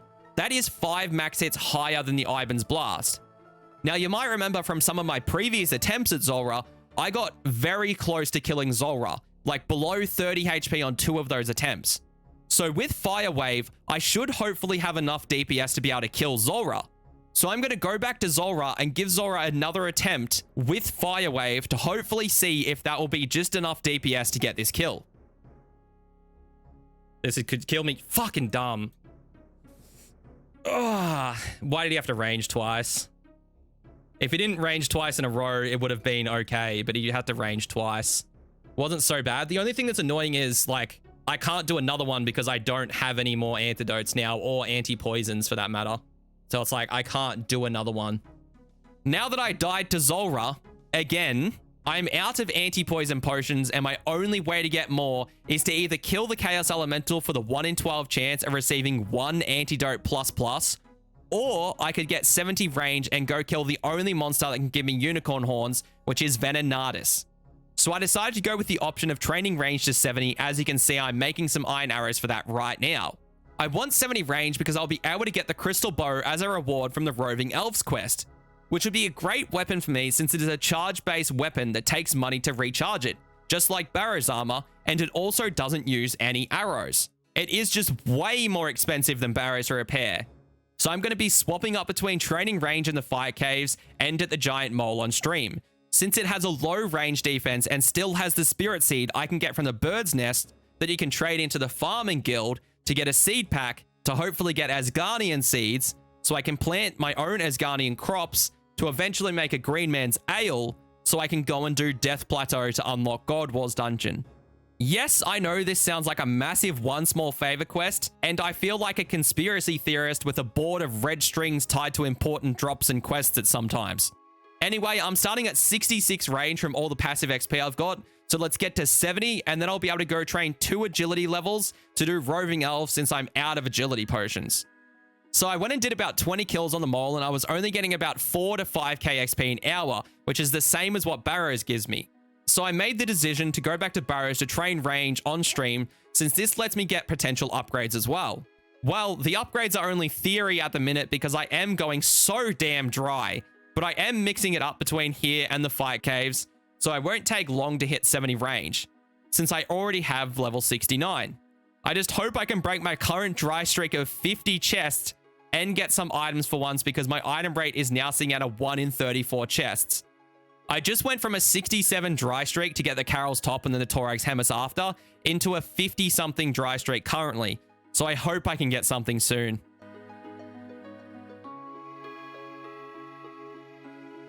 That is 360 KC. That's also where I'm going to be stopping Barrows right now, and I'm going to be heading back to the fight cave so I can train up the last bit of my levels. There is finally 70 range. I was getting about 15k an hour here at the fight caves, so it really wasn't that bad. Anyway, now I'm going to head off and do roving elves because I actually do still have an agility potion 3 in my bank, and I should only need 2 sips to get me above 56 agility, so I can get through the dense forest to start the quest. So I'm going to go over there and finally unlock myself a crystal bow. There we go, and that is quest completed. A really fast quest. It only took me like 15 minutes. I didn't even actually need to drink my agility potion because the elves you start the quest with appear near the Tyrus camp, and I don't need 56 agility for any of these obstacles. Now I just picked the crystal bow, and I've unlocked my best range weapon for a long time. This bow is honestly so amazing for me, and it's great to know I don't need 56 agility to get, because the elf I recharge it with is just in a separate part that I don't need a sip of potion to get to as well. Anyway, now it's time for me to go and kill Venenatus and hope for some unicorn horns early. This is the gear I'll be taking to Venenatus, just my crystal bow, Carol's body, and a power Emmy. But first, let me talk a little about what I'm hunting from here. I want 3 specific items from Venenatus. Those items are 100 unicorn horns with a drop rate of 1 in 64, the 10 antidote plus potions with the drop rate of 1 in 42, and the 100 diamond bolts E. I really want the antidotes or unicorn horns to get some more kills on Zora, and I want the diamond bolts E so I can use my rune crossbow on Venenatus for some kills, since the boss is going to eat through my charges on my crystal bow. Overall, the rest of Venenatus' drop table is really good, but I currently only want these 3 items, so I really hope I get them early. So I am using the south safe spot because I hope to see less PKs here because my kill times will be very long. It is a safe spot that depends on RNG with Venenatus' movements, but I think this will be the best safe spot for me to use, since I can't use the normal safe spot in the middle area because that requires a bow with a 3-tick attack speed, and the crystal bow has a 4-tick attack speed. Anyway, let me get to killing and see how this goes. Okay, so Venenatus disappeared and reset back to the middle. I didn't know this was going to happen because I've never killed this boss this slow before. So looks like I'm going to have to set this up again. I might have to reset up this safe spot a couple times each kill too. Well, I just got Venenatus low after several attempts, but I just got killed when Venenatus was at about 20 HP, and my bow only has about 30 charges left. So I'll have to go get my bow refilled with charges for 900k. So let me go do that real quick. Just a reminder that I am able to refill my crystal bow because it is a service, because she's just refilling an item that I already have. There we go, and there's the first Venenatus kill. Only rubies and diamonds, but damn did this take a long time. It took about 1 hour 15 minutes for this kill, thanks to all the screwing around and learning what I had to do on this account. The range potion really helped with my DPS, and the strange fruit helped me cure poison when I had it set up. So I reckon I can get some faster kills for the next couple kills, since I only have about 5 range potions left. So I was going to end the video here, but a discovery was made, and that discovery had to do with strange fruit. Strange fruit cure poison, and on the wiki, it mentions that they work like an anti-poison potion. So I thought, I wonder if they can cure venom. So I asked someone in my chat to test. What we discovered was actually game-changing for me. Strange fruit does cure venom, But unlike an anti-poison potion that just cures venom and leaves you poisoned, the strange fruit completely cures you. It gets rid of venom and poison with one fruit. So I tested a kill on my Iron Man, and I actually got the kill with 5 strange fruit. So with this method theory crafted and tested on another account, it's time to go back to Zulrah on the boss locked account and try to get my first Zulrah KC.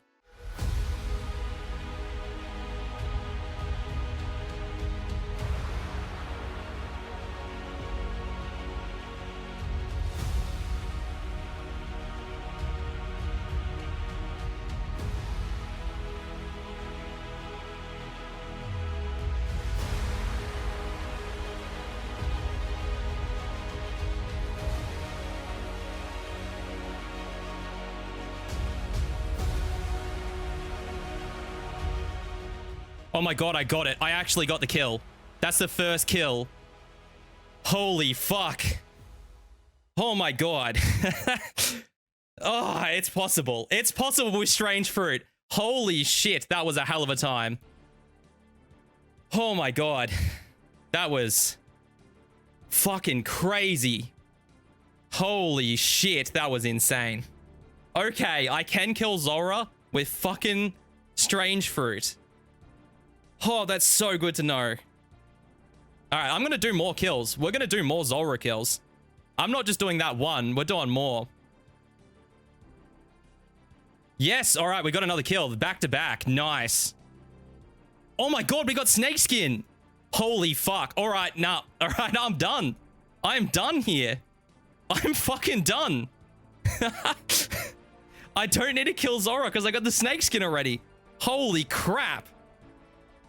What is how I got the 2 drops I was looking for. The 2 drops I got in 2 KC here. Right, this is where all my Barrow's luck went. All of it. Those are the 2 drops I was looking for. Snakeskin #1 drop and Swamp Tile was the next, so I can actually do Horror from the Deep. Perfect. Absolutely perfect. Oh my god, now I can make my Snakeskin shield. Oh, all right, now I just need to work on the Rune Throwing Axe. So all I need to get now is the Rune Throwing Axe, and then I'm at the DKs, and that's it. And I'm good. Okay, so I'm definitely doing DKs next. That is 100% the next thing. And then use the nails on the shield. I need 56 crafting. I need 1 level. That's okay. I can deal with that. There we go. We're making it. Look at it. Look at it. -11 crush bonus. That's what we are looking for. So that is 2 parts of our Slayer setup ready. It is just only the Archer's Helm left, and that's going to be for DKs, which I should be able to get the Rune Throwing Axes for very fast. So we are part of the way there. But god, it feels good to have that. Very good to have that. Now with 2 of the 3 items I need for my Slayer gear obtained, that being the Baguette and the Snakeskin shield, now all I need is the Archer's Helm. With these 3 items, it makes me achieve a -64 crush bonus, which makes it so I'll always hit a 0 on a monster.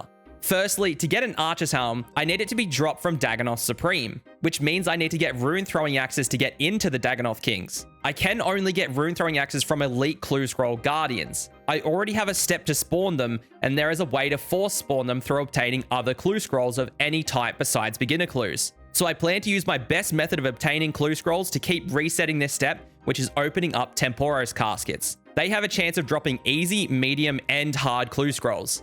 I might also mix in some Sarachnis, since I still need the Cudgel, which will be a great help against the Dagannoth Kings, and Sarachnis also drops hard clues at a rate of 1 in 40. But first, I currently have 15 caskets from Temporos to open, so let's open them first and see if I can get some clues from them.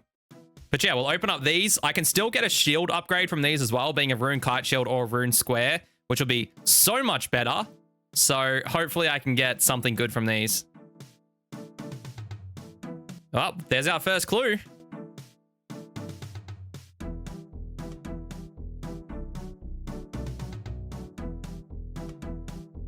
Let's open them here, and then if we get another clue, we can just do it straight away. Hey, it's a hard clue this time. And it's a step I can do. All right. Now we can do this step because we're already here. Perfect.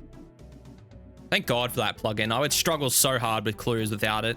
There we go. Now that's the casket. All right, let's open this hard clue casket and see if I get anything unique from this.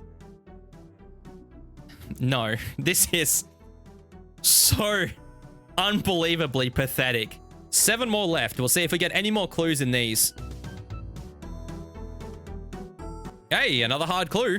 All right, let's go do the elite clue thing and then we'll start working on the hard clue again. After I finished up opening those caskets, I went back to Sarachnis to hopefully get some hard clues from her.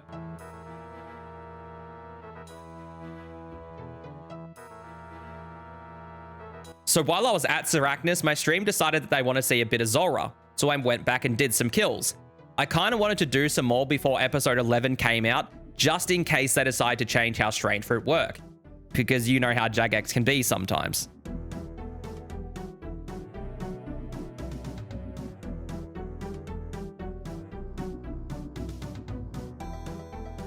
There's 200 KC at Sarachnis. I'm going to head back to Zulrah now so I can hopefully get some lore runes, since Zulrah has a really common drop of lore runes, and I am down to under 10 in my bank. I need more since I'm using up so many for this clue scroll grind, so I hope I can actually get some. That's killed it. There we go. That was a very clean kill. Very, very clean. Nice. Oh, lore runes. That's what I was looking for. Perfect. Perfect. I needed lore runes. That's the specific reason I came here.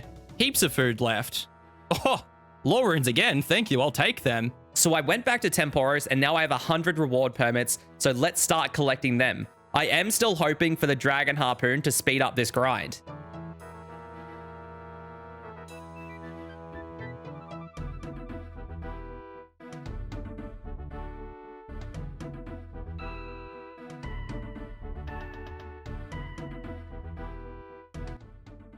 Oh, big harpoon fish. That's new. That's definitely very new. Okay. I saw the collection log come up and I thought I only had the harpoon or the pet left, so that kind of surprised me. All right. Very useless, but oh well, at least we've got like nearly all the collection logs now. All I need is the pet and the harpoon from here and we're set.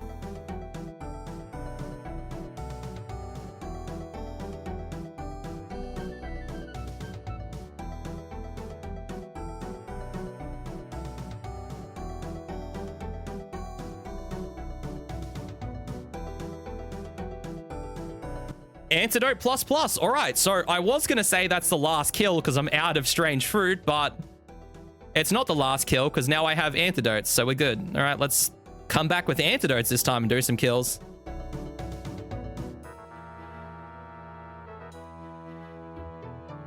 All right, not bad. That one I barely had to use any antidotes for, actually, which was sick.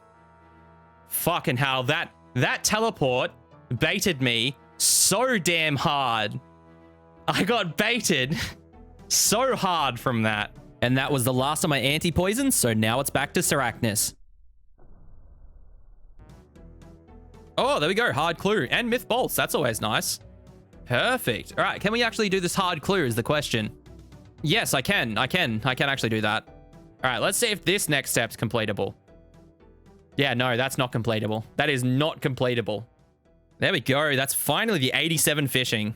Now we can do the sacred eels. Okay, so 21 caskets finished on. That's just below what I was expecting. I was expecting anywhere from 22 to 23 caskets was like on rate, but 21's not that far below. So now I'll be able to open up these and hope for some clues from this. Wow, this is not good. Oh, thank God. Okay. Why? Why purple gloves? So annoying.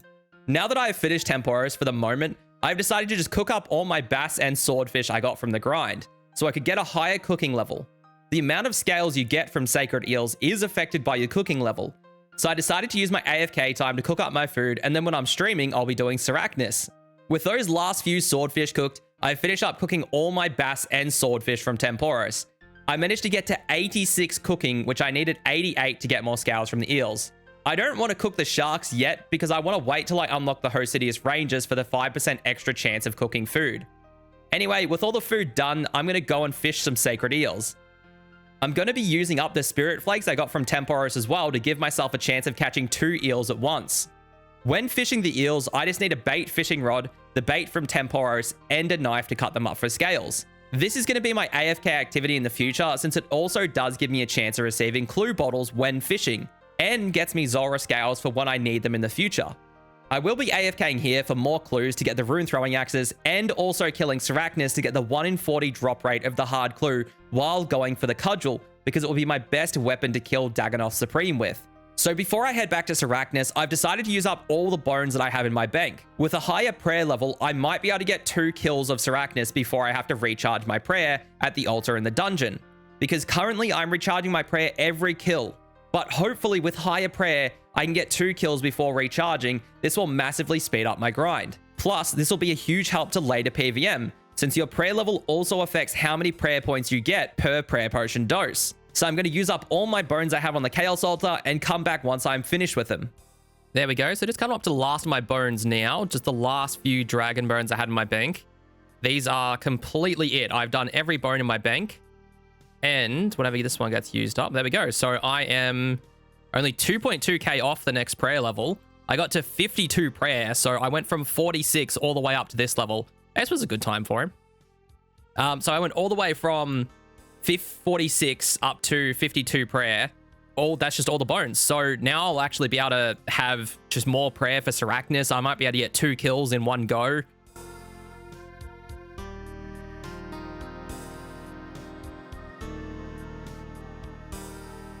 Ooh, range potion. That's nice. That's what I want. I want a few more range potions, and then I'm going to be able to do something a little bit different. So I haven't talked about it yet, but I'm actually looking for some range potions because I want them for the fight caves. Now, my goal right now is hard clues to get the rune throwing axes, but I do want the ranging potions because I want to go to the fight caves because, as you might imagine, my kills are pretty slow on Sarachnis. That's like with a potion, and that's a pretty okay time. But you might see that the one up here is like about 8 minutes long. So I want some strength bonus, and to do that, I think the Fire Cape is going to be the best option. So I'm killing Sarachnis right now for the Grubby Keys to get some more of these range potions. I think once I get 2 full range potions, I should have enough to be able to take on the Fight Caves with my Crystal Bow and Rune Crossbow, because I don't think the Crystal Bow is going to make it the whole way. But I should have enough for both to be able to get through it. So a couple more drops of these half range potions and I'm set. So once I can combine them, I don't think I have any range potions left in my bank. I will actually have to check that. But I think once I get 2 full range potions, I should be able to do it. And Sarachnis is good for the Grubby Keys. And I also need the rune item drops here so I can actually get enough money to recharge my Crystal Bow. Because it's not currently fully charged. It's got about 1,600 charges left in it. And I want a fully charged one just in case for the Fire Caves. I'm going to have to go use up the charges on my Crystal Bow first as well. So I'm thinking I might go kill the Chaos Fanatic too. So I actually just went to the bank after making that last clip. As you might see right here, that's 4 range potions, 2 doses. And for those who failed grade 1 maths, that will become 2 4-dose potions. So I'll be able to go to the Fight Caves now. The only thing left is to really go recharge my Crystal Bow. So I have... Let me check. So I have 1,800 charges in this. The max it has is 2,500 when you fully recharge it. So I'm going to go use these up on the Chaos Fanatic because I feel like it would just be better and I'll get more kills than what I would Venenatis. And it's just a whole lot less of an effort to do it that way. Okay, so this might not look like the Chaos Fanatic anymore.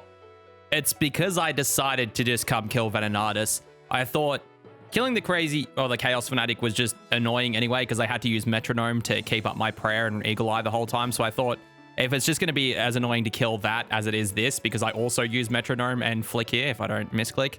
When I'm not recording, I also just flick Metronome on and just use Eagle Eye to kill this. So I thought since Venenatis has such a better drop table, I'm just going to do this instead. There's no point to doing... Well, there is a point to doing the Chaos Fanatic, which is the Odium Shield. Yeah, it's just got a good drop table here. It's just way better than what every other drop from the Chaos Fanatic gives. So I'm going to flick on Eagle Eye and start prayer flicking Venenatis down and hopefully get maybe a couple kills.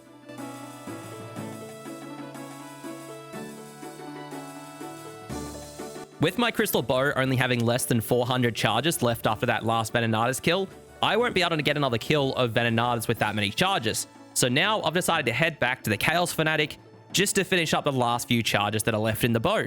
And I think with that, yep, that's our last kill.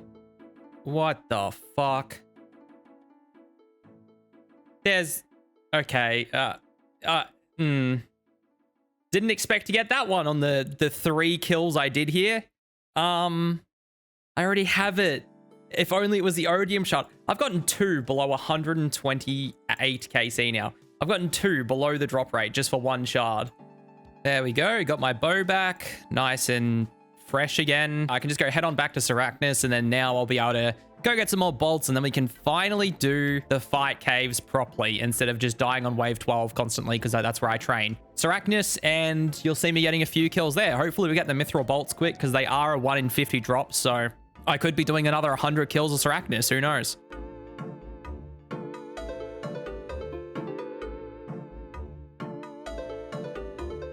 So I had a thought while killing Sarachnis. What I came here for was Mithril bolts for the fight caves. But the drop rate is 1 in 50 for them, so I could be here for a long time if I get unlucky. Then I had a thought about the Chaos Alley again. It drops 150 rune arrows at a rate of 1 in 12.8.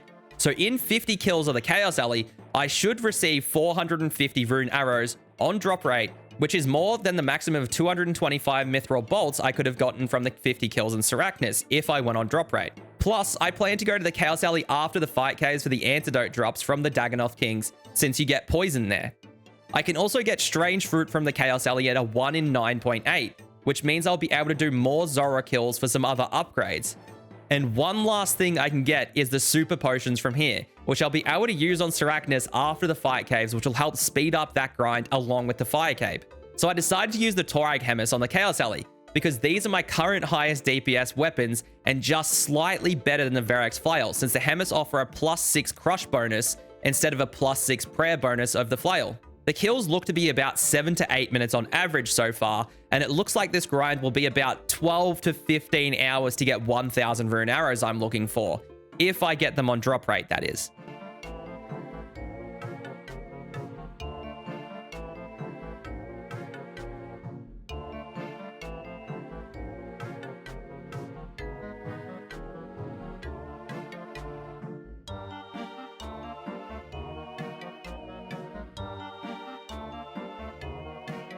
There we go. I finally got another set of rune arrows. I have to bank these real quick. As you can see from the kills, I have no idea how many this was since the last set of them I got. Might have been like 40 kills or something, but damn, that was a lot of kills to get that. I felt like they removed them from the drop table. These ones put me over 1,000 arrows, which is what my goal was. I got some other drops as well, so I'm up to a lot of mithril darts now. I've got 1,081 rune arrows. I have a full crystal bow, so I should be fine, to be honest. So now that I'm ready to enter the fight caves, let's go over what I have. I have in my inventory 8 sea turtles, 2 brews, 1 super restore, 2 range potions, 16 prayer potions, and the crystal bow to be used on the mages and Jad. For what I am wearing, I'm using the magic short bow and my 1,000 rune arrows on all the monsters besides Jad and the mages. I am wearing my Carol's body, and I decided to wear some tankier armor like the Verex skirt and Darok helm, because the helmet only reduces my range attack by 1, and I don't have a better range helm. I am wearing the Verex skirt because the best range legs I have is studded chaps. So I decided the defensive bonuses from the skirt plus the 4 prayer bonus it gives is way better than a bit of range attack bonus over the studded chaps. I chose the leather van braces over the Clanks gauntlets, even though they provide a little less defensive bonus. They do give me a small amount of range attack bonus, and it could make me just a tiny bit more accurate. The Boots of Lightness and Guthix Cape are just because I have no other items for those slots, and provide me a very small defensive bonus. While holding the magic short bow, I have 97 range attack bonus, and when wielding the crystal bow, I'm up to 128. I have no idea how much ammo I'll use in here, so this could be my only attempt I can do since I'm going away and I have to start editing this video. So just a little extra pressure on myself. But let's just enter and see how this goes. Now, obviously with me doing the fight caves, what I am after is the fire cape. When the fight caves was released in 2005, this was the hardest piece of content in RuneScape, which of course had the best cape locked behind it. The stats on the fire cape are so good. It gives a +4 melee strength bonus, which means I'll get a +1 max hit just from wearing it. The defensive stats are much better than my current cape stats, that being the Mage Arena 1 cape. The fire cape is also my best in slot range cape due to me not being able to get an Avis and it offering a +1 range bonus. The Infernal Cape, which is the successor to the Fire Cape, still also has a +1 range bonus. Anyway, I've talked about the low-level minions being the Bat and the Blob before, so let me talk some more about the more dangerous monsters in here. First, we have the Ranger. The Ranger first appears on Wave 7 and has a max hit of 14 with range. Next monster we have is the Melee, with a combat of 180 and a max hit of 25.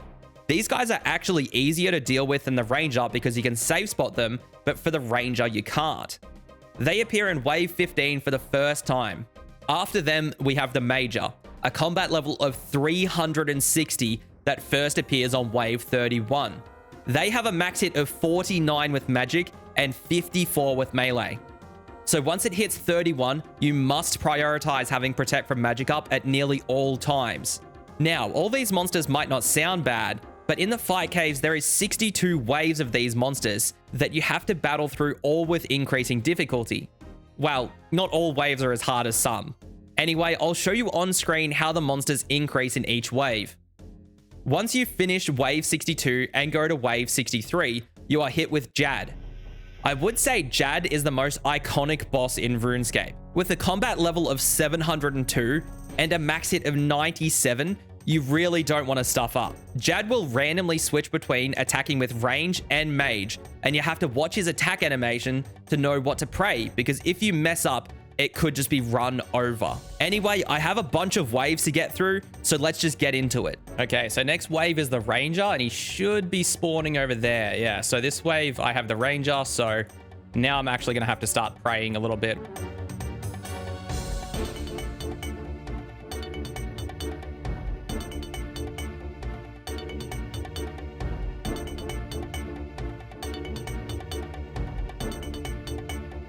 Okay, this is the last wave before I actually get the mages to start spawning. So need to just drink my last sip of this prayer potion. So that's my first prayer potion drink now.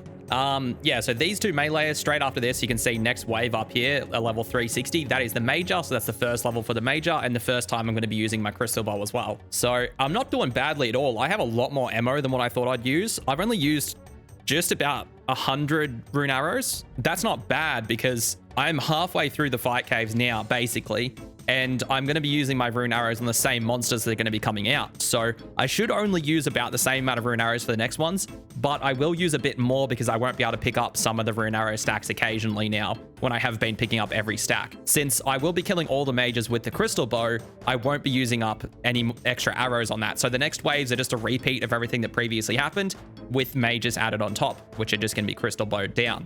So I will have enough rune arrows for this attempt, which is really good. I didn't think I'd use this little, but I may as well kill this guy while I'm talking. So it is going very, very good. So next wave is wave 31, which is going to be my first major, and it's going to spawn right in the middle because I do have a thing on the side that shows me what rotation I'm on and where the stuff's going to spawn in the waves. I'll put that as a link in the description because I highly recommend using it. I'll put two links in the description, actually. I'll put a Google document that shows you and live updates what rotation you're going to get, because it depends on the time of when you first enter the fight cave. And you can plan and prepare ahead because of what you're going to get, and it makes it very easy to look at the fight cave rotations. So yeah, let's put that on and we'll chuck the crystal bow on. I'll drag it over a little bit because it makes it easier for me just for the next wave, since I want to be here for the next wave. So yeah, but now we're going to start on this. What I want to use the crystal bow for on this is because it gives me extra attack range. So it's a lot nicer to deal with them when I have to drag them into the corner and get stuff trapped behind over here. So the crystal bow gives me, I think it's maybe 2 more range on top of what a rapid bow, maybe it might even be 3 more range on top of what a short bow gives me. And of course, it's got higher range, like strength. So it will hit more commonly on the mages because they actually have pretty high defense. And it also gives me extra 3 max hits on top of what the Rune Arrow Magic Short Bow does.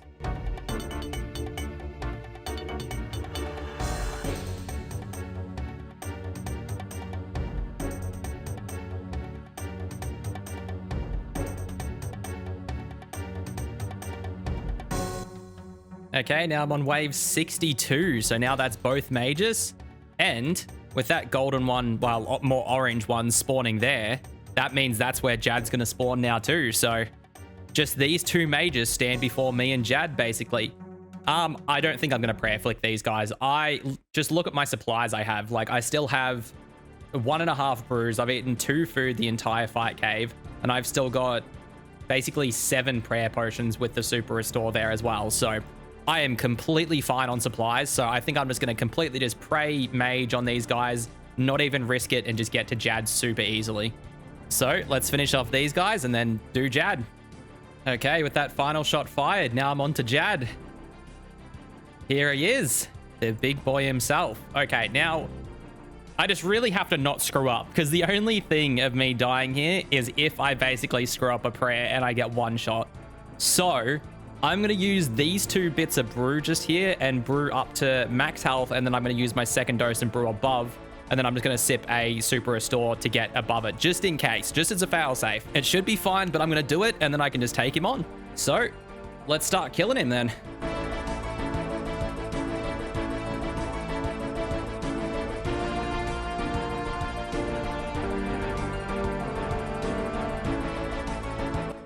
Alright, he's about to spawn healers very soon. There we are. I missed a prayer. Holy fuck. Okay. Alright, it's just some added excitement into that. Alright, let's quickly get these healers off him. Okay, with that killed, now we can go back to fighting Jad.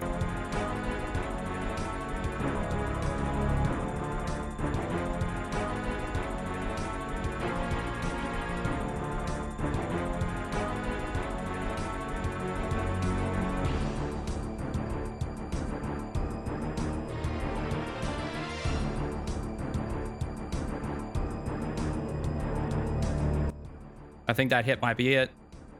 There we go. That's it. And I got that. I completely went for the combat achievement. That's why I got hit. Oh, it feels good. That feels good to have. It's always such a scary thing doing your fight cave like on an account for the first time again. So, now I finally have such a good cape. Look at those defensive stats. Prayer, melee strength. That's an extra melee max hit. It's my best in slot range cape because it's giving me +1 range. All the defensive stats, like, I'm so happy with this. I'm so happy to actually have it. Oh, it's always so tense going for that fire cape. Like, no matter how many times you've done it, going for it the first time on an account, especially a unique one like this, when it takes you, like, literally 4 hours to beat the fight cave, mainly because you're AFK, you run energy and your health back. But, just the 4-hour pressure on that is insane, so it feels so nice to have it. Now I look proper. Now I'll be able to grind out Sarachnis with that extra max hit, the extra defense. It's just going to make things so much easier now. But that's a massive milestone for the account tab. We went all the way from getting to the fight caves in episode 1 to start training this account. It was the first boss I ever went into, and now we've finally conquered it 12 episodes in. So it feels really good to have this. Now we just need to go get the cudgel and upgrade our melee stuff even more.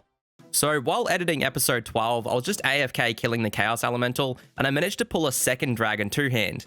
I also managed heaps more antidotes and strange fruit, so I plan to go kill Zulrah with the strange fruit that I have to see if I can hopefully get lucky and pull an item early. I would really love to get a Serp Helm or even just a Dragon Hellbird drop. So I was just AFKing a bit here at the Sacred Eels and managed to get myself an easy and hard clue. So it's time to go and kill the Elite Guardian again to hope for the Rune Throwing Axis. I currently have 19 Bandosian guards killed and 14 Armadillion. So with the drop rate being a 1 in 42.6, I have just gone over the drop rate, so hopefully I do get them soon. Okay, looks like the easy clue is going to be a drop as well, so... Oh well, it's going to be go kill the Clue Scroll Guardian again, and let's move on to the hard clue. I had to drop the hard clue because I had to complete some quest to get to the spot to do it, but I did at least complete the beginner clue, so let's open that. Only a water staff, but that is a bit better than your average beginner clue. Anyway, I'm going to head back to the Chaos Alley now, since I am working on my collection log account. Oh wow, I actually just got another Dragon 2-hand sword. That was so fast after the last one. I didn't expect that. That's going to be another Alk, I suppose. So now I've got 3 in my bank, so that's something. Just finished up the grind on my collection log account, so it's time to look through what I got from the Chaos Alley. I managed to get myself 145 strange fruit and 19 antidotes. That should be good for about 20-ish Zulrah kills since I use about 6 to 7 fruits per kill, but I do still die occasionally as well. I also managed to get close to 20 super attack, strength, and defense potions, which will make Sarachnis much faster to kill when I go back just after I finish my Zulrah kills. Hopefully I get a Dragon Halberd while I'm at Zulrah, since it will be a great spec weapon and will help me at Sarachnis and other places.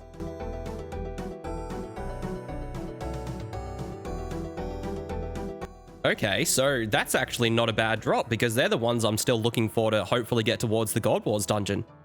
So getting a Spirit Seed from here is actually great. I'm actually going to go exchange this now and see if we can get Asgardian Seed, and then I'll come back and keep doing this if it doesn't work out.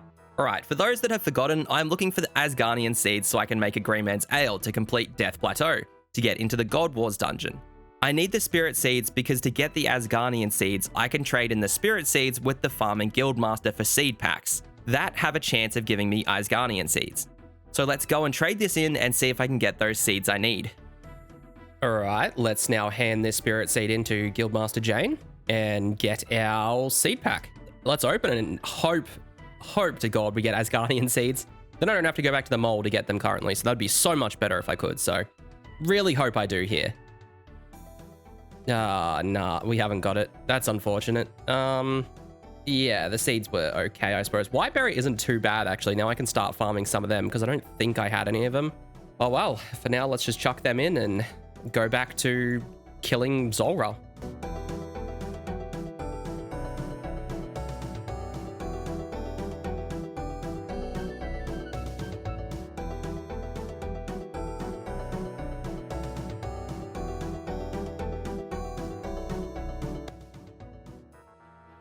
Oh my god, what the hell? Holy crap. I was going to say that was going to be the last kill because that's all the recoils I have, and I actually just got my Dragon Halberd. Holy crap, that was the item I was looking for.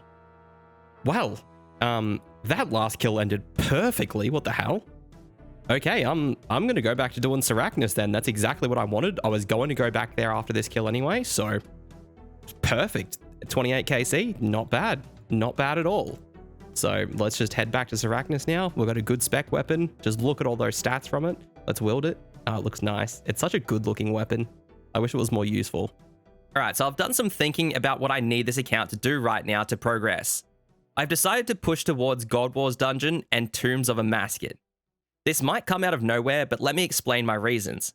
So currently I'm going for the Archer's Helm to continue Slayer, but I plan to kill the Wilderness bosses like Callisto when I got a Bear's Task. Unfortunately, this won't work anymore. With the change to the Wilderness bosses coming very soon, it won't be possible to go anywhere near them until they quieten down with all the PVMers and PKers that are going to get attracted with the update. So I've decided to change my focus to the God Wars Dungeon and Tombs of Amascut. The reason for these pieces of content is because with my rules including boss content, that being the God Wars Dungeon KC monsters, I'll be able to kill and pick up their loot, kinda like how I picked up the bones in the Barrows Crypt from those monsters.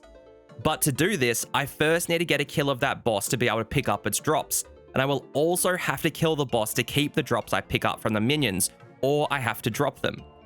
For example, I need to kill Zemi to pick up a bead I get from an imp while I'm getting KC. If I fail to kill Zemi on that trip, I have to drop the bead.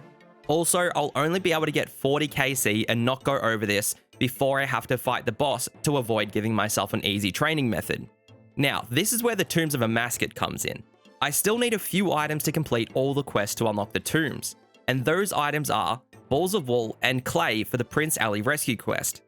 The reason I want to get to Tombs of Amascut is because of the rewards, obviously, and something else. What rewards I want is the Fang. The Fang will allow me to do so much content because it is honestly so overpowered. It will become my best in slot item for nearly all the bosses on this account for a very long time. There is many more upgrades to be had at TOA, but I will explain more about them when I make it up to the raid. What else I also need from TOA is found in the Arca Path, and that is in the puzzle room you enter just before the boss. This room is my only way to train mining on the account, and I need 45 mining to do the King's Ransom quest, which will unlock me the best melee prayers in the game, being Chivalry and Piety. So to accomplish this very lofty goal, I first need to start with unlocking the God Wars dungeon, and to do that, I first need to obtain the Asgardian seeds to make the Green Man's Ale for the Death Plateau quest. So I'll be hunting for the Asgardian seeds to complete Death Plateau to make this possible. The two bosses I can get these seeds from is the Mole and the Black Knight Titan. I get it from the Mole by trading in the spirit seeds from the nests into the farming guildmaster. From the Black Knight Titan, it is just a 1 in 206 drop rate for 3 seeds, so I'll need 2 drops of them from him. So to get the seeds, I've decided to kill the Black Knight Titan for a few reasons. The first is because I really want to start working my way through the questline, because it will unlock me Chivalry and Piety later on. The second reason is because I want to finish off the Obor collection log, since I won't be able to do it after the quest is completed, and it will be something I will regret if I don't do it. Alright, so that was a really long explanation, so let me give you a quick TLDR. Slayer not good with boss rework, working on getting to God Wars Dungeon and Tombs of Amascut now, need Zemi killed to get items from imps to get to tombs, now killing Black Knight Titan for the Asgardian seeds to unlock God Wars and finish Obor log. Alright, now with all that said, it's time to kill the Titan with my new Dragon Halberd. Alright, so I've just gone ahead and done just a couple kills here already. It looks like the kills are coming out about like a minute per kill so far. So that's not bad at all. So I'll be able to get around about 60 kills an hour. If I'm not concentrating, we'll bump it down to like 45 kills an hour or something. So I should be expecting about a giant key every kind of like 3 hours if I go on drop rate, since they are 1 in 128. So that's not horrible. So a giant key every 3 hours ain't too bad. So we'll just have to see how that goes. Dragon Halberd hitting super nicely here. Very nice. And then I just finish it off with the Excalibur. So yeah, it's really not going too bad, but the grind shouldn't be horrible at all. Expect that. Jesus Christ. That was not an expected drop then. 1 in 5k. Kind of an iffy thing if I can even use this. Actually, I suppose it gets consumed, so I can actually kill it. So it is actually consumed and it's from a boss, so I suppose it's fair game if I wanted to go use this. A very random drop to have. What am I at? 673 KC of giants. That are very low, to be honest. Very low to get that scroll, but yeah, it's super nice to have. So get myself to the Champions Guild if I dare to face him. Oh, there we go. Finally, that's another giant key. That took so long. That was so insanely long to get that one. I am now going drier on the amount of keys. I should have about 6 and close to 7 keys by now. But yeah, I obviously don't. So getting a little bit dry, but since I've nearly finished this inventory, I'll go straight to Obor straight after I finish this inventory, which will probably be this kill. And so you'll see an Obor kill next. There we go. That's that kill. Do I get anything? No, not at all. Oh my god, it finally happened. I finally got Asgardian seeds from the boss. I was actually starting to believe that these did not exist just then. I just need 1 more drop of Asgardian seeds and I'm set. I honestly was starting to believe it wasn't on the drop table anymore. 850 kills basically, and that's my first drop of them. There are 1 in 206 or something, and I have received so many other hop seeds. Like, you can see all the other hop seeds I've got on the side. Oh, it feels good to have them. All right, 1 more drop of them and I'm set to go make my beer so I can actually do the Death Plateau quest. Oh my god, it actually finally happened. Look at them on the ground. I got my next set of Asgardian seeds. I was actually going to make this the last inventory of doing the Black Knight Titan, because I had just hit 1000 KC, and I did the calculations that it was going to take me about 320-ish hours to be able to get on drop rate for the club from Obor. So now I actually have the Asgardian seeds, and I don't need to be here anymore.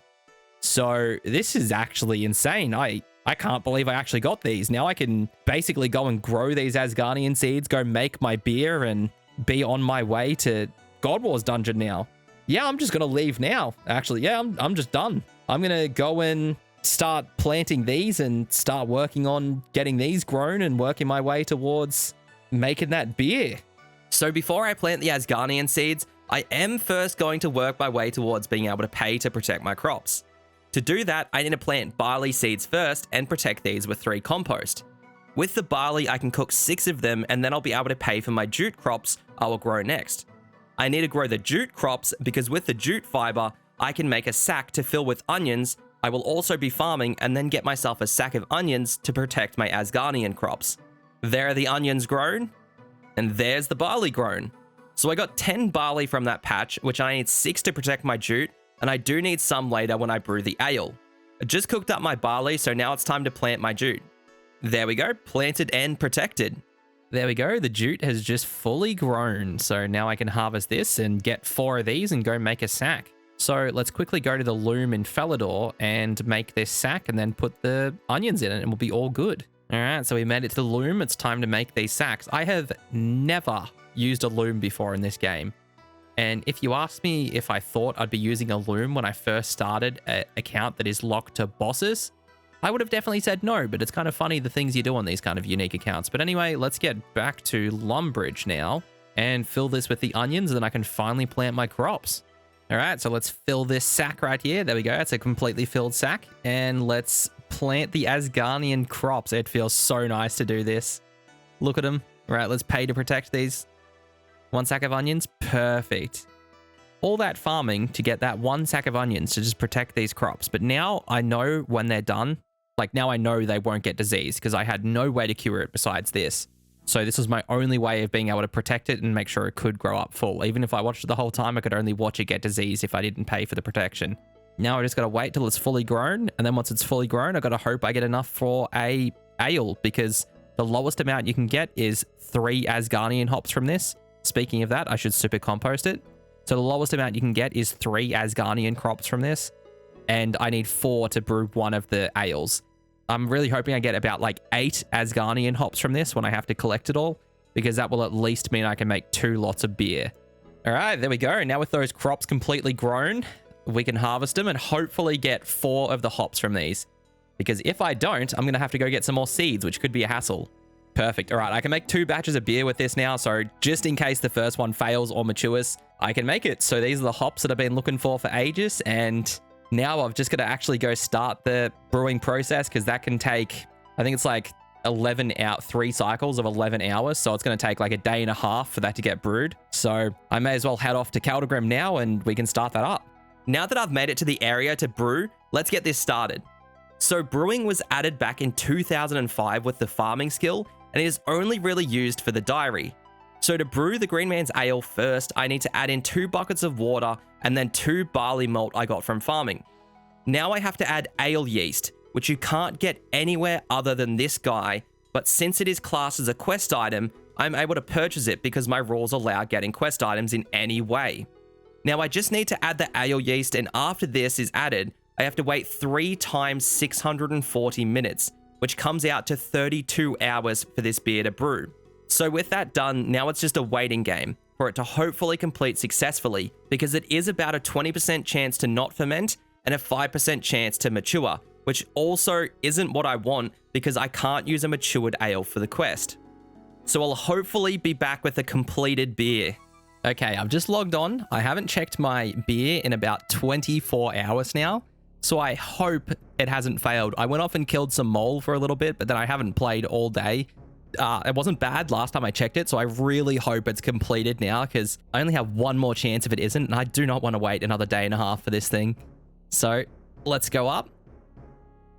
Is it still fermenting? It hasn't changed color, I don't think, so that's good. It's filled with Asgardian ale. It's completed. Oh my god, this beer has taken so long to brew. Oh, it's such a relief as well, knowing I don't have to get like any more Asgardian seeds. That's why I was killing the mole, just in case this failed. I was just going to kill the mole from now on to try and get Asgardian seeds, but oh my god, that feels good. Oh, okay, I'm going to go get my beer glasses and let's fill this thing with it. All right, got my beers, just finishing up chugging them now. And then what we have to do for this is we have to turn this valve and it puts it straight in this barrel.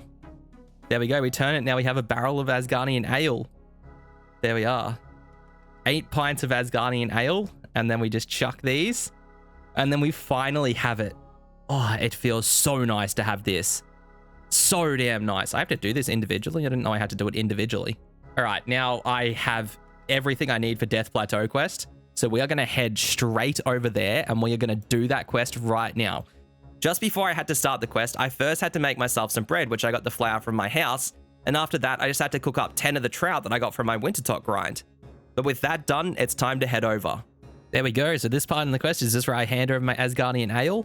And this is all that it was for, right at the start, just to get this guy drunk right here so I can start gambling with him. Once I finish up the gambling here, I'll be able to move on and finally get the quest done after all this time. Yes, I think this one might finally be it. Please, please higher than a 3. Oh, please tell me it's it. How does he have money? Oh my god, I just finally won one of these gambles again. Let me show you something. This is like genuinely making me angry. This is the worst thing I've done on this account so far. Like, he'll roll like a 1 and a 2 or something, and then I'll just roll a 1 and a 1. And it's the worst thing to watch that happen. What the fuck is with this? I can't. Like, I'm losing so much money constantly. Oh my god, please average out soon. This is horrible. Oh my god, I finally won. I have been here for... I would love to see the time in that first clip when I got here giving him that ale, because I have been doing this non-stop since then. I swear to God, it must be like 50 minutes of non-stop gambling to get to this point.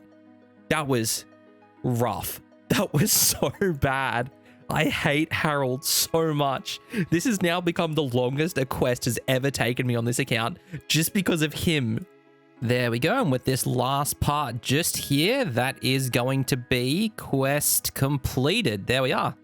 Even got myself some nice steel claws that I'm just going to drop. Death Plateau done. That is one of the quests I've been looking to do for so long. And now it's on to the next one, which is Troll Stronghold, I'm pretty sure it's called.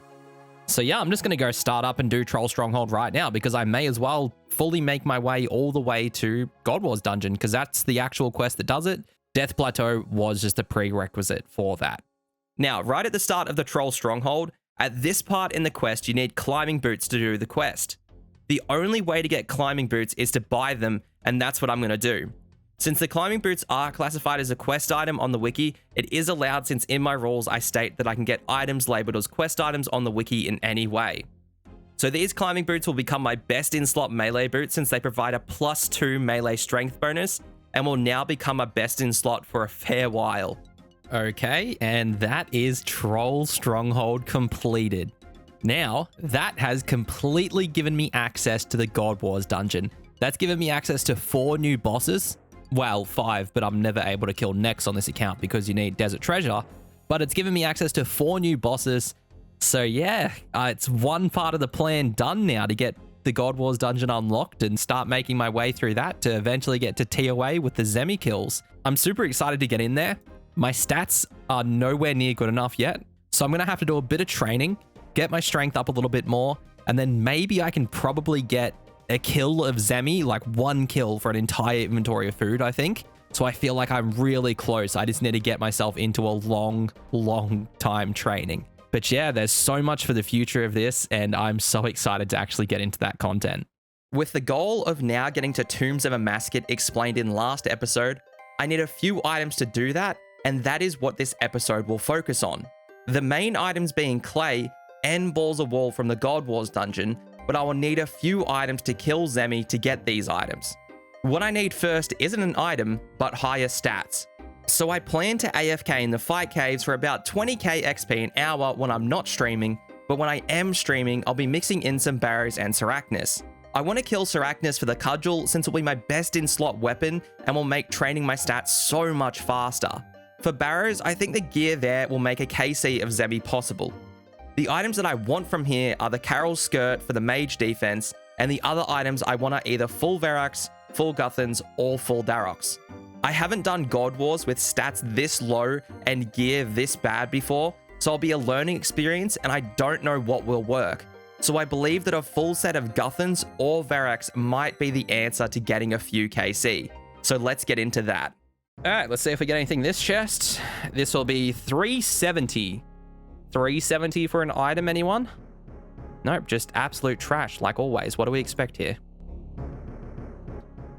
Oh my god, it's actually a piece of Darok legs. It's something that I want too.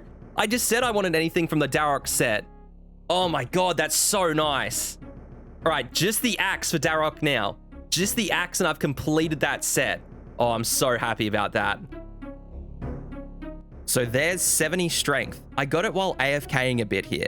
So I thought about it and I'm going to swap over to defense to get that to 75 now, since if I do manage to get a Serp Helm, I'll be all good to wear it. After 75 defense, I'll be training to 80 attack and then I can start training strength again after that.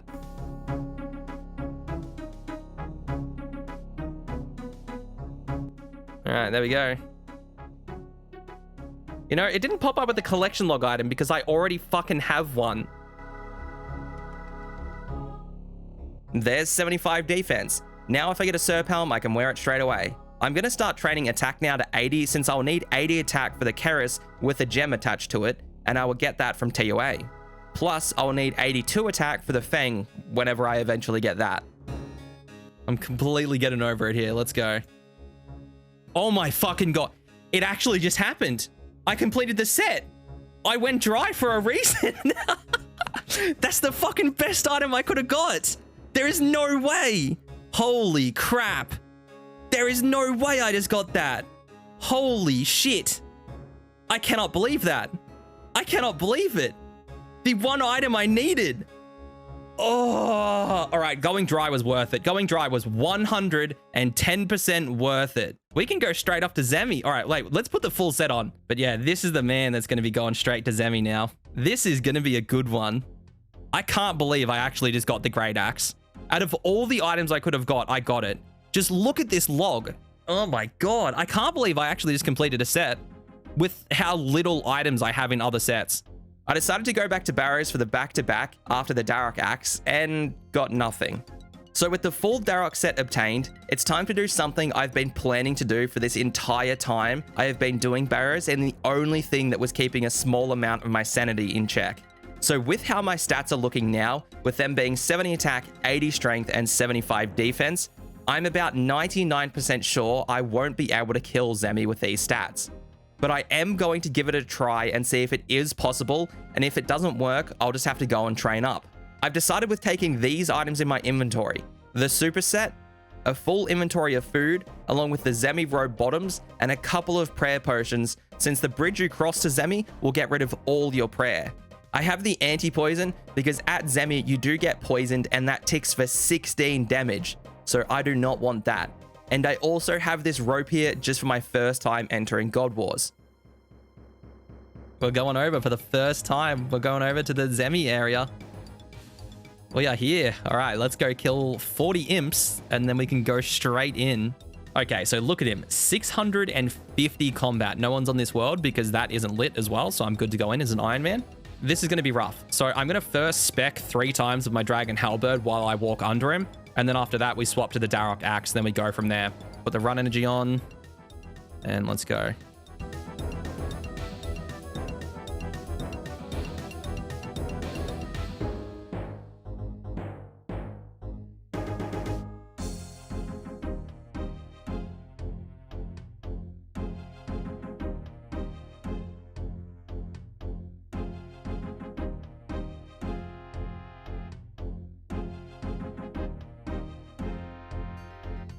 Yeah, right. I'm definitely not getting this kill. Too late. We tried. I think I just need to get my attack up and then it's going to be doable. It's a first attempt, so that's something. I hit once with Daroks, I think. All right, so with that kill going horribly, I'm going to go train up my account at the Fight Caves and at Sarachnis since they have about the same XP per hour. The Fight Caves being my AFK method and Sarachnis being my more focused method that gets me other drops that help my account, and possibly the Cudgel, which I might try killing Zemi with in the future.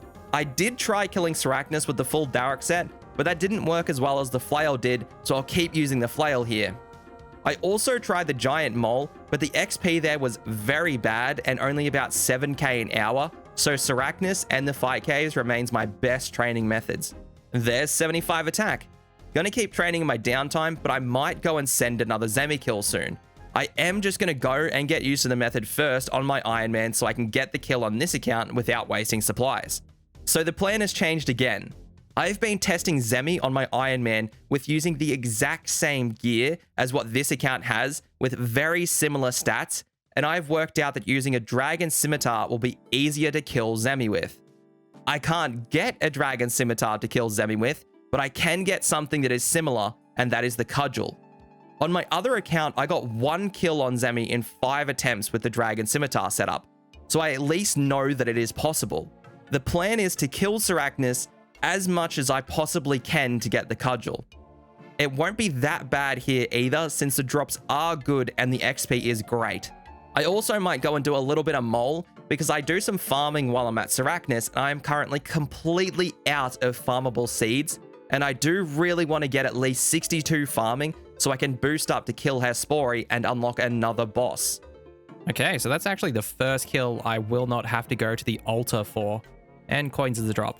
So I've still got 40 prayer after an entire kill. That's the first time I've ever been able to get the kill without having to go to the altar straight afterwards. So this is a good sign. I did get really good specs with the Dragon Halberd, so that did have a part in it. I one-hit all the spiderlings. So hopefully this can go as good, but it's going to make it a lot faster if I can do 2 kills without having to recharge my prayer now. There we go. With that, that's the 300th kill of Sarachnis right there. So only a U seed, but yeah, getting well towards the drop rate now with 384, I think is the drop rate. I haven't looked at it in a while, but well on the way there. The kills are so much easier now. I actually AFK'd in the fight caves over the past 2 days, I think, and I'm all the way up to 78 attack. So I think last clip I just hit 76 or something. But yeah, I'm all the way up to 78 now, so I feel so much more accurate here. It's amazing. So I'm just going to keep up the kills now, and I'm just going to try and go all the way through to the Cudgel. So I really hope it's below drop rate. I don't want to be going dry for this because it's going to suck. Finally happened. I have this Dr. Jekyll here, and as you see in my inventory, I have a Torstal. So I've been working on this for as long as I've been killing Sarachnis and got that Torstal. That is the last stamina I needed. That's the 10th stamina. I'm putting that in the bottom corner so I don't accidentally misclick it up here. But that's the 10th stamina. I can now make the stamina pool in my house when I get the construction level. I have the planks in my bank for it. I think it's 75 construction. But yes, that is my 10th stamina right there. I've been waiting for it for so long. Now any staminas that I get from after this, because I'll still carry the herb, I can use for other bosses or other stuff like that to make a lot of kills easier. Because staminas are very useful for a lot of bosses. The egg sac is 100k for some reason, and that was my next light beam. So I really thought I just got the Cudgel just then. That really got me just for a minute. That kind of sucks. All right, well, back to this then. Holy crap. I was not even expecting it on that kill. Oh my god. I actually got it below drop rate. I was close, but I actually just got this below drop rate. Oh my god, that feels good. Let's wield this thing. That's the most excited I've been for a drop I've gotten so far, I think. Like, it's actually a massive upgrade for once. It's so good. It's so good. Okay, I can really do Zemi now. I'm sure of it because I tested it on my Iron Man with the Dragon Scimitar, and this weapon is just slightly better than Dragon Scimitar, and I will have about all the same stats when I pot up like I did on my Iron Man. So I think I'm going to train up to 80 attack just to get it nice even, and then I'm going to be able to go back to strength, and I'm going to go straight off to Zemi. Oh, I am so happy to have that. It's such a relief because I have to get this video up by the 20th. I've only got about 4 more days to play, and I was getting real scared I was going to go super dry on this thing. I'm so happy about it because it's also such a relief at the same time. We're going to go for the back-to-back kill. I'm going to do another kill. We'll go for the back-to-back, and I want to see how fast it is with this weapon over what the flail would be. So let's give that a shot. It felt good. It felt pretty quick. I didn't have much prayer, so I had to really focus on that. But the kill, it felt accurate. I think it was like around about the same speed as the last one, but oh no, it was a fair bit quicker actually. But it felt really good to have a 4-tick weapon. It felt like I was attacking way too fast. I'm gonna go, and I think I've got 4 grubby keys in my bank now. So I'm gonna go grab them, and then we'll use them up on the chest every so often. Actually, I'll use 1 per inventory because I don't want to lose any of the supplies from this because like even the food's useful for my account.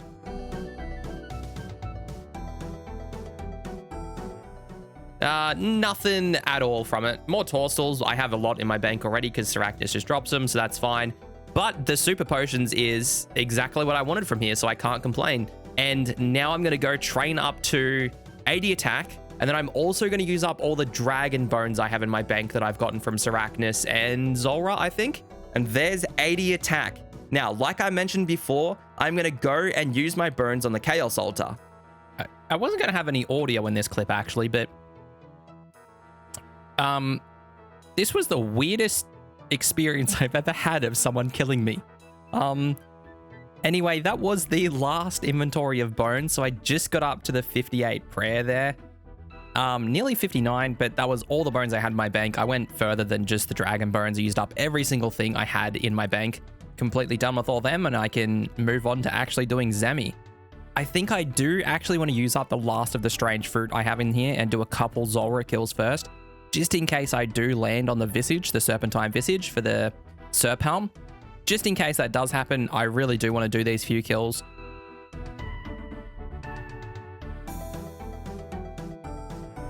Dragon bones, actually, that's nice. Yeah, I don't have any more strange fruit in my bank, so that's the last one. It's going to be on to Zemi now.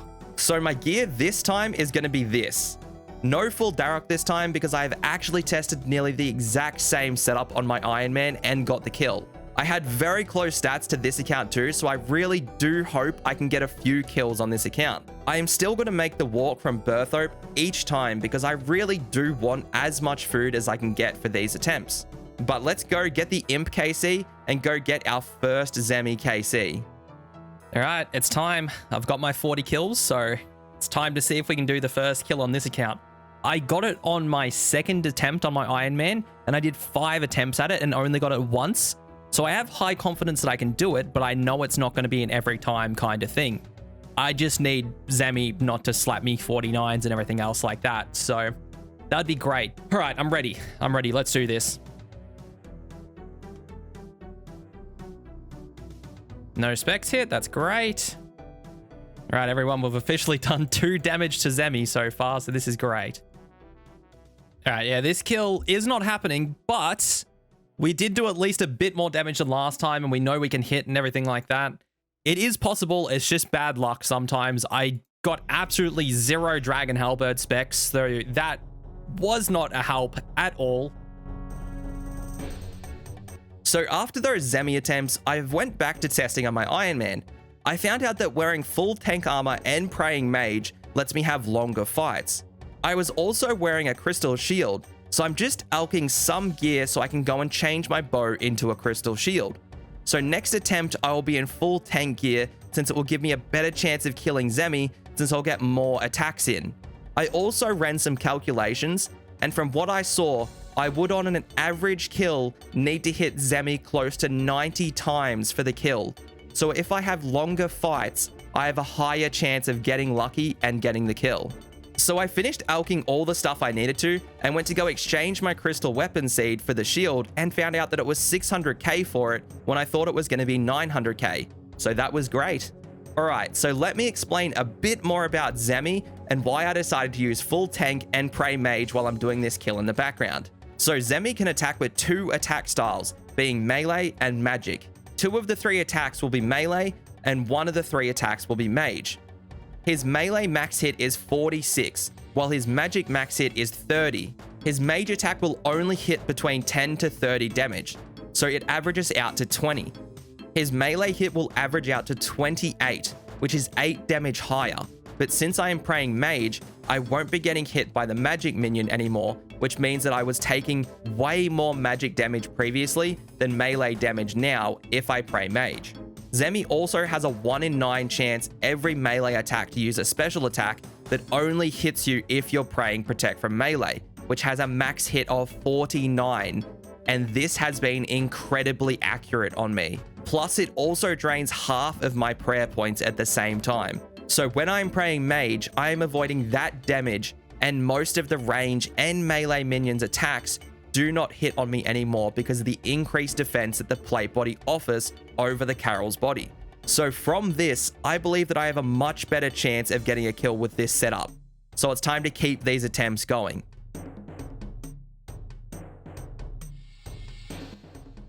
Come on, I'm so close on this one. Come on, please. Please keep hitting. It was so close. It had so much potential. Oh, I started that off with like a 50 health Dragon Dagger spec that I didn't actually get recorded, so that is rough.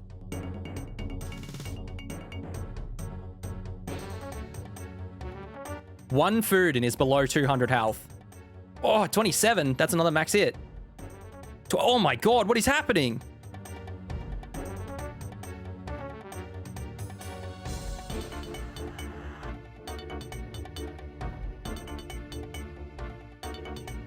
We got him below 100. We got him below 100.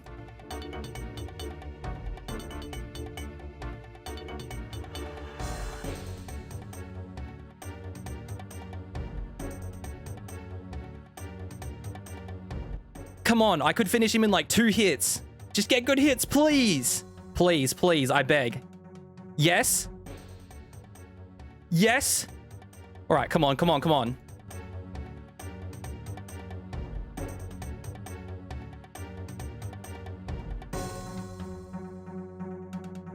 Come on, no, you can't do this to me. No, you cannot hit a 2 there. No.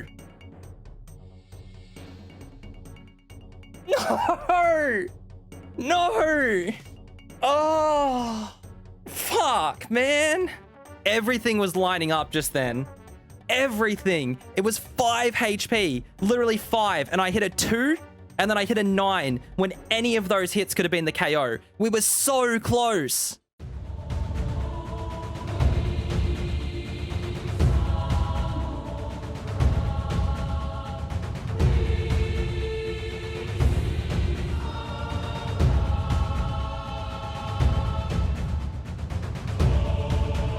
I didn't put my body on. Fuck.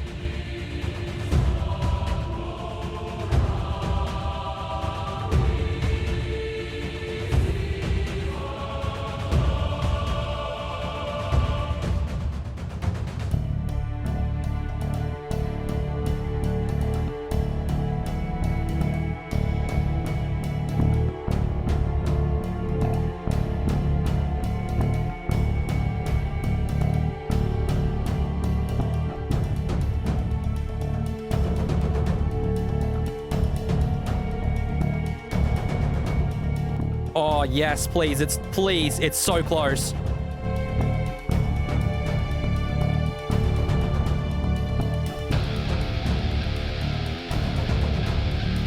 Oh my god, please. Please, Cudgel, please.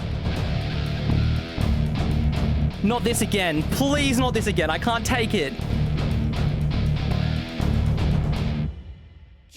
That's a 1! Why, it's happening the exact same again! Yes! Oh my god! Yes! Yes! We have done it! Holy fuck! We have done it! Oh my god! It's finally happened! My Darok helm broke during that!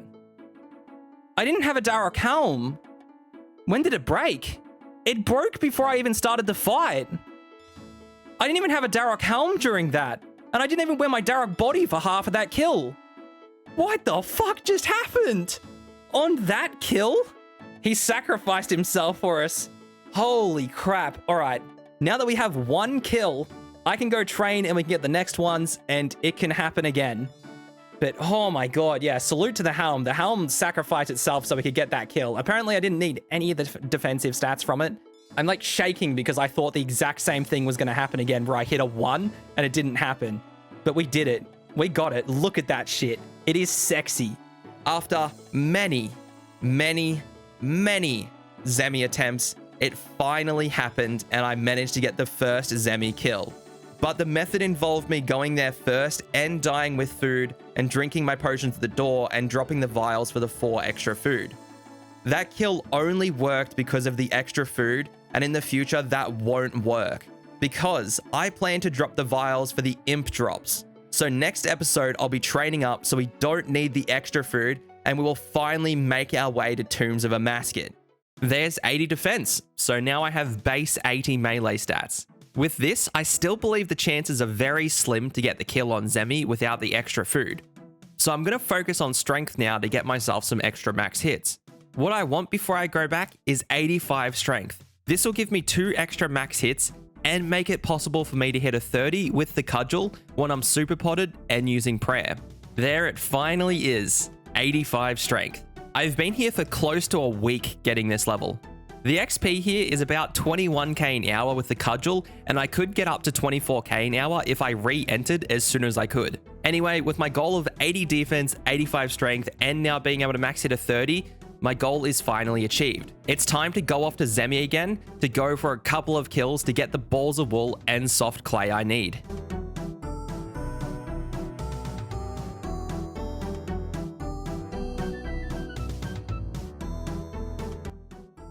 Yes, there we go. Finally, I got it. Oh my god, that was close. Wow, a sapphire for all my work. Thank god.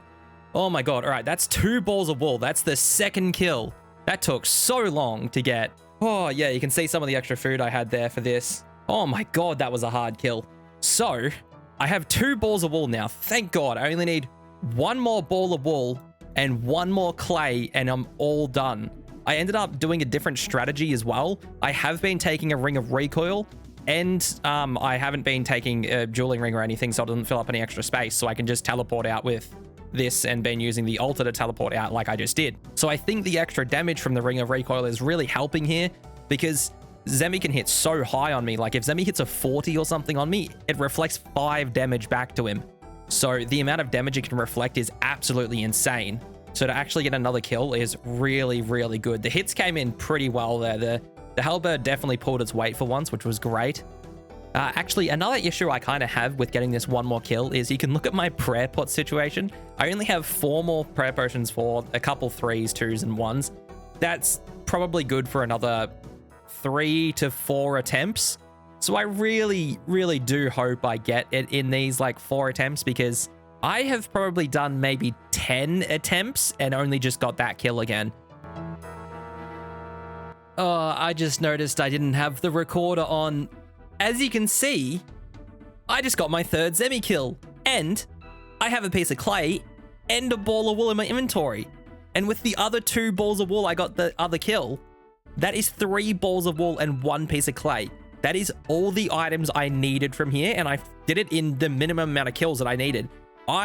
That kill was a lot closer than what it looks with everything. Well, it does look pretty close, but with this done, that's everything I need for Prince Ali Rescue. And now I can go on and do that quest, and that's the start of the quest line. I need to do a lot of other quests in between then, but I also need 1 other item first before I can actually finish all those quest lines, and that is water skins.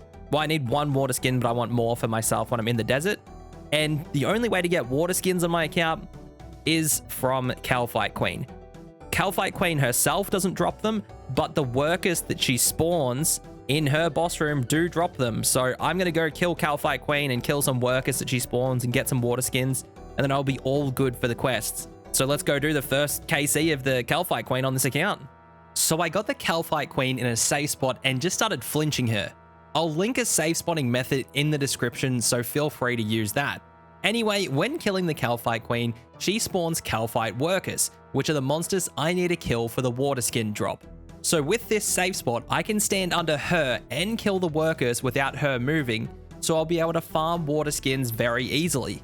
But I will have to kill the queen to keep the drops from the minions like normal. Let's talk about the Kalphite Queen some more.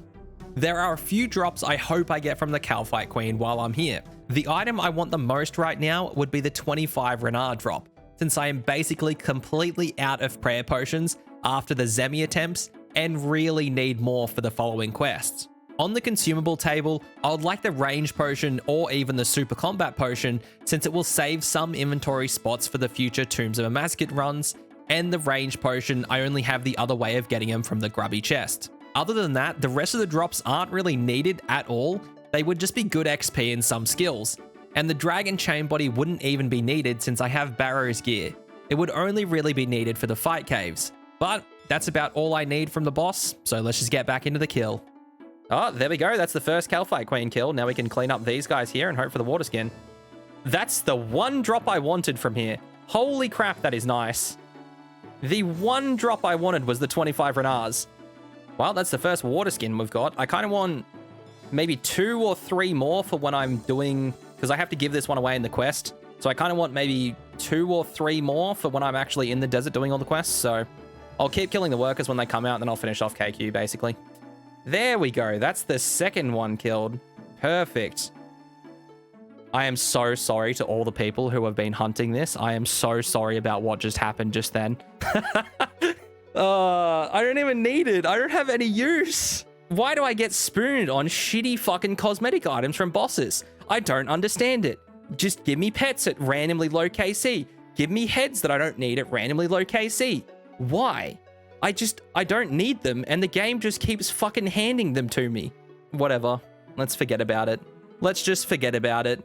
I got my kills, I got my water skins. Let's now move on to bigger and better things, and by that I mean doing the quests so we can get to Tombs of Amascut. So let's just go start doing that then. So now that I have everything I need from bosses to do the quests leading up to unlocking Tombs of Amascut, I'm going to start.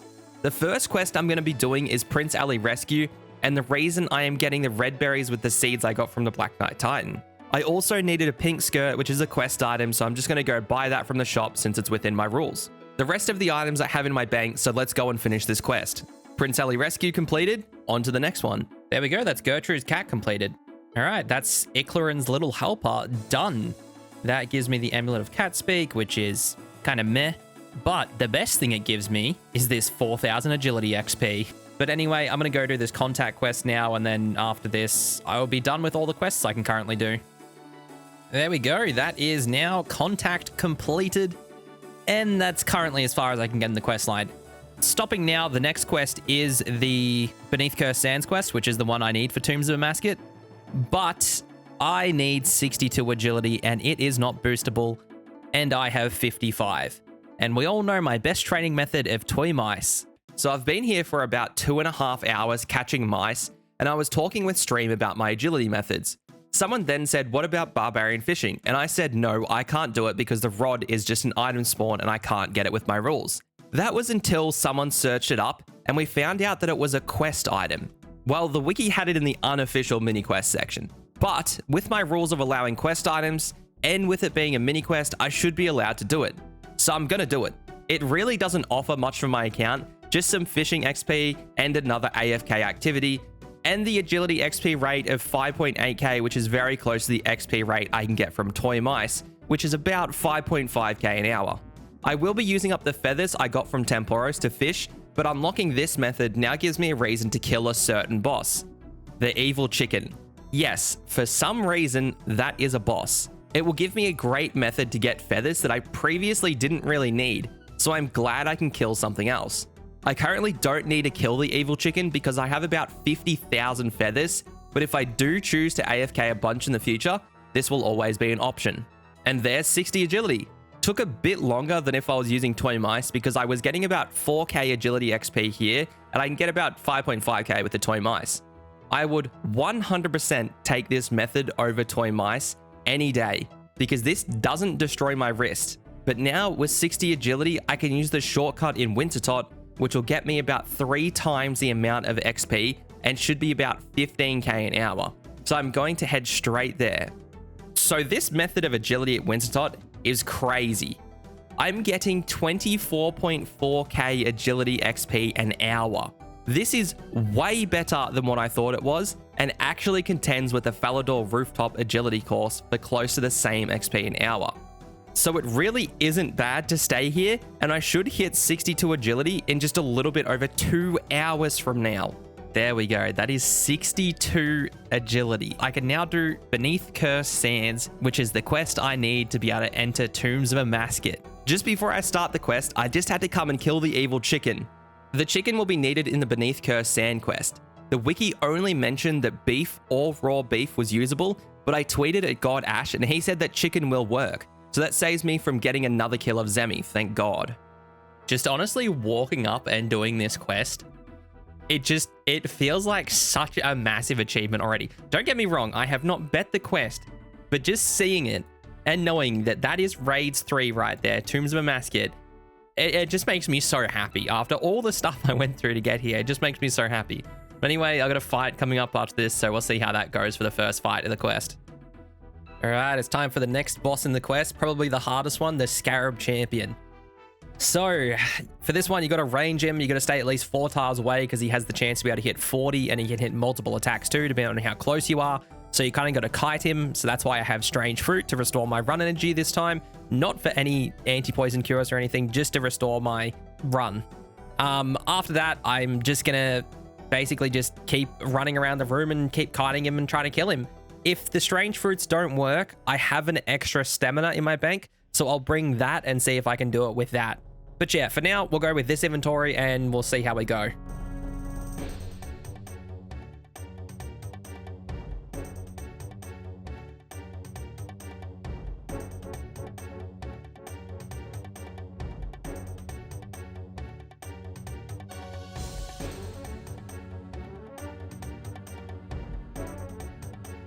Oh, that could be it.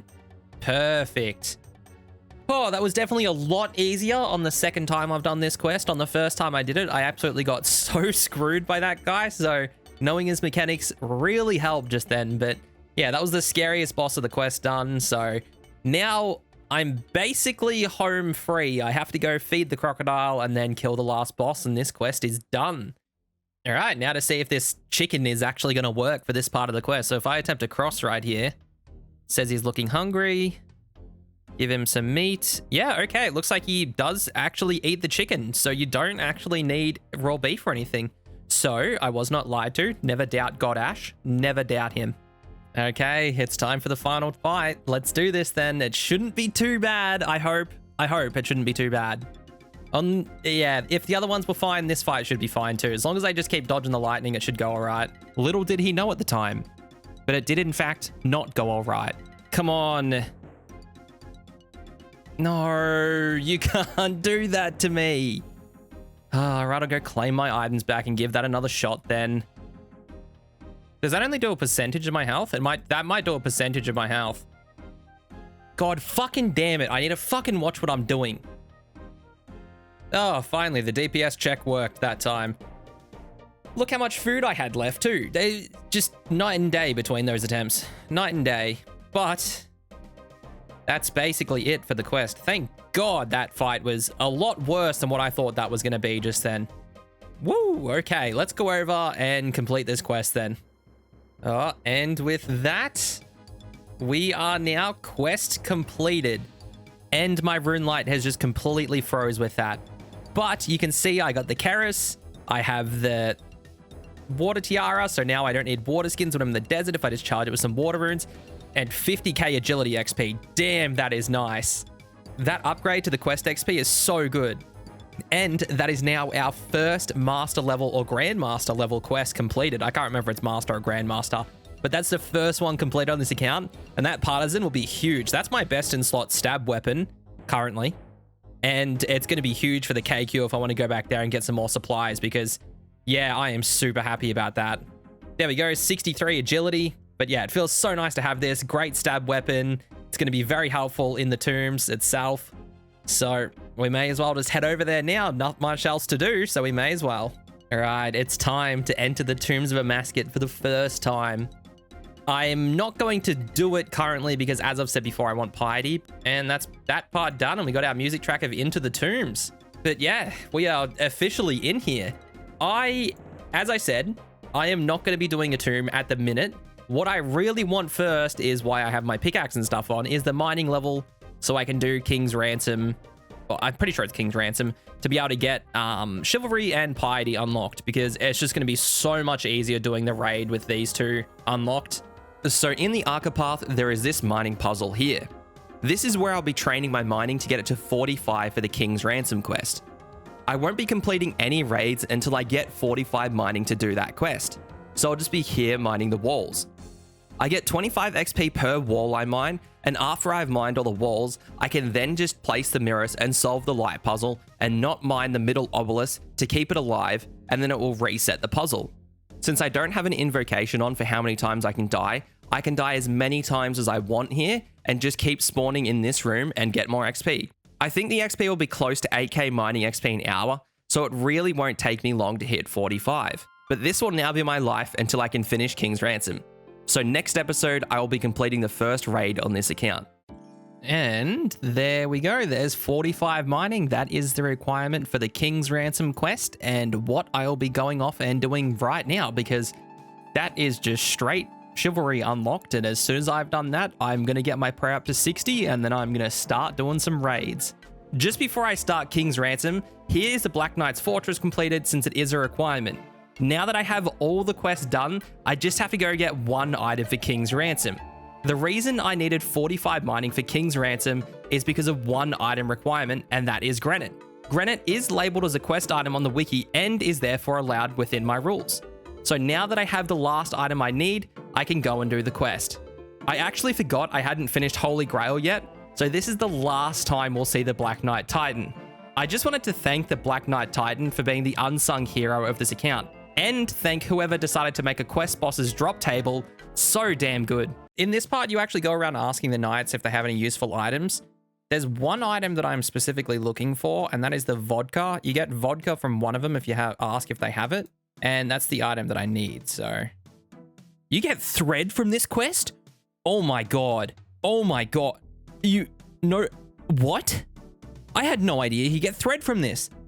I've looked up how to get thread and everything in every single way I possibly could, and I could not find out how. That is a massive drop for me. This thread right here, this one piece of thread has literally just unlocked me Lunar Diplomacy. That means I can get a whole nother spell book I couldn't previously.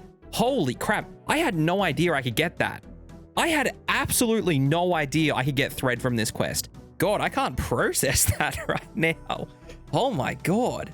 There we go, and that's the other item that I wanted, the bottle of vodka. This is my only way to get vodka on this account, and I will have to make sure I do not drink this.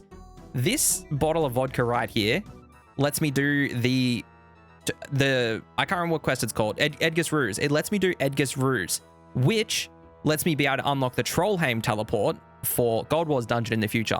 And this is my only way of getting vodka. So now I am able to do Lunar Diplomacy because of that thread and Edgar's Ruse. So this is an amazing quest. A lot more amazing than what I thought. I only knew about the vodka, did not know about the thread. So that is absolutely amazing.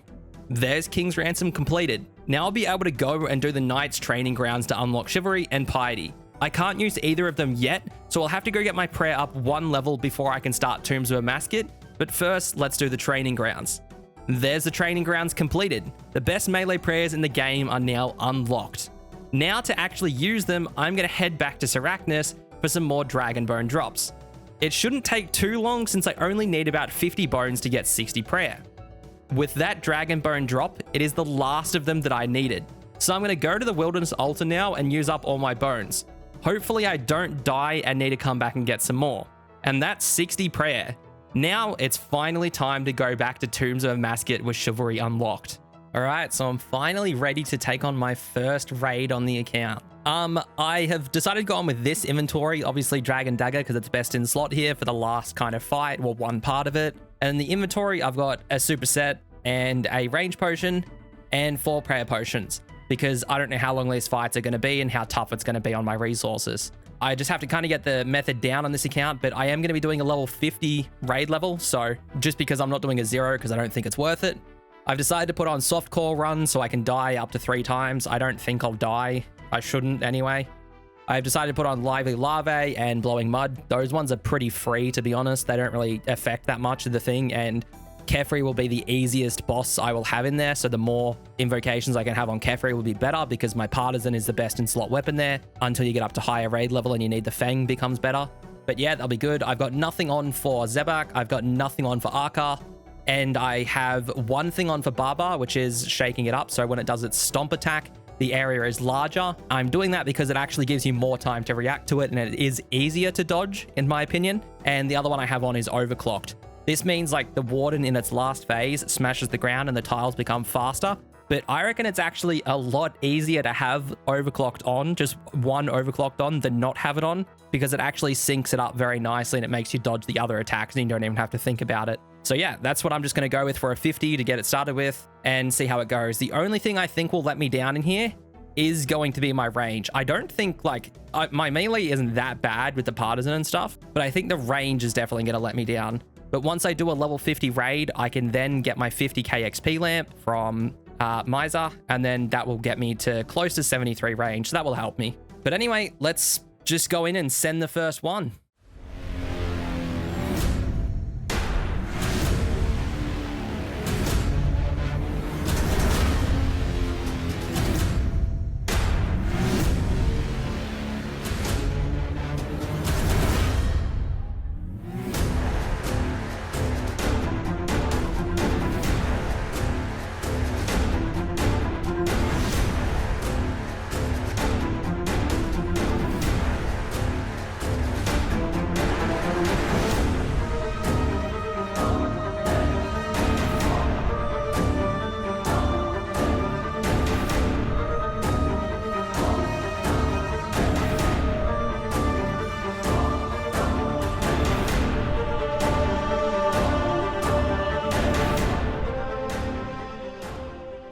And with that, that is Zebak killed. Pretty easy boss, so not much to say, but let's just move on to the next one.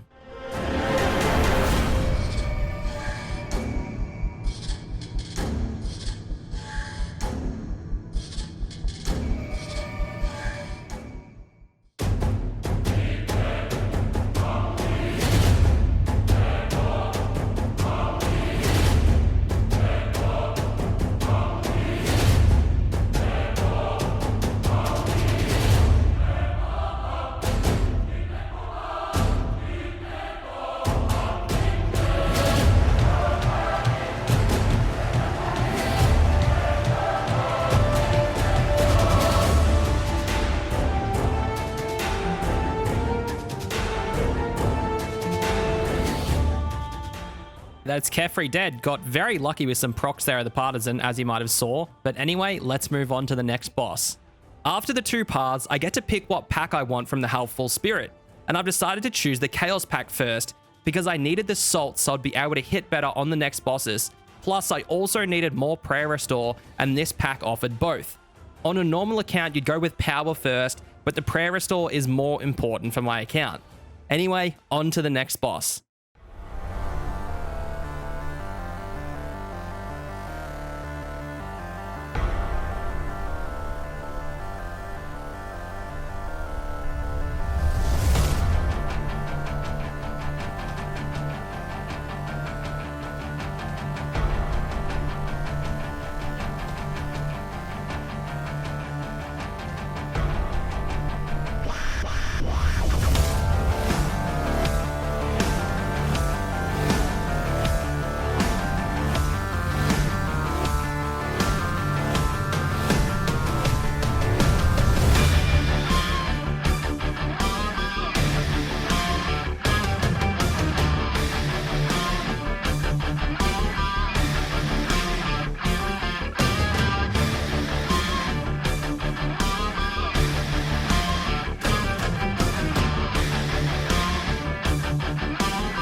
That's Barbar killed. Now it's finally on to the last boss before I get up to the Wardens.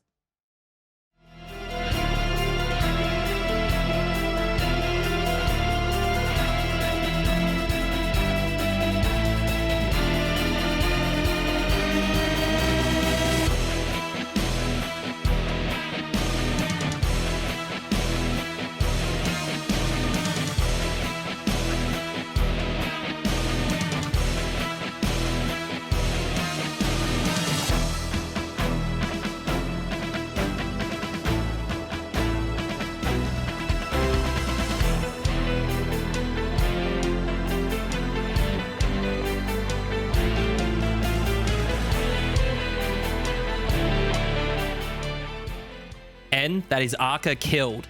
Now all that's left is to get my supplies and go into the Wardens. After I've completed all 4 boss rooms now, I get some more supplies from the Helpful Spirit. And this time I'm choosing Life. I needed more Prayer Restore and healing, so I picked this since I still have salts left and you take a fair amount of chip damage in the Warden fight.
Oh, there we go. I kind of stopped hitting at the end there. But we've done it. It wasn't that bad. It really wasn't that bad. Supplies were a little bit shaky, but I think taking the middle pack, getting Chaos was the right kind of choice. But yeah, it wasn't bad. No purple. 1.3% chance, no purple. Never lucky. But yeah, it really wasn't that bad. Didn't even have to use any Ambrosia. Didn't even get hit in the final phase of that fight at all. So mechanically, it's all there. It's just about the supplies, really. And then now from these chests, I can get some pretty damn good items. Just before I open the chest, let me tell you what I can actually get from here. First, let me talk about the normal loot and then the purples or the rare items next. So for the loot, it basically just rolls off the table on screen. All the loot is given to you based on the amount of points you get during the raid, either from damage or solving puzzles. So the total loot I can get can't pass the amount of points I have. So if I finish with 10k points, I won't be able to get 2 blood essence. Now that we know how it works, let me tell you about what I want. I want the Renar seeds, Snapdragon seeds, raw sharks, and raw manta rays. Getting these would make up for the food and potions I use during the raid, so it would be perfect to come out with a profit of food and potions for every raid I do. I do want some other items, but this is because of their alch values. Since I use a crystal bow and Barrow's armor here, I need to repair it. The best items I can alch for money here will be the battle staves, Dragon Medhelms, and Blood Essence.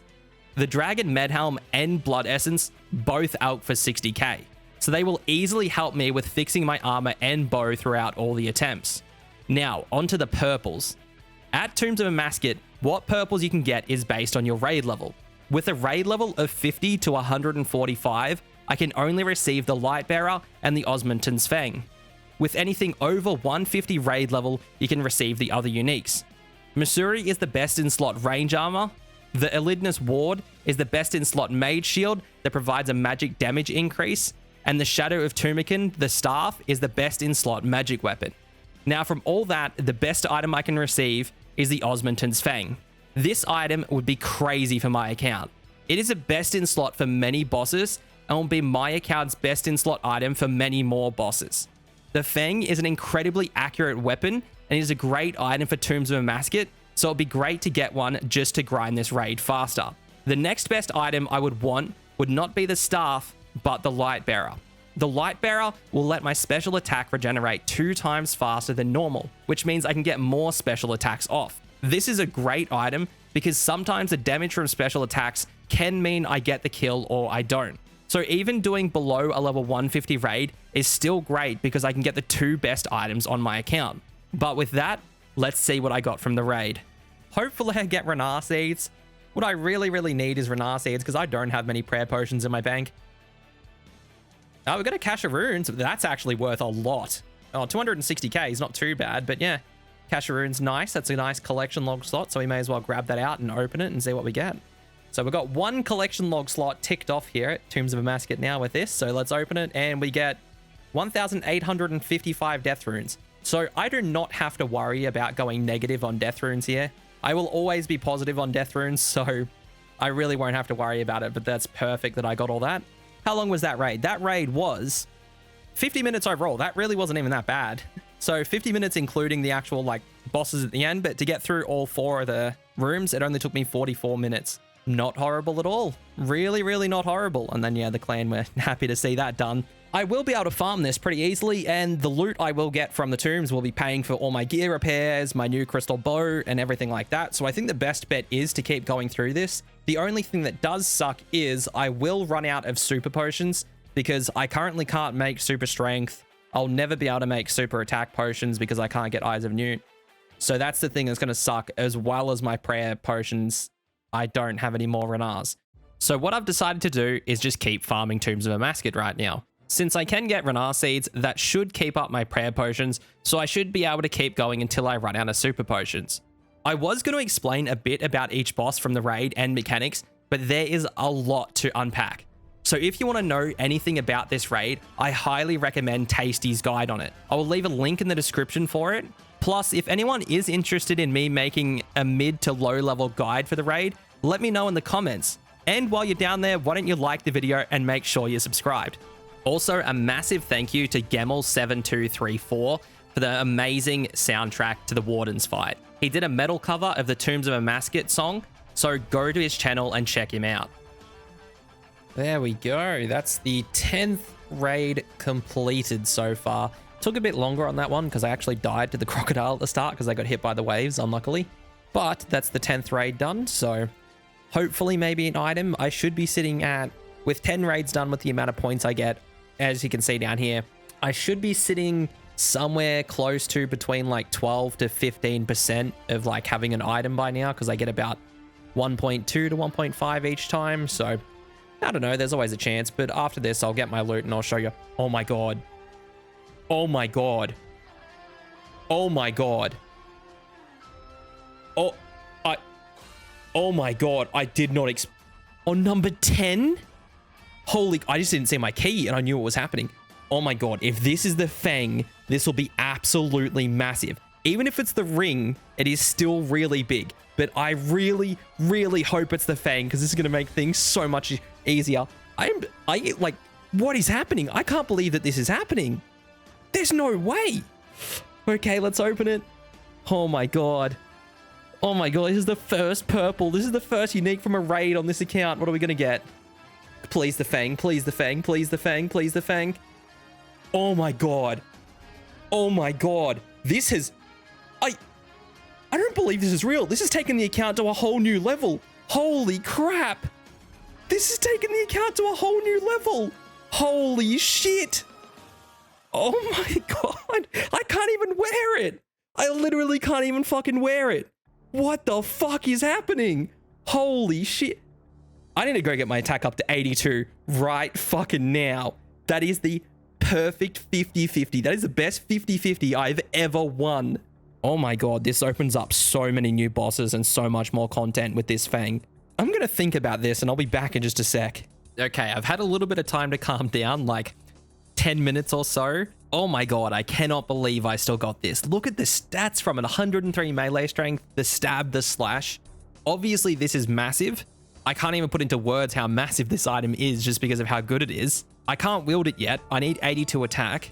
But it is best in slot for a lot of bosses. Even after its nerf, it got a little bit of a nerf, it is still very good at a lot of bosses. I am definitely going to go train up my attack straight away to 82. There is no point of me doing anything else at all but training my attack straight to 82.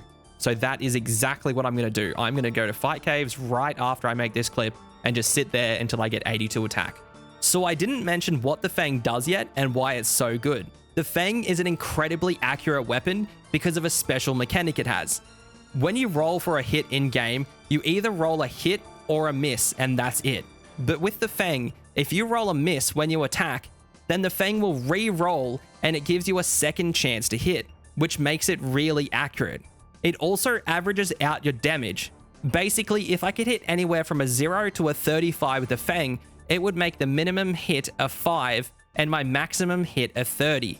This means if my hit was going to be a 2, it would now become a 5. The opposite is also true for if it was going to hit a 35, it would now make it a 30. So you can imagine why it opens up a bunch of bosses for the account. The bosses that are now more realistic to farm or even just get a kill on now are Callisto, King Black Dragon, Bandos, Zemi, the Nightmare, and a couple of the Chambers of Xeric bosses being Tecton, Vasa, and Olm for his melee hand.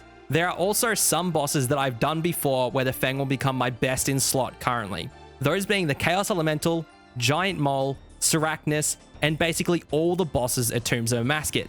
With all the bosses the weapon opens up, and all the bosses I have previously done that it is now best in slot at, you might be able to see why I'm struggling for choice. But I have decided what I want to do with it first. What I want to do is get my attack to 82 here at the Fight Caves and head straight back to Tombs of Amascut to complete one more to go for the back-to-back. After that, I'll make a plan for what boss I'll be tackling next. But this truly does put the account in a new era. After many hours... Oh, it just didn't pop up quickly, but there it is. 82 attack finally. Now, I can finally wield my Fang. Let's put this thing on.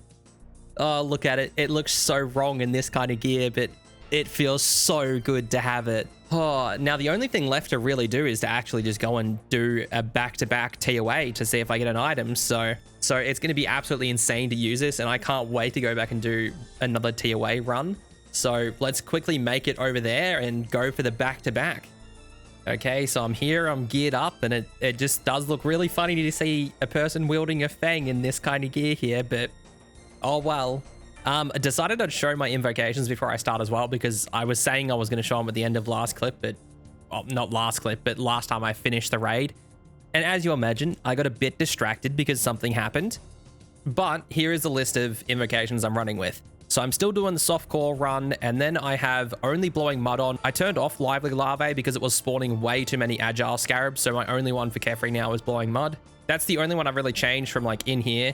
And the other ones that I have done is I have just put on all like ones for the wardens. So ancient haste, it just means the warden charge faster.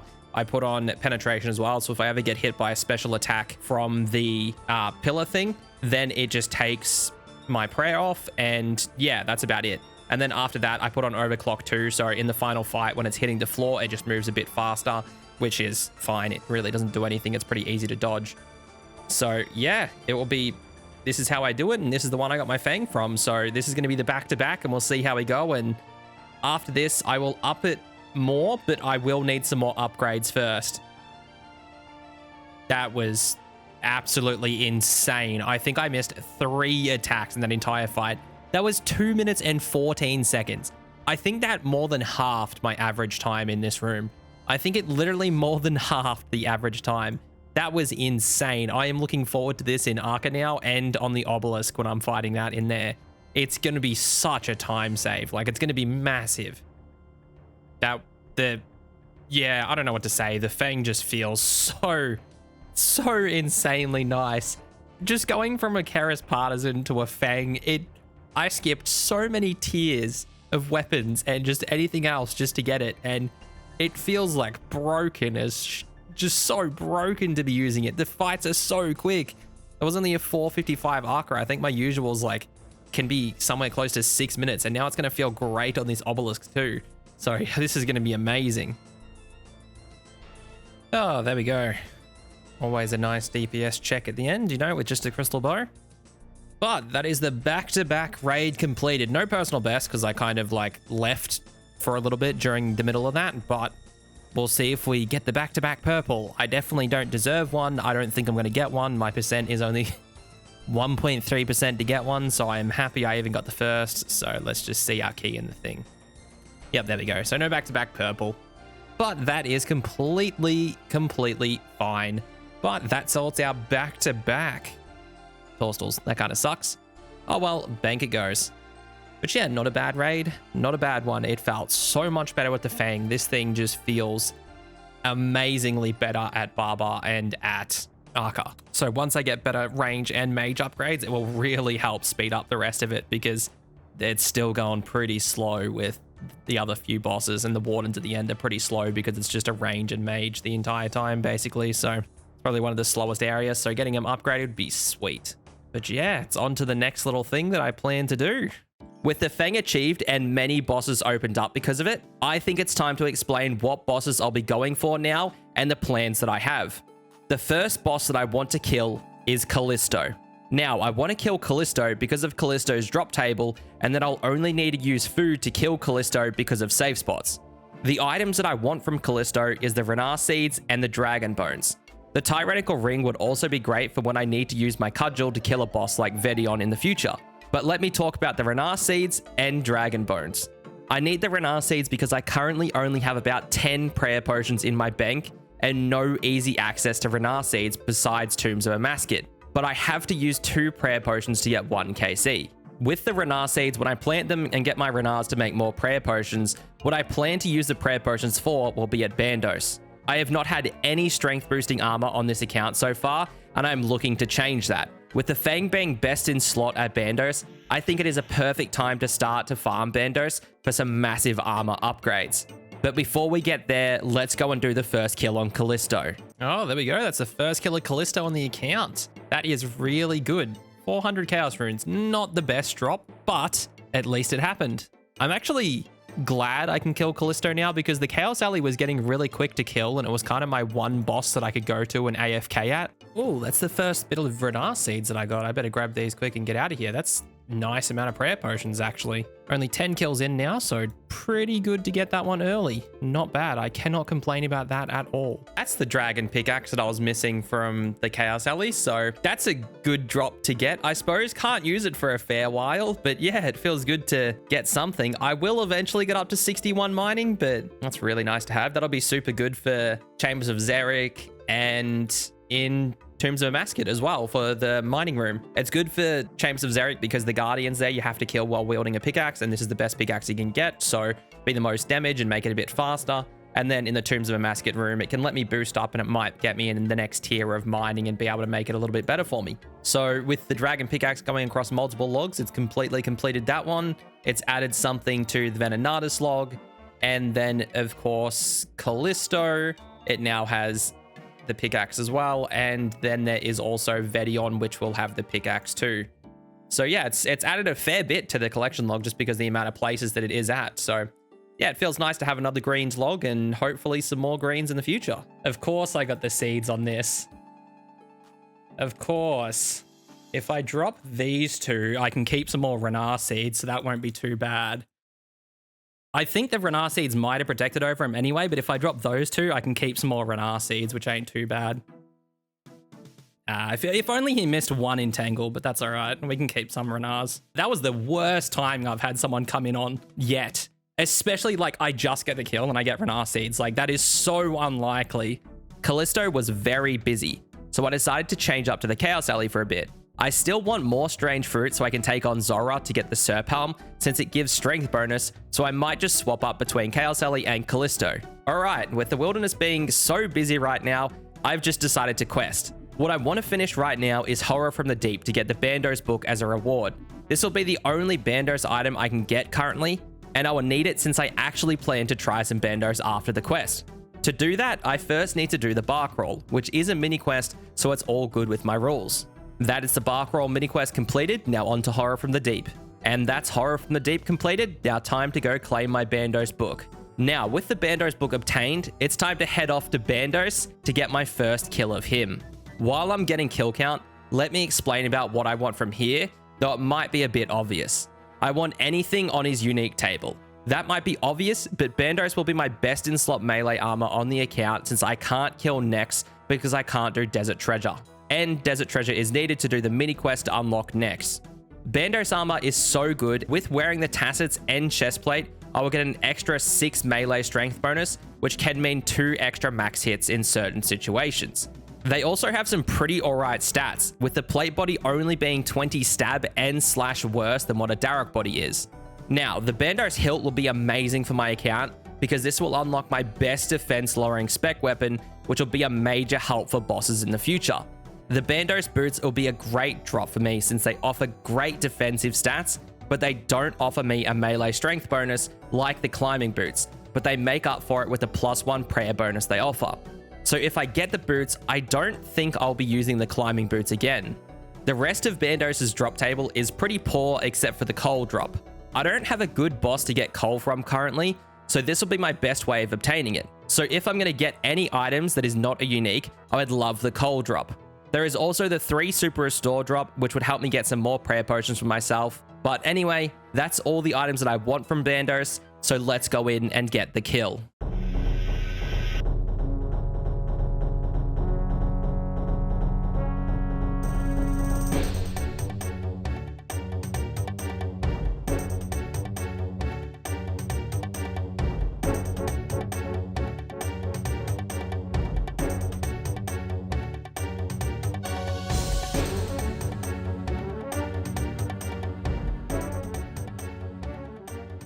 There we go, that's the kill. Yeah, no trouble at all. Really not bad compared to what Zemi was.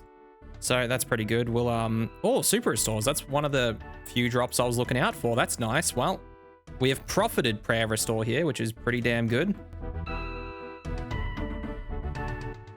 Oh, if you give me a unique and I die, I'll be pissed.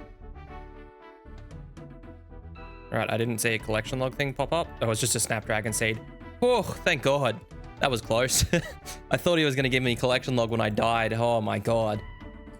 So with how Bandos is going currently, I really need an upgrade. And the easiest upgrade I can get currently is the Crystal Shield. Now I need about 400k to get it back, and I only have 100k in my bank. My Crystal Bow also has 2k charges, and I want to use them up. And the place where I can make money and use up the charges is at TOA. For this run, I accidentally took in one prayer potion, but I had the idea to try and do the first 2 rooms without using any prayer potion sips and look at my inventory. I still have the full prayer potion I bought in. So this means at raid level 75, I can keep doing them with no prayer potions and hope for Renar seeds in the chest at the end. This will be a better method than getting Renar seeds from Callisto, since I won't be getting PK'd constantly here, even if the kills here average out at double the time of regular Callisto kill takes. Plus, I get the chance of getting the ring while I do this. So that was the last raid I could do, since I only have about 500 charges left in my bow. But I have a very good idea of what I'm going to do with the last charges in my bow that will be a massive help for the account. But first, I just had to quickly get a Herblore level. So there's 47 Herblore. So my plan to use up the rest of my Crystal Bow charges is to use them in Chambers of Xeric. I'm not going to complete Chambers, but I am just going to finish the first floor. You might remember a few episodes ago when I used Chambers as my method to train farming. Well, I'm going to be doing the same thing, but instead of training my farming, I'll be training my Herblore by making potions here. That was why I trained to get 47 Herblore so I can make the first potions here. They are the weak Gulper potions, which are the strength, range, and mage potions of this raid. But I will be getting to the end of the first floor to rake some seeds, and then I can start my Herblore training. I have no idea what XP an hour this will be, but it is free herb XP, so why not try and just see how it goes. Alright, it was kind of random why I just started training Herblore in the last clip, so let me explain why I want to increase my Herblore first. My current method of obtaining any super potions is from killing the Chaos Alley or from grubby chests with the keys from Sarachnis. So I want to get up to at least 55 Herblore so I can make my own super strength potions. Getting to 63 Herblore would also be great so I can make super restore potions, which will be another method for me to get prayer restore in the account. I am currently running really low on super strength potions and super potions in general, so this is why I really wanted to do it. Now, with 53 Herblore, this will also be a big level because this is the requirement for the Grim Tales quest. This quest will reward me with a best in slot Crush Helmet, which will be a good for another boss I plan to kill to get more Herblore supplies, and my best way of obtaining prayer XP. That boss is Vedion. Vedion can drop 100 Dragon Bones, 100 Renars, and 200 Mordmire Fungus. The Dragon Bones will help me get to 70 prayer because I need about 900 Dragon Bones till 70 prayer. The Renars will be great for prayer potions, and the Mordmire Fungus is a very easy secondary to get for my account. The Fungus also lets me make super energy potions, so they'll be very big for the account because they'll be great for some bosses. So the method of training Herblore here is horrible. It is about 4.5k Herblore XP an hour, but it also took me 1 hour to find the raid and get to the end of the first floor to start farming. So it is really bad. So I have another idea for Herblore XP, and I'm gonna go do that. The plan's pretty boring at the minute. What I have to do is farm all the seeds I have secondaries for every hour and kill the mole in between those hours. I will also be brewing a Green Man's Ale since that gives me a +1 Herblore boost, so I can do Grim Tales 1 level early. This is my only method of getting a Herblore boost on the account. So I have been doing a bit more research on how I can get herbs to level up Herblore. So I am now at Wintertop because for this method I have found I need 67 agility.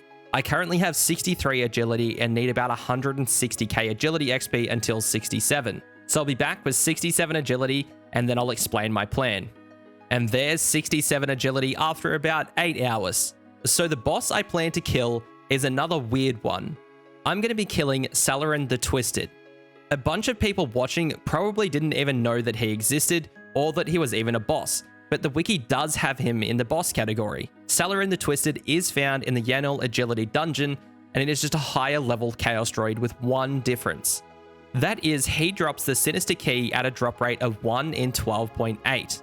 The Sinister Key is also used in this dungeon to open up the Sinister Chest, which gives you 3 Renars, 2 Harrolandis, 1 Iriot, 1 Avanto, 1 Qualm, and 1 Torstal.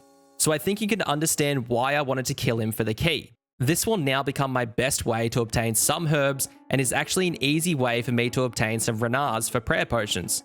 Now, a weird thing about this boss is that he can only be damaged by strike spells, the weakest end first spells you can get in the game. But for some reason, the spells hit higher than their max hit. For example, Windstrike has a max hit of 2 normally, but on Salaran, it will always hit a 9 on hit and nothing else. And for Firestrike, you would always hit a 12. This makes it the best way to use Mind Runes, and I have a massive stack from Barrows. So this is my method for herbs, and how it might become an essential part of the account to keep coming back and to kill him for more keys. There we go. There's my first Sinister Key. A good 28k drop on that one. That is not bad. I've done probably close to 40 kills. No, never mind. Not even 30 kills yet.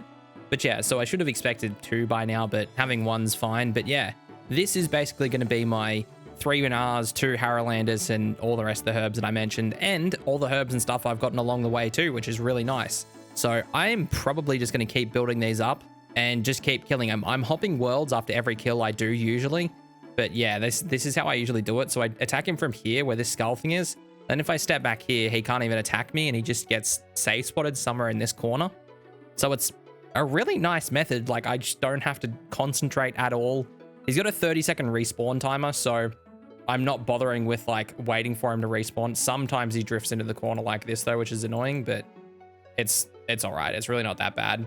But yeah, he's got a 30-second respawn timer, so I am hopping through worlds after every kill just to make it a lot easier on myself. So having the method 2 be able to safe spot him here is very helpful because I can instantly hop worlds and not have to wait for the 10 seconds after combat if I get attacked. So I can just instantly do it, which really helps the timing of getting this stuff done, which is super, super nice. Oh, back-to-back key drops, and that is also the last key that I want to get. I'll show you my loot tracker right now, but I've done 820 Salaran the Twisted kills, and I now have 500 Sinister Keys. So this took a little bit to do because obviously I was doing it with Windstrike and only hitting 9s each time, which was slow, very slow, but not too bad. But now I am able to go do the chest that is over there. So I'm going to go back to the bank now, collect all my keys, and then I'm going to loot all 50 of them. I'm just going to show the finished of all the herbs. We know how many herbs I get. You can math it out. 3 Renars, 2 Harrowlanders, and then 1 of all the other herbs you get from it. So we know how many I'm going to get, but let's just go over and do it. So just finished up the last of those keys. The chest decides to poison you whenever you open it, so it's kind of annoying, but it looks really nice to have these in my inventory. I actually did 52 keys because I had 2 extra from the Chaos Fanatic because he actually drops them. So let's look at the potion and herb tab. It looks so much nicer. That's a lot of Harrowlanders now. Got a heap of Irrits. I've got 160 Renars from that basically. And I got an extra 30 because obviously the guy himself drops Renar weeds. Whenever I would get them, I'd just clean him and chuck him in my bank. Same for the Harrowlanders. So all these have just come straight from Salaran the Twisted. So yeah, now I should be able to get my Herblore up. Now that I should be able to do Grimtails with all these herbs now. And then I will be able to unlock Vedion properly and have a good helmet to kill Vedion with. So I can actually get 100 Renars each time instead of doing it this way. So that might be the last time you see Salaran the Twisted, to be honest. Because just killing Vedion in the future for the 100 herbs and 100 dragon bones will be well worth my time over sitting there at Salaran the Twisted. Okay, so I've run into a bit of an issue with my Herblore training. You can see that I'm at 50 Herblore right now, and I needed 51 with the boost of the Green Man's Ale that I was brewing, that I actually still haven't checked on to see if it was done, but oh well.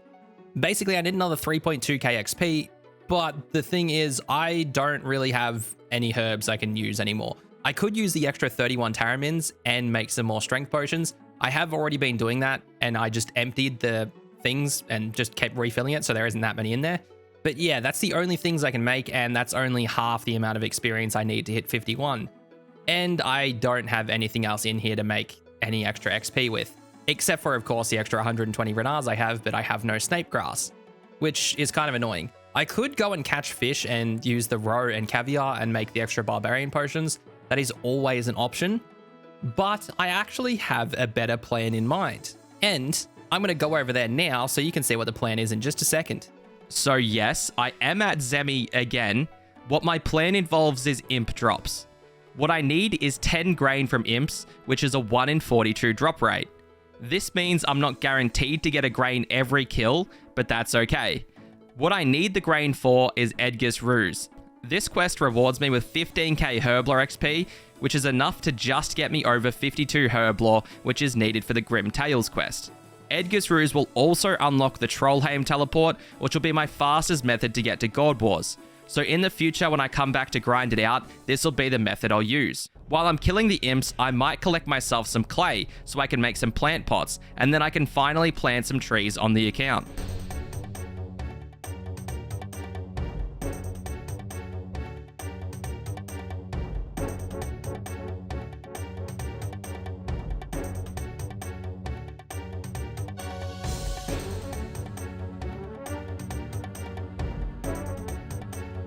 I'm just taking a break from Zemi just to make some plant pots. I needed to repair my armor, so this was just a perfect time to do both. I need pineapple chunks for Edgar's Ruse, and my only way to get a pineapple is to grow a plant myself. So I'm now going to plant my first fruit trees on the account and my first normal trees. There's the last Zemi kill needed. Now I have 10 grain after all those kills. That is also the first attack potion drop I've got from Zemi, which is great because it's the best drop from him besides his uniques. But with the grain obtained now, it's all the items I needed for Edgar's Ruse. I have the pineapple trees planted, so I've just got to go harvest them, and then after that we can complete the quest. There's 62 farming. Actually, a big level. This level now lets me farm Snapdragon seeds, which will be great for when I get 63 Herblore needed to make super restores. But this level also unlocks another boss for me, and that's Hespori. You do need 15 farming for Hespori, but since I can boost 3 levels with the Garden Pie, I've now unlocked him. So I am going to go and plant a seed, and then I'll be able to do my first KC in a few days' time. There we are, that's Edgar's Ruse completed. Now, I only got 11k Herblore XP, but I thought it was 15k. But as it turns out, I was looking at the rewards for Grim Tales. So I'm only 51 Herblore now, and I need 52 for Grim Tales. So I hope that Green Man's Ale I started brewing last episode has worked out. Okay, hopefully this ale is good. That looks like it's a good color, I'm pretty sure. Yep, filled with Green Man's Ale. Perfect. That's pretty good that the 2 ales I've brewed have both been completely good too. With the Herblore boost for Grim Tales, that is 1 skill out of the way, but I actually need to train 2 more of my skills. I first need 1 thieving level, so that will only be about 30 minutes in chambers, but the other level I need is 71 woodcutting. I can train woodcutting in chambers as well, or I could train it at Wintertot. I am pretty positive that Wintertot will be better XP, so I'm gonna go train there. I have never actively trained woodcutting at Wintertot, like most normal people, so I don't know the XP per hour, but we'll just have to see. I am currently 66 woodcutting, so I need 5 more levels. So I got a bit bored of woodcutting and thought I might do some barrows. I know with how much I love doing barrows, I must have been pretty bored woodcutting. I managed to get halfway through 68 woodcutting, but thought I may as well do some barrows for some range and mage gear upgrades, since they are holding me back. I also heard that the Fang at Barrows is pretty good, so I wanted to give that a try. And spoiler alert, without any strength boosting gear, it was horrible, so I'm going to go back to using magic. Wow, okay, an actual item and a Guffin's item. That is a very nice item to actually have. That's kind of really good, actually. I'm very surprised. I don't get items from here, so this is great. And there's 71 woodcutting. The XP an hour here wasn't actually that bad. I could get about 30k an hour if I was concentrating. Now, with that done, I just have to get 1 more level requirement for Grim Tales, which is the 58 thieving. But that will be really quick since I'm about halfway through the level. Also, a massive shout out to Hardcore Level 3, who I did basically all my woodcutting training with. He has an insane account that got 99 fletching and construction while I was here, and all of that XP came from Wintertot. Decided that while I was in Kourend, I might as well do my Hespori kill to hope for the bottomless bucket, which will help me a bit when I'm farming so I can double my super compost, because it's a bit annoying to get seeds so I can make some super compost myself. And there's 58 thieving. Now, just before I can do Witch's House, which is required for Grim Tales, I need to get myself some gloves that will work for the gate in that quest. The only gloves I can get on my account that work are the Mourner gloves. You get them from starting Morning's End Part 1, where you kill the Mourner right at the start of the quest. But to do Morning's End Part 1, I first have to do some other quests. The first quest is Sheep Herder, so I'm going to quickly get that quest finished. There we are, that's some people's favorite quest completed. Now it's time to get some items for the next quest. Alright, I'm at Zemi again, but it's because I need some items for the next quest, Big Chompy Bird Hunting.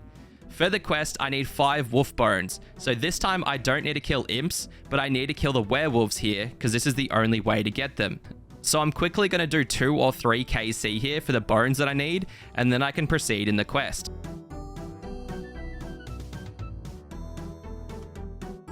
There we are, that's quest completed. Now it's time to go and start Morning's End Part 1 for those Mourner gloves. There we go. That's the best thing about starting this quest is now I get a teleport seed so I can actually come over here so much easier. When I'm doing Zulrah or anything in the future, I can just bring the teleport seed and come over. I don't have to take the charter ships anymore to come over here. It's going to be a little more tedious to go through the traps and stuff to get over to Zulrah, but I think it's worth it instead of having to pay my cash every single time to get over here. So once I kill the Mourner in this quest, that's as far as I can get in the Alph quest line. That is where my Alph quest line stops. Can't ever get up to Gauntlet. Can't ever unlock Prif, obviously, because of it. I kill the Mourner, and then the next stage in the quest, I need Silk, which I can't get in any way on my account. There we go. That's the Mourner killed. Now I can get his stuff. The best thing about this is some of the stuff you have to repair. So the boots you don't have to repair, the cape you don't have to repair, the body you do, the gloves you do not, which is the best thing about it. So the way you repair it is basically through using the silk on these 2 pieces to repair them. But for the gloves, you don't actually have to repair them. So that is the best thing about it. That's as far as I can get in the quest line. So the Alph quest line completely ends here. Unless in the future there is a way for me to get silk in some unknown circumstance, then I can continue doing the quest line, but currently ends here. But yeah, I'm going to go take these Mourner gloves now, go to Witch's house, and then straight after that, I can finally finish Grim Tales. I forgot I needed cheese for Witch's house, so I just went and grabbed a bucket of milk from my house, and I'm just making some cheese. It has been a very long time since I've made cheese in this game, because I actually used to do this as a money maker back in the day. Alright, Witch's house completed, so it's finally time for Grim Tales. There we go, that's Grim Tales completed. That gives so much XP now after they increase the XP of this quest. But yeah, now that gives me the Dwarven Helmet and a Herblore level. But with the Dwarven Helmet and a Thieving level. But yeah, anyway, with this Dwarven Helmet, it gives me an attack bonus with Crush in it.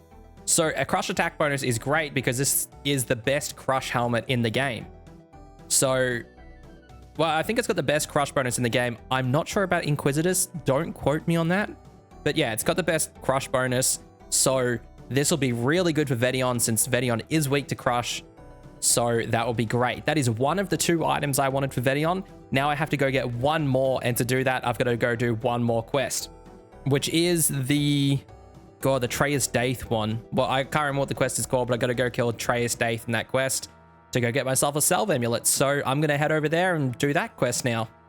There we go. Now I cut from this and we are done with the quest, which is good because that means I can go and kill Vedion right now. I am done everything I wanted to, which is great. I'm going to cut some more crystals while I'm here because these are quest items, so I'm allowed to get as many as I want and I can come back whenever I need to because I imagine at Vetion I am going to be losing a lot of the Salve Amulets.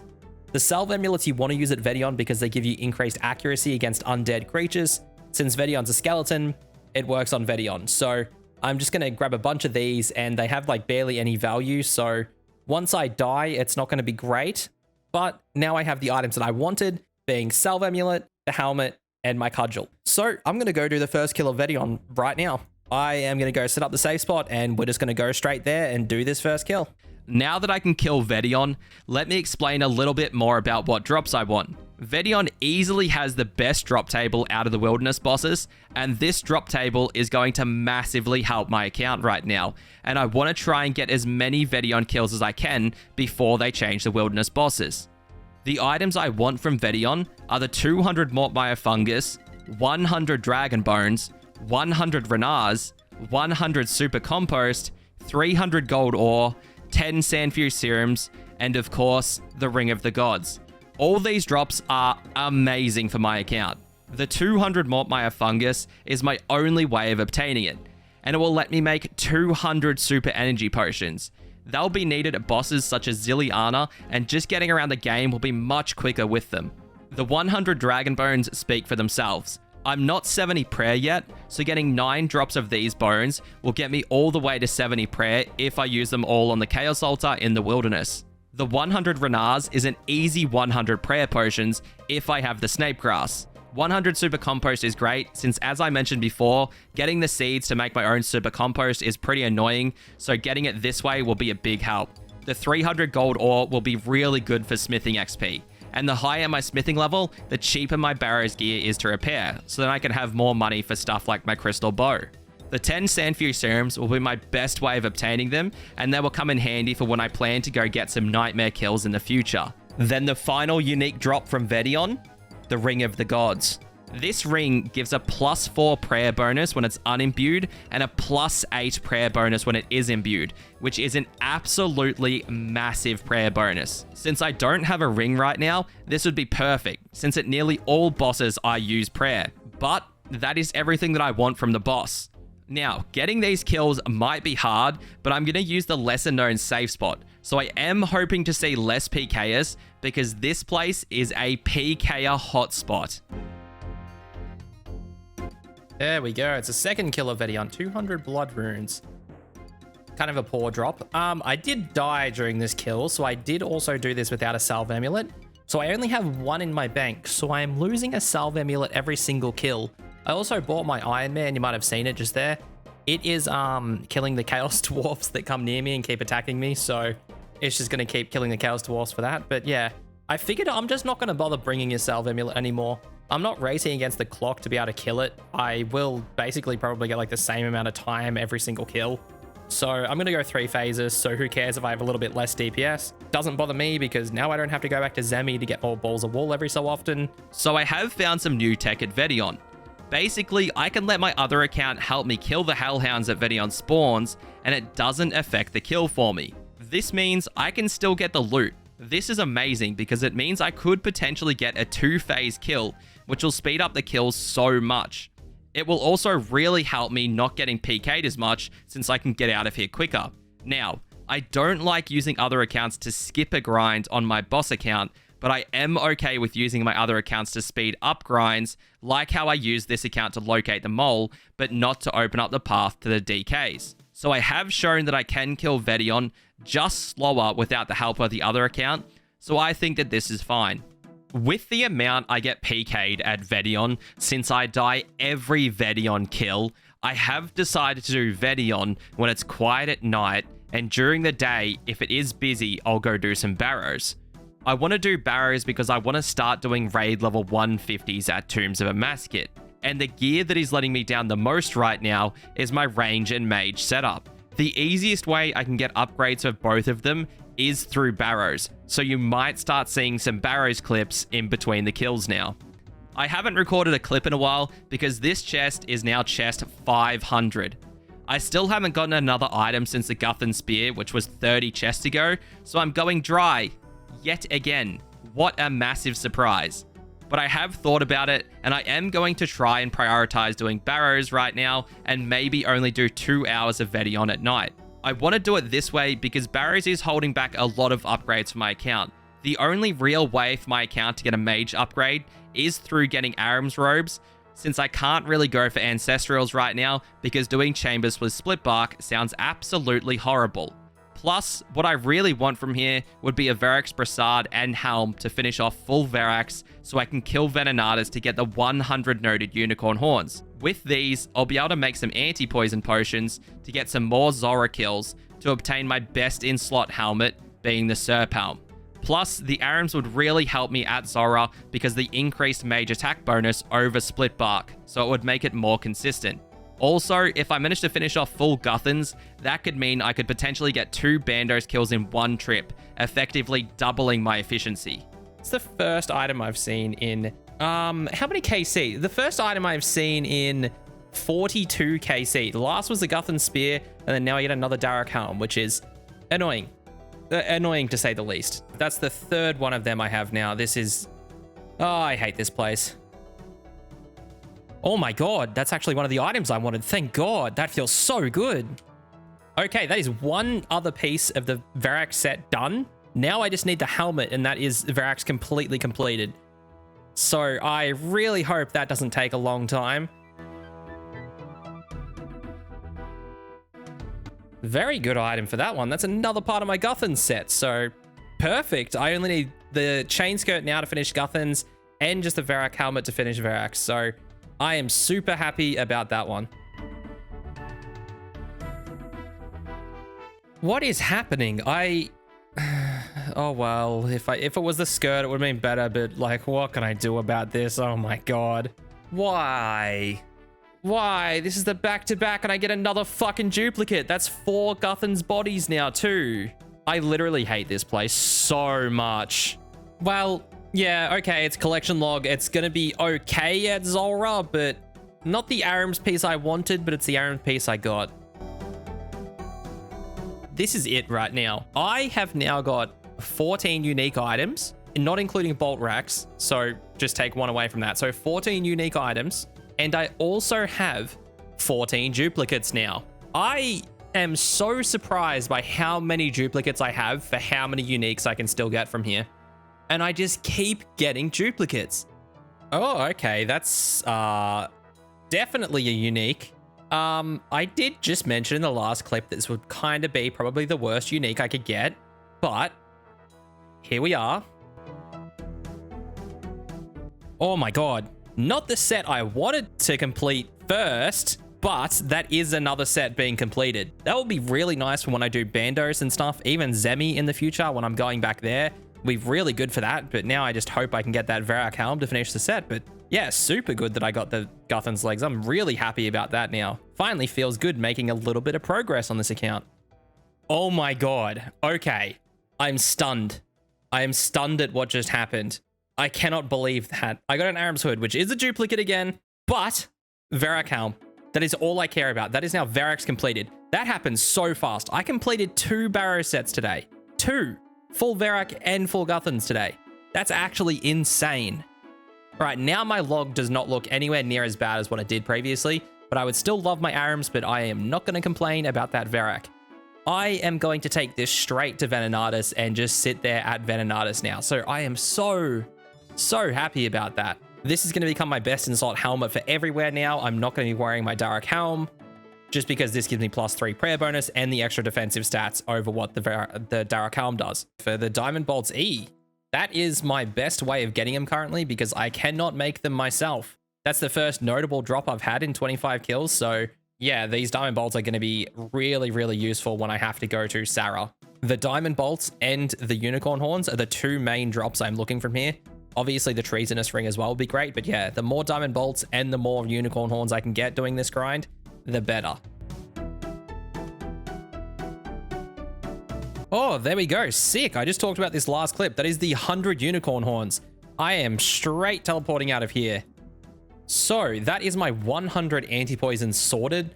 Really, really good. So 20 kills under drop rate for the first set of them, since they are a 1 in 64. But yeah, this is going to be 100 super anti-poison 3s, which will be absolutely amazing for Zulrah. And the main reason why I wanted full Verax so I could grind out Venenatis is because of these. So I just got an easy clue as I was AFK fishing just while I was editing some stuff. So thought I may as well open it. I always record these, but half the time you don't see them because the clues are trash. So we'll see if you'll see this one. You will. That is a really, really good clue scroll for me. Bandos pages are the thing I'm looking for because that is the best way for me to get a strength bonus offhand, being the Bandos book. So getting started on the pages is great. And a Saradomin robe legs is also really, really good. No way this has just happened again. Why the fuck do I get pets all the time? I don't even want this. What KC is this? 81. I'm not going to get the ring or anything. Why do I have luck when it comes to cosmetics? Let me just add this to my tab just here where it shows my sick pets and my sick cosmetics now. I'm so glad I keep getting pets at ridiculously low kill count. It's great. Another thing about this pet is I have one on my Iron Man. And can you guess what KC I got that at? It is 7. 7 KC on that account. Now I've gotten one at 7 KC and 81 KC. I don't even like pets. I just want uniques. So I went over to Callisto to do some more kills, because I needed something that I could AFK a bit more when I was playing something else. With the kills here being about 15 minutes on average, I'm not risking anything here, unlike Venenatis where I risk my flail if I'm not protecting item. So this was just a bit more chill of a boss than what Venenatis was. So this might not be the spot you're used to seeing Callisto kill, but I had only gotten 3 kills in 2 hours of doing Callisto at the known safe spots. So I tried to look at finding a new safe spot for the boss. First, I tested its aggro range, which was massive, then tested where it could and couldn't attack me, which led me in line with the wall of Enekal, and after that, I got it stuck on the skeleton by running through Enekal, and now I'm just safe spotting it. The best thing about this method is that this area actually provides free prayer regeneration, so I can use prayer for the whole kill and not get found by PKers, because this is a safe spot I have only just made and it is not known.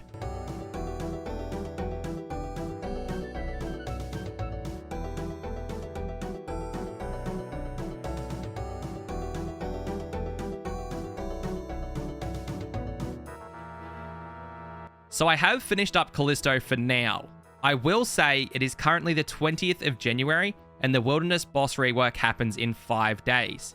I spent much longer at Callisto than what I wanted, but I did get some good loot, so here's that on screen. I am going to try and stay at Venenatis now for the next 5 days to stack up some more unicorn horns and hopefully pull a ring along the way.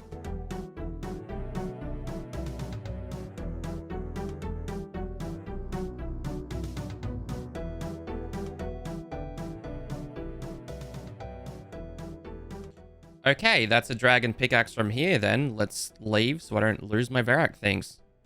This was actually one of my last kills on Venenatis. Today is the 25th, and the update is only a few hours until it's happening, so I didn't get many more kills or any good loot to show. But with the Wilderness bosses being reworked and changed, with the new uniques being added to their drop tables, I believe it'll be really busy to even attempt killing them in the first few weeks. So I'm going to sit it out and watch while other people figure out the bosses. I really hope they don't change the drop tables, because the Wilderness bosses are my only way to get some items like the Mortmire Fungus and the Unicorn Horns. It would really suck if they took them away and I couldn't make super energies or anti-poisons in the future. But I'll just have to wait and see in time. I will put the loot on screen for what I got from Callisto and Venenatis by the end of my grind. It didn't track all the Venenatis kills because I ended on 227 kills and it only got about 170 of them, but you get the idea of the loot. It sucks that I didn't get a ring from the bosses, especially the Treasonous ring from Venenatis, but I can get one of them in the future. Since I am now done with the Wilderness bosses for now, what's next? Well, I plan to start using up the resources I got, but to do that, I first need to get some levels, quests, and items. The items I want is some Aram's pieces from Barrows. I first want to use up the Unicorn Horns for the anti-poison potions at Zulrah. Since I am so inaccurate with Split Bark on Zulrah, I want a mage upgrade first, which will help me there and at Tombs of Amasket when I go back there. For the levels, what I need is mining. So I can get 61 mining so I can use the 5 dragon pickaxes I now have so I can do Lunar Diplomacy along with Dream Mentor to unlock the Lunar Spellbook. I do also want to do Family Crest to unlock the Goldsmith Gauntlets to use up the over 3,000 gold ore in my bank, so I can get my smithing up so I can repair my Barrows armor, which will make it much cheaper, because with how much it costs right now, it is a lot. The cooking gauntlets from Family Crest will be great, since it will let me have a better chance of cooking my food, which I've been waiting for and why I haven't actually been cooking all my food that I got from my Temporis grind.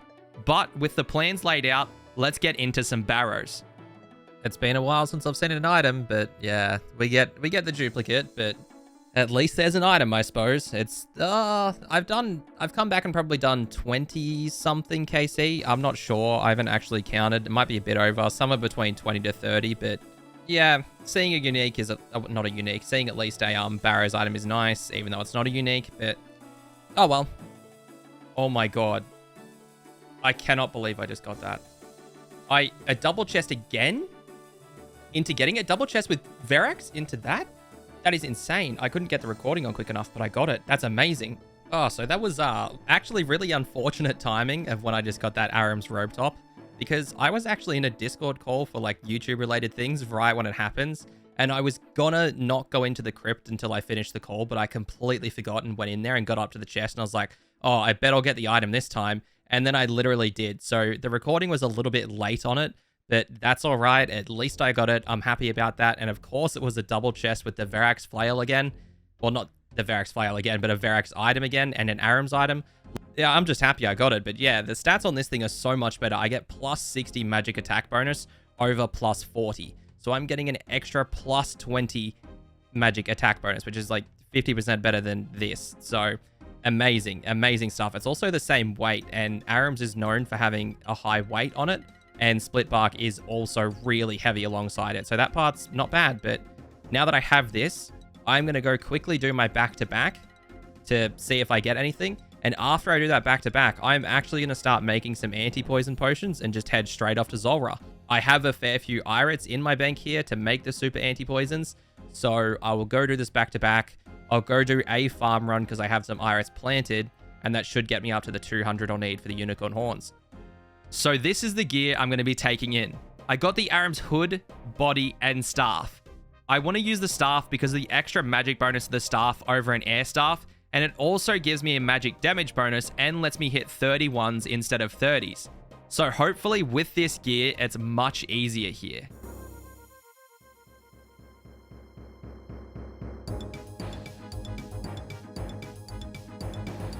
Okay, that's going to be an incredibly fast kill. 240. That is a really, really quick kill.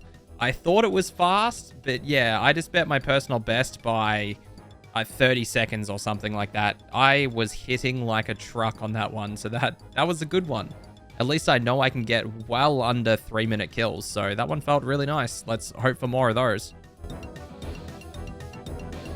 Well, I have managed to die at Zulrah. I got really unlucky with my hits, and I didn't replace my Ring of Recoil because I thought it would be fine because it had 26 charges, and I usually only use about 20. I got up to the second Jad phase, and I didn't have a Ring of Recoil left, so it kind of sucks, but yeah. So now it's time to say goodbye to these 3 dragon pickaxes. I'm just going to get rid of these so I can have the money in the coffer so I don't have to spend any of my money anymore. I've still got 2 in my bank, so that's going to be fine, but I'm going to sacrifice them while they're still worth a bit more after the wilderness update now. So I'm going to get 15 mil in my coffer, which is going to keep me going for a fair while. Goodbye to those 3 dragon pickaxes, but they will be spent on all the deaths that I'll have in the future at future bosses. So it's really good. I don't have to spend my own money anymore, which was kind of draining low from some of the deaths over time. Oh my god, I was going to record because that was a PB and I get an Onyx. Oh, okay. Unfortunately, it's a unique. It's not the most useless one for me. That one's probably the Magic Fang. But at the same time, I will not be able to use this Onyx for a very long time.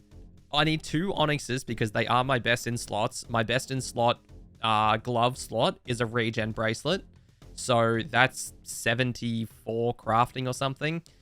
And then, oh no, it's like 80 or something. I can't remember. But then my next best in slot is obviously a Fury. So I'm going to need 2 Onyxes. But yeah, that's definitely something for the first unique. Yeah, PB along with the Onyx as well. So yeah, it's good to have. It's just going to add to the bank value a bit more. But for now, not useful. I'm going to need a lot of resources on this account to eventually make a bracelet as well. I think I need like somewhere close to even get up to 74 to make a combat bracelet. I think I need somewhere close to 18,000 gold or silver to be able to get up to 74 crafting just to make the Dragonstone bracelet. And then I need another further 10 levels to make the Onyx bracelet, which is going to be a massive amount. It's going to be probably over, I'm going to say probably close to 30,000 gold or silver if I'm going to get up to making a regen bracelet. So it's going to be a very long time till I can use it. I would have much preferred getting the Serpalm, but at least it's good to see something well under the drop rate at 60. So let's hope we get luckier. I've had to come and do some air rune crafting now because I'm completely out of air runes to use with my Aram staff. I tried using an air staff in place of it, but it was really inaccurate without the extra magic attack bonus. So I thought I might as well just come here, make some more air runes to finish off the last 5 kills that I can do with the amount of anti-poisons I have left. That's 30 rune crafting.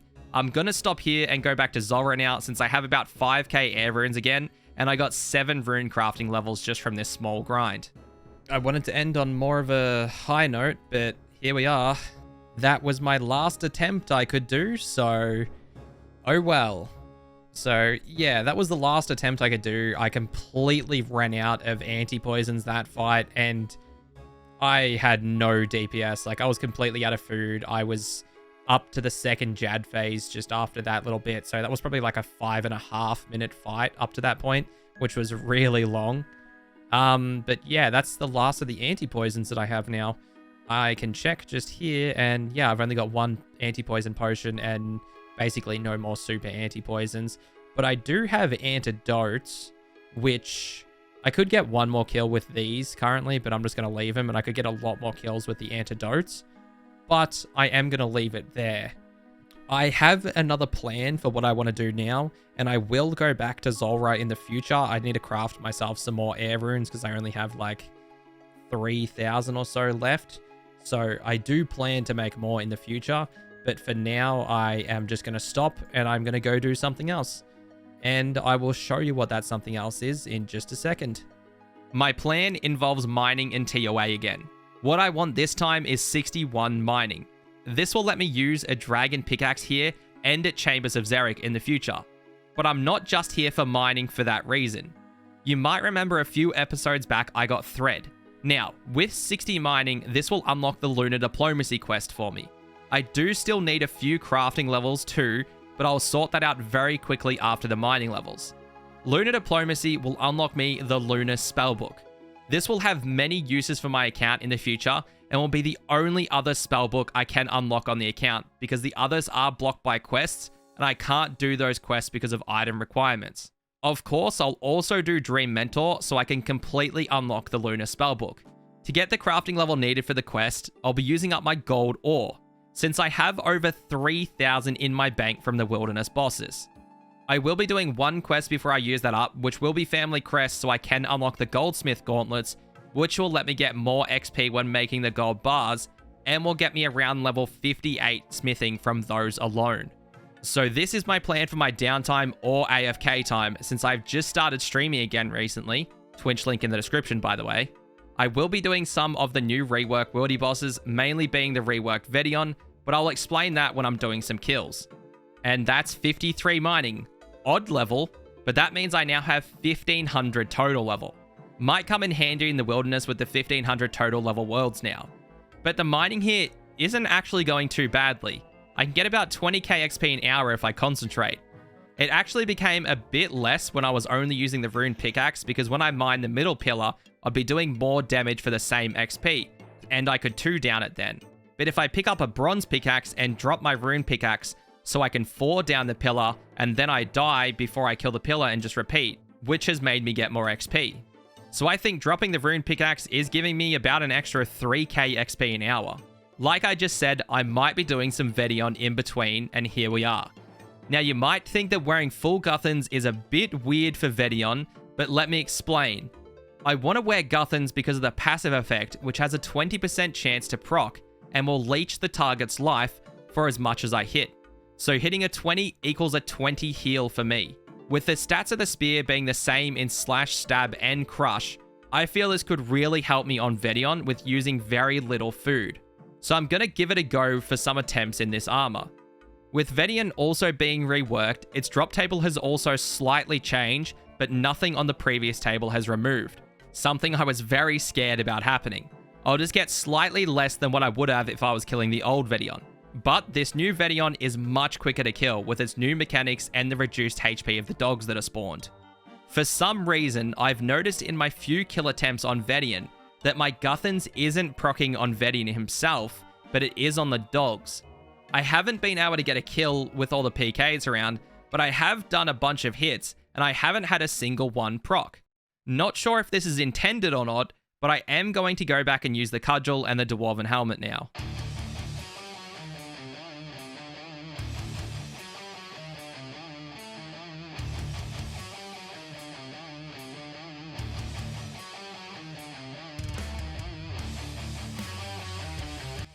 There we go. That's the first Vedion kill. First new Vedion kill.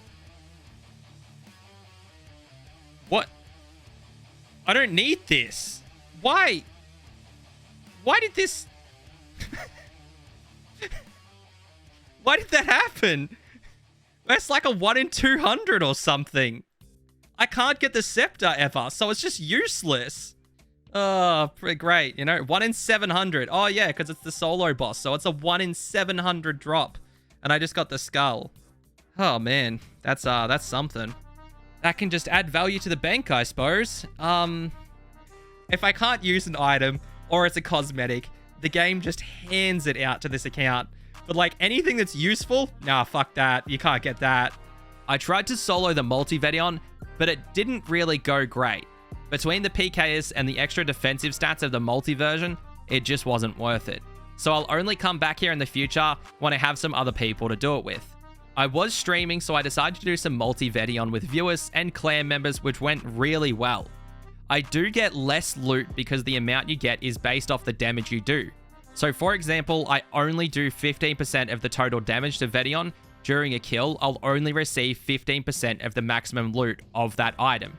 So if the maximum gold ore you get is 500, then I'd only receive 55 gold ore. So doing the multi one, I will receive more variety of loot, since it is quicker to kill, but I will receive less of that item. Plus, I will be getting less XP since the multi version has higher defense, and I'll be hitting a lot less compared to others in good gear. That's the first drop of Mort My Fungus. A low amount because I'm only getting a small percentage of damage done though. But that does mean I can start making super energies now, which is great. This was the final kill of the multi-Vedion I did this stream, and did want to say that it was extremely fun to do and a nice change of pace. But I will say that since my gear was so much worse than others, I would have been able to receive more loot if I stuck with the solo version, and I imagine I would have had a better chance for uniques. So in the future, I will try and kill the solo version more and only really do the multi version if I feel like it on some streams. I will say though, that Jagex did an amazing job with the boss reworks, and Vedion is now one of my favorite bosses to kill in the game. There's 61 mining. Now I'll be able to wield a dragon pickaxe and I can store one inside for use when I come back. Now I can finally leave here. What I want to do now is Lunar Diplomacy, but I still need to get myself up to 61 crafting, and I'm currently 56. My best method of training crafting is with gold. With the 3,000 ore I have in my bank, I can easily get that level. But first, to get the most out of the gold ore, I'm gonna go do Family Crest. So I have a really odd grind to do before I can actually do Family Crest. I need shrimps for the quest. I obviously don't have any, and my only way to get them is from beginner clues. And after looking it up, I have found out that I can get them from Scorpia offspring at a rate of 1 in 100. Now to hope I get them pretty quickly.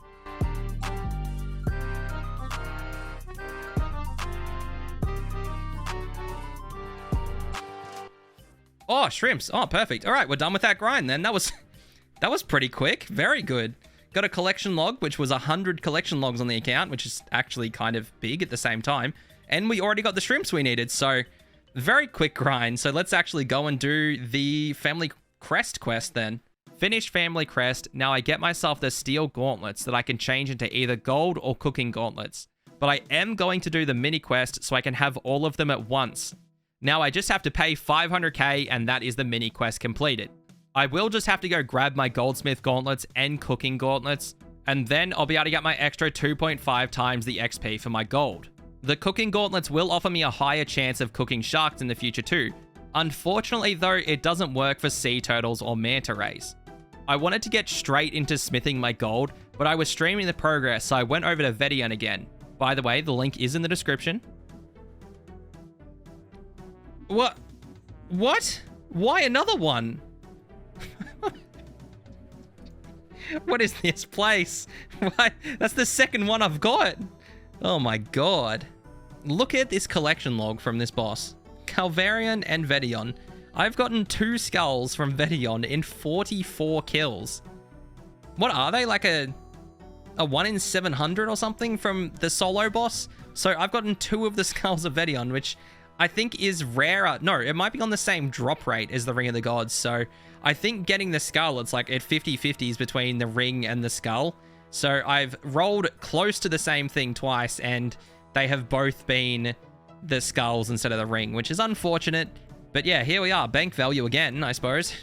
With that inventory completed, that's all my gold ore. I got up to 59 smithing in the end. Now it's time to start my crafting training with the gold. I did all my bars here instead of blast furnace because I just wanted something AFK to do, and this is so much more AFK than blast furnace. And that's the crafting level I needed. I'm going to keep crafting and use up the rest of my crafting supplies, and then I'll go for the quest. I've finished up my crafting now, so I'm just making the last item I needed for Lunar Diplomacy. I finished on 64 crafting and have about 2 more crafting levels in my bank, but I just really wanted to get this quest done now. So the thing I was scared of the most in this quest, when it said on the wiki that I need 2 things of thread, has not come true because I only have 1 leather left and I only have 1 other piece left to make, which is the boots, and I still have 1 use left in my thread. So in the future, if I want to use 1 use of my thread for some reason, I can. There we go, that's quest completed. And of course, my client has decided to crash. Typical of it, just like Beneath Cursed Sands quest. But, oh, there we go, it's finally completed. The 5k rune crafting XP is actually pretty nice. But the other thing that's really nice about the quest is the Lunar Spellbook. So 33 rune crafting. I can also pray to the altar and be on Lunar Spellbook now. But the main thing I want this spell for is the string jewelry right here. Now I'm going to be able to string my inventories of salve amulets and do as much of Vedion as I want to do. Because I'm not limited by the balls of wool anymore, because this doesn't need any of them. It just uses runes in exchange for balls of wool. So now I don't have to worry about losing salve amulets at Vedion. I can get the extra 15% damage I want from it. So that is perfect. And then, yeah, there's some other good things here. Spin Flax might come in handy. And yeah, I also do have to go to Dream Mentor as well, just because I want to completely unlock the spellbook. So I'm going to start working on doing Dream Mentor now, since I am already here. So I'm going to come back after I finish that quest. That was a much faster quest. Now I have full access to the Lunar Spellbook. The spells that were unlocked from Dream Mentor aren't that useful currently, but in the future with a staff that has an inbuilt spell, Humidify and Cure Me will be useful spells for some bosses. But the most useful spell being the String Jewelry spell. In the future, I won't have to kill imps for balls of wool to string my own jewelry. I can just trade off 2 astral runes to string them. This means I'll be able to string as many salve amulets as I want. Now that I have achieved my goal of getting the Lunar Spellbook unlocked, I'm going to go back to Vedion and sit there for ages until I get myself the Ring of the Gods and enough bones to get 70 prayer. This is going to get me a massive amount of Herblore secondaries and Renars, so I'm definitely looking forward to it. It might be a 1000 Vedion kills or Ring of the Gods kind of situation, who knows? Alright, let me explain a bit about how I got here. This was my 201st kill that I got the ring. I honestly didn't really get much beforehand. I got 2 drops of 120 Mortmire Fungus, 1 drop of 60 Renars, and a bunch of gold. My first drop of Dragon Bones after going 4 times over the drop rate, and my second drop following not many kills after. I also tried 1 kill of Artio, the solo Callisto encounter, and Spindle, the Venenatus one. Then that brings us up to the ring drop. What do you need the ring for? Just having the prayer bonus would be really good. I'm mainly here just for the Dragon Bones. I'm not here for the ring, really. It's like an added benefit if I get it. Okay, the ring is an added benefit if I get it, and I just got the ring. So, that's really good. Okay. Yeah, so 4+ prayer bonus and +1 defensive stats in all my stats is really good. So I need to do Vedion for more Dragon Bones because I do want the 70 prayer. The Ring of the Gods is my best in slot ring because my ring before this was a Ring of Wealth. But I still need Dragon Bones to eventually get 70 prayer, so I'm going to keep doing Vedion. Yeah, having the ring is actually really nice. I'm super glad I rolled that on the drop table. Alright, let me explain a bit about how I got here. This was my 201st kill that I got the ring. I honestly didn't really get much beforehand. I got 2 drops of 120 Mortmire Fungus, 1 drop of 60 Renars, and a bunch of gold. My first drop of Dragon Bones after going 4 times over the drop rate, and my second drop following not many kills after. I also tried 1 kill of Artio, the solo Callisto encounter, and Spindle, the Venenatus one. Then that brings us up to the ring drop. What do you need the ring for? Just having the prayer bonus would be really good. I'm mainly here just for the Dragon Bones. I'm not here for the ring, really. It's like an added benefit if I get it. Okay, the ring is an added benefit if I get it, and I just got the ring. So, that's really good. Okay. Yeah, so 4+ prayer bonus and +1 defensive stats in all my stats is really good. So I need to do Vedion for more Dragon Bones because I do want the 70 prayer. The Ring of the Gods is my best in slot ring because my ring before this was a Ring of Wealth. But I still need Dragon Bones to eventually get 70 prayer, so I'm going to keep doing Vedion. Yeah, having the ring is actually really nice. I'm super glad I rolled that on the drop table. So I have decided to change up what I'm doing, and now I'm at Sarachnis. Sarachnis also drops Dragon Bones, which is what I want, but I do get hard clues from here. You might remember heaps of episodes back, I got the Elite clue to spawn the Elite Guardians for the Rune Throwing Axis so I could get into the Dagannoth Kings. Well, I've still been killing the Guardians every clue I get, and I have about 30 KC on each when the drop rate is a 1 in 41, and I have nearly 70 kills combined. So I want to try and get that completed. Since Sarachnis drops hard clues, it will keep resetting the Guardian steps every kill. I do also really want to complete the hard clues for a range upgrade for when I go back to Tombs of Amascut, since I only have studded chaps right now and would really like Black Dragonhide chaps. And I just figured it was better to get this all done now instead of coming back later when I've got 70 prayer and not getting as much value out of the Dragon Bones.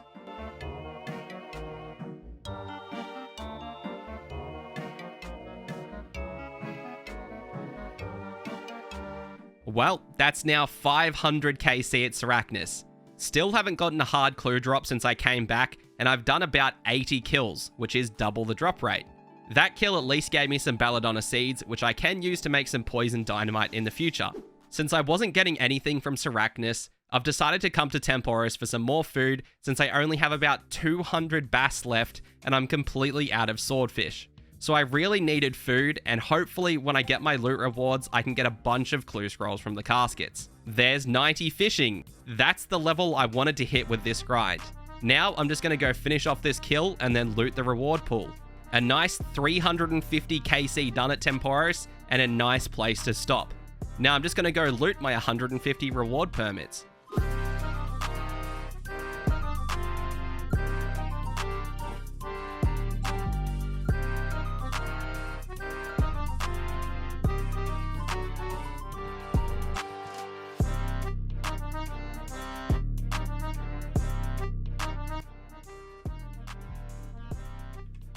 Oh my god, I actually just got the Dragon Harpoon.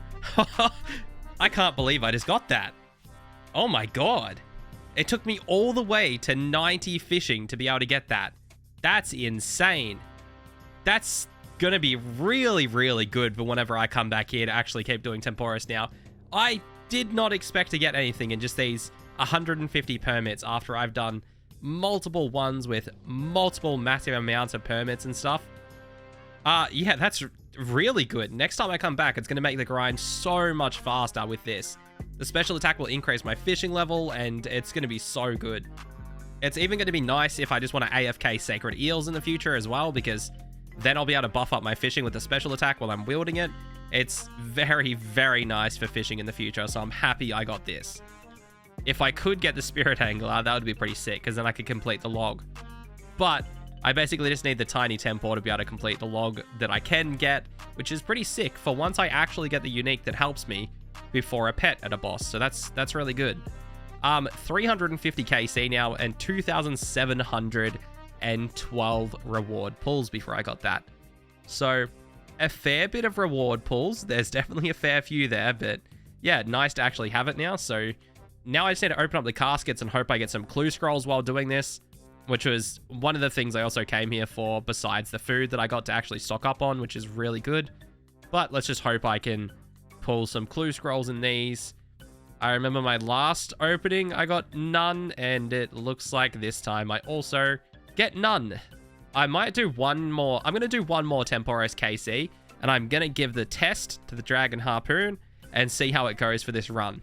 Okay, the Dragon Harpoon was good. It only took me 9 minutes to do that Temporos KC, which is just over 1 minute quicker than my usual time without it, which is 10 minutes and 30 seconds. It felt very consistent when catching fish, so when I come back here in the future, it's good to know that for every 10 Temporos KC, it would have only been 9 without the Dragon Harpoon. I've finished up cooking all my bass and swordfish and decided to come fish some sacred eels for clue scrolls. And I already have one. So let's go kill the Elite Guardians and do as much of this clue scroll as I can. Well, that one's the hard clue casket done from that, which is good and bad. I did a couple more kills on the Elite Clue Guardians. I'll show you on the side just here. I'm at 34 Armadillo Guard kills and 33 Bandosian.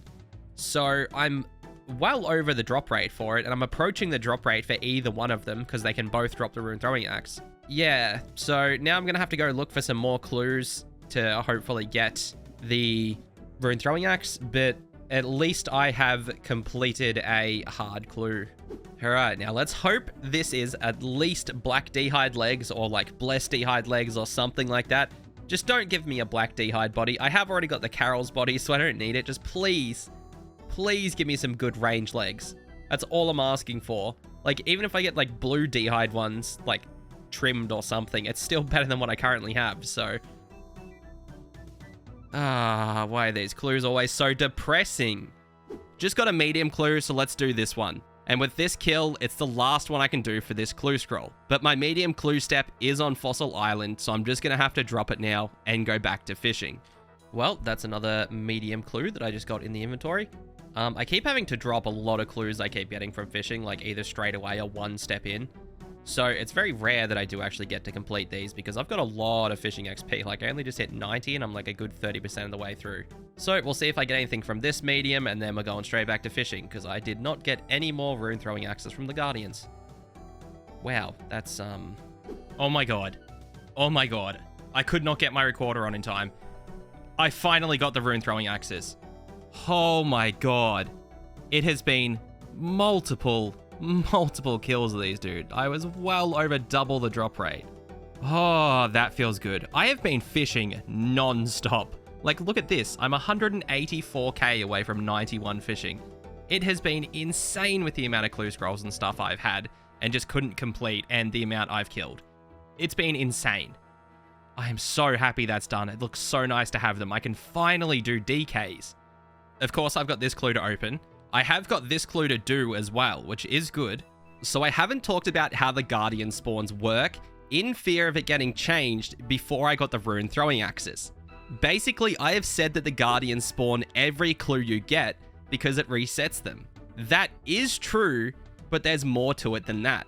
They actually respawn every single clue step. So a 5-step clue means that I can kill them 5 times. But that's not all.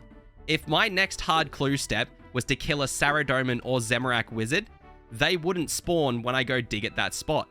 That's because clue guardians are shared over all clue scrolls, and me killing the elite guardian has counted as me killing the guardian for the hard clue.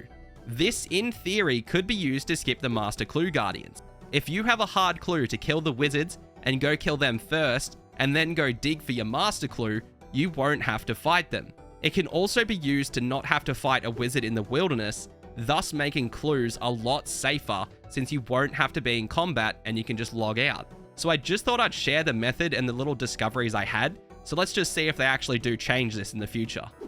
Okay, so I've managed to just complete the hard clue as well, which is very surprising. So I've got a medium clue and a hard clue to open. Let me just clear my inventory real quick and then we'll get these two out. All right, let's open the medium first. We can hope for some ranger boots or some manacles. That would be sick. But let's just, it's going to be trash. I know that much. Oh my god. That was not trash. What the fuck just happened? That was 3 KC? 3 medium clues is all that took just then. What the hell? Oh, all right. I did not know that was going to be trash. That was really good. Well, that's a range upgrade. This whole thing was for range upgrades, and I just got biggest range upgrades in the game. I can't talk properly. That's insane. All right. Yeah, now the hard clue's not going to be able to top that. All right, time for the hard clue casket then. Let's really hope for some black dragonhide legs, but I doubt we'll get them now. We used up all our luck on our ranger boots, so let's see what happens. No, okay. That's, yeah, that's more of a normal size clue, but, you know, can't complain because we did get ranger boots, and that's insane. This is absolutely wild. I'm gonna be able to do DKs now, and I have ranger boots. I am just straight gonna go to DKs because another reason I wanted the rune throwing axis and I was doing this clue grind is because Dagannoth Supreme does drop me some range upgrades. So let's head there and I'll talk more about the drops that I want from them while I'm going.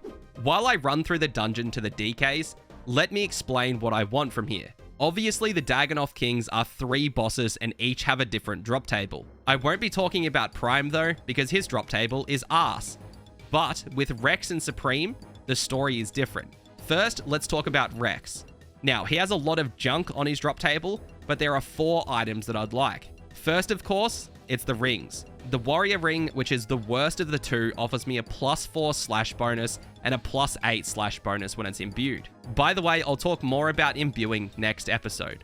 This ring is honestly much worse than the other ring, the Berserker Ring, but could come in handy in some niche situations and would be nice to have.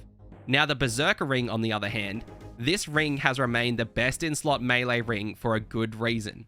It offers +4 melee strength bonus unimbued and +8 when it is imbued. Just this item will increase my max hit with melee by 2 when it's imbued. That is a massive DPS increase for me and the main item that I'm looking for. The other 2 items that I'm looking for are the Coal and the Anti-Fire Potion 2-drop.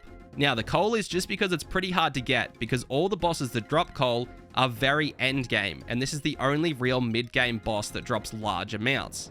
But the Anti-Fire Potion is my only way of getting them on this account. With the Dragonfire Shield being my best in slot offhand, I'll have to kill the King Black Dragon for the Visage in the future, and these potions will be a massive help. Let's move on to Supreme. Again, there is 4 items that I want. They are all from the same drop table and are all range upgrades. They are the Red Dragonhide Vambraces, Archer's Helm, Spined Chaps, and Archer's Ring. All of these items are just straight upgrades to my range setup. I have Leather Vambraces, so the Red D'hide Vambraces is a huge upgrade. I use Studded Chaps, and the Spine Chaps are Green D'hide Chaps, but just a little bit better. The Archer's Helm is an item I've wanted for ages, because with it, I can achieve a -65 crush bonus, which means I can finally train Slayer again. Check this episode on screen, which explains my Slayer method if you are curious. Then finally, there is the Archer's Ring, which is another +8 range attack bonus, along with all the other range attack bonuses I'll be getting from this boss. Plus, there is actually one other drop that I want. Not for an upgrade, but it's so I can keep doing trips here, and that is the Rune Throwing Axis. It has a much lower drop rate than the Clue Scroll Guardians, and should mean I can now do constant trips here with them refreshing my stack of axes. So with all the drops not really being that rare, let's get into the kills. Since I'm not killing Prime, I've brought a little slave along with me, so he can keep killing it and it won't annoy me. This will let me focus on Supreme and Rex and increase my trips. I am also wearing full Guthan so I can heal on the minions around the room when the bosses are both killed, since they are part of the boss's content. There we go. That's the first drop I wanted, the Red Dragonhide Vambraces. We've already got one of our gear upgrades. Now I just need myself the other 3 or so more I needed from Supreme, and I can get the rest from Rex. But so far the trip is going incredibly well. My HP's full. I haven't ate any more food than when I first came in because I've been able to heal with Guthans. And yeah, just safe spotting Rex is super chill, and I'm actually doing enough damage that after I kill Rex, I have a little bit of time in between Supreme spawning, so I can just heal up on the Spinnerlips here. And if they aren't near the water, I can just actually heal up on Supreme. So yeah, really not going too badly. Peter's trying to time the kill on Prime now when I'm getting the kill on Rex, so it's a lot easier to time when it's coming up. Oh, there we go. That's actually another drop from Supreme. It's 16 kills in now, but there is some more rune throwing axes. So I was getting like a bit scared because I'm like, oh, I'm getting less kills on these trips than what I thought I would, but very happy to actually see some rune throwing axes because that's going to stock me up for a fair few more attempts now. So I have decided to do my elite clue in my bank. I can get some big upgrades from them like the Dragonstone bracelet, which I can make into a combat bracelet.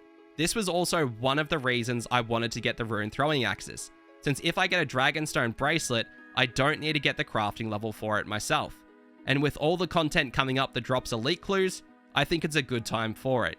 I had to drop the clue because I needed a song from Sins of the Father quest. So, back to DKs. Hey, there we go. That's the other drop that I wanted, the Spined Chaps. They are now best in slot range, which is really, really good. So, I just need the Archer's Helm now, and then the ring, and that will complete Supreme. Oh, man. I thought it could happen, but the green light and the collection log got me. I don't have a use for a Dragon Axe because the best axe I can use in Wintertot is steel, and I also don't need any more woodcutting levels, so it's just kind of a trophy now, but oh well, let's keep going. I can't get baited by any other collection logs besides pets now, so that's something, I suppose. Well, that's the first ring, and of course it's the warrior ring. So, obviously not the best because I use a stab weapon everywhere, but at least it's something. Yes, finally it's the Berserker ring. What was that? 162 KC. And I finally have achieved something that is going to remain a best in slot melee upgrade for a very, very long time. So I'm super happy about that. Now I don't have to camp Rex. The only one I need to kill now is Supreme. That is it for the Archer's Helm. So I'm going to actually get out of here now. That was going to be my last kill of the inventory because I am out of anti-poisons. So that was really nice. I'm going to be wearing this non-stop now until I get my light bearer. So very, very good to have. It's going to be a max hit in any place when I'm wearing it. But yeah, I've got both rings from Rex at 162 KC. Now I don't need to kill him anymore, which I might avoid doing. And I just need to get myself the Archer's Helm and potentially the Archer's Ring. I don't think I'm going to use the Archer's Ring currently, so I'm just happy if I get the Archer's Helm and then I'll leave. Yes, there we go. Finally, that's the Archer's Helm. Oh my god.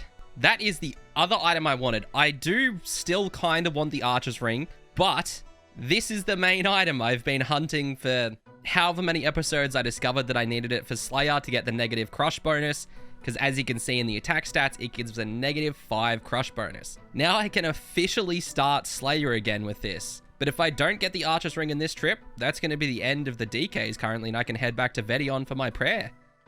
Alright, with that kill just there, that is going to be the last one I can do in this inventory. I am also setting my slave free since I am not going back to DKs. If you made it all the way to the end, I don't have much else to say, but thank you so much for watching. It truly does mean a lot to me. There is currently up to episode 21 released, so you can go and watch that separately, and if you are watching in the future, there should be more episodes. But once again, thank you so much for watching, and I hope you continue enjoying the content in the future.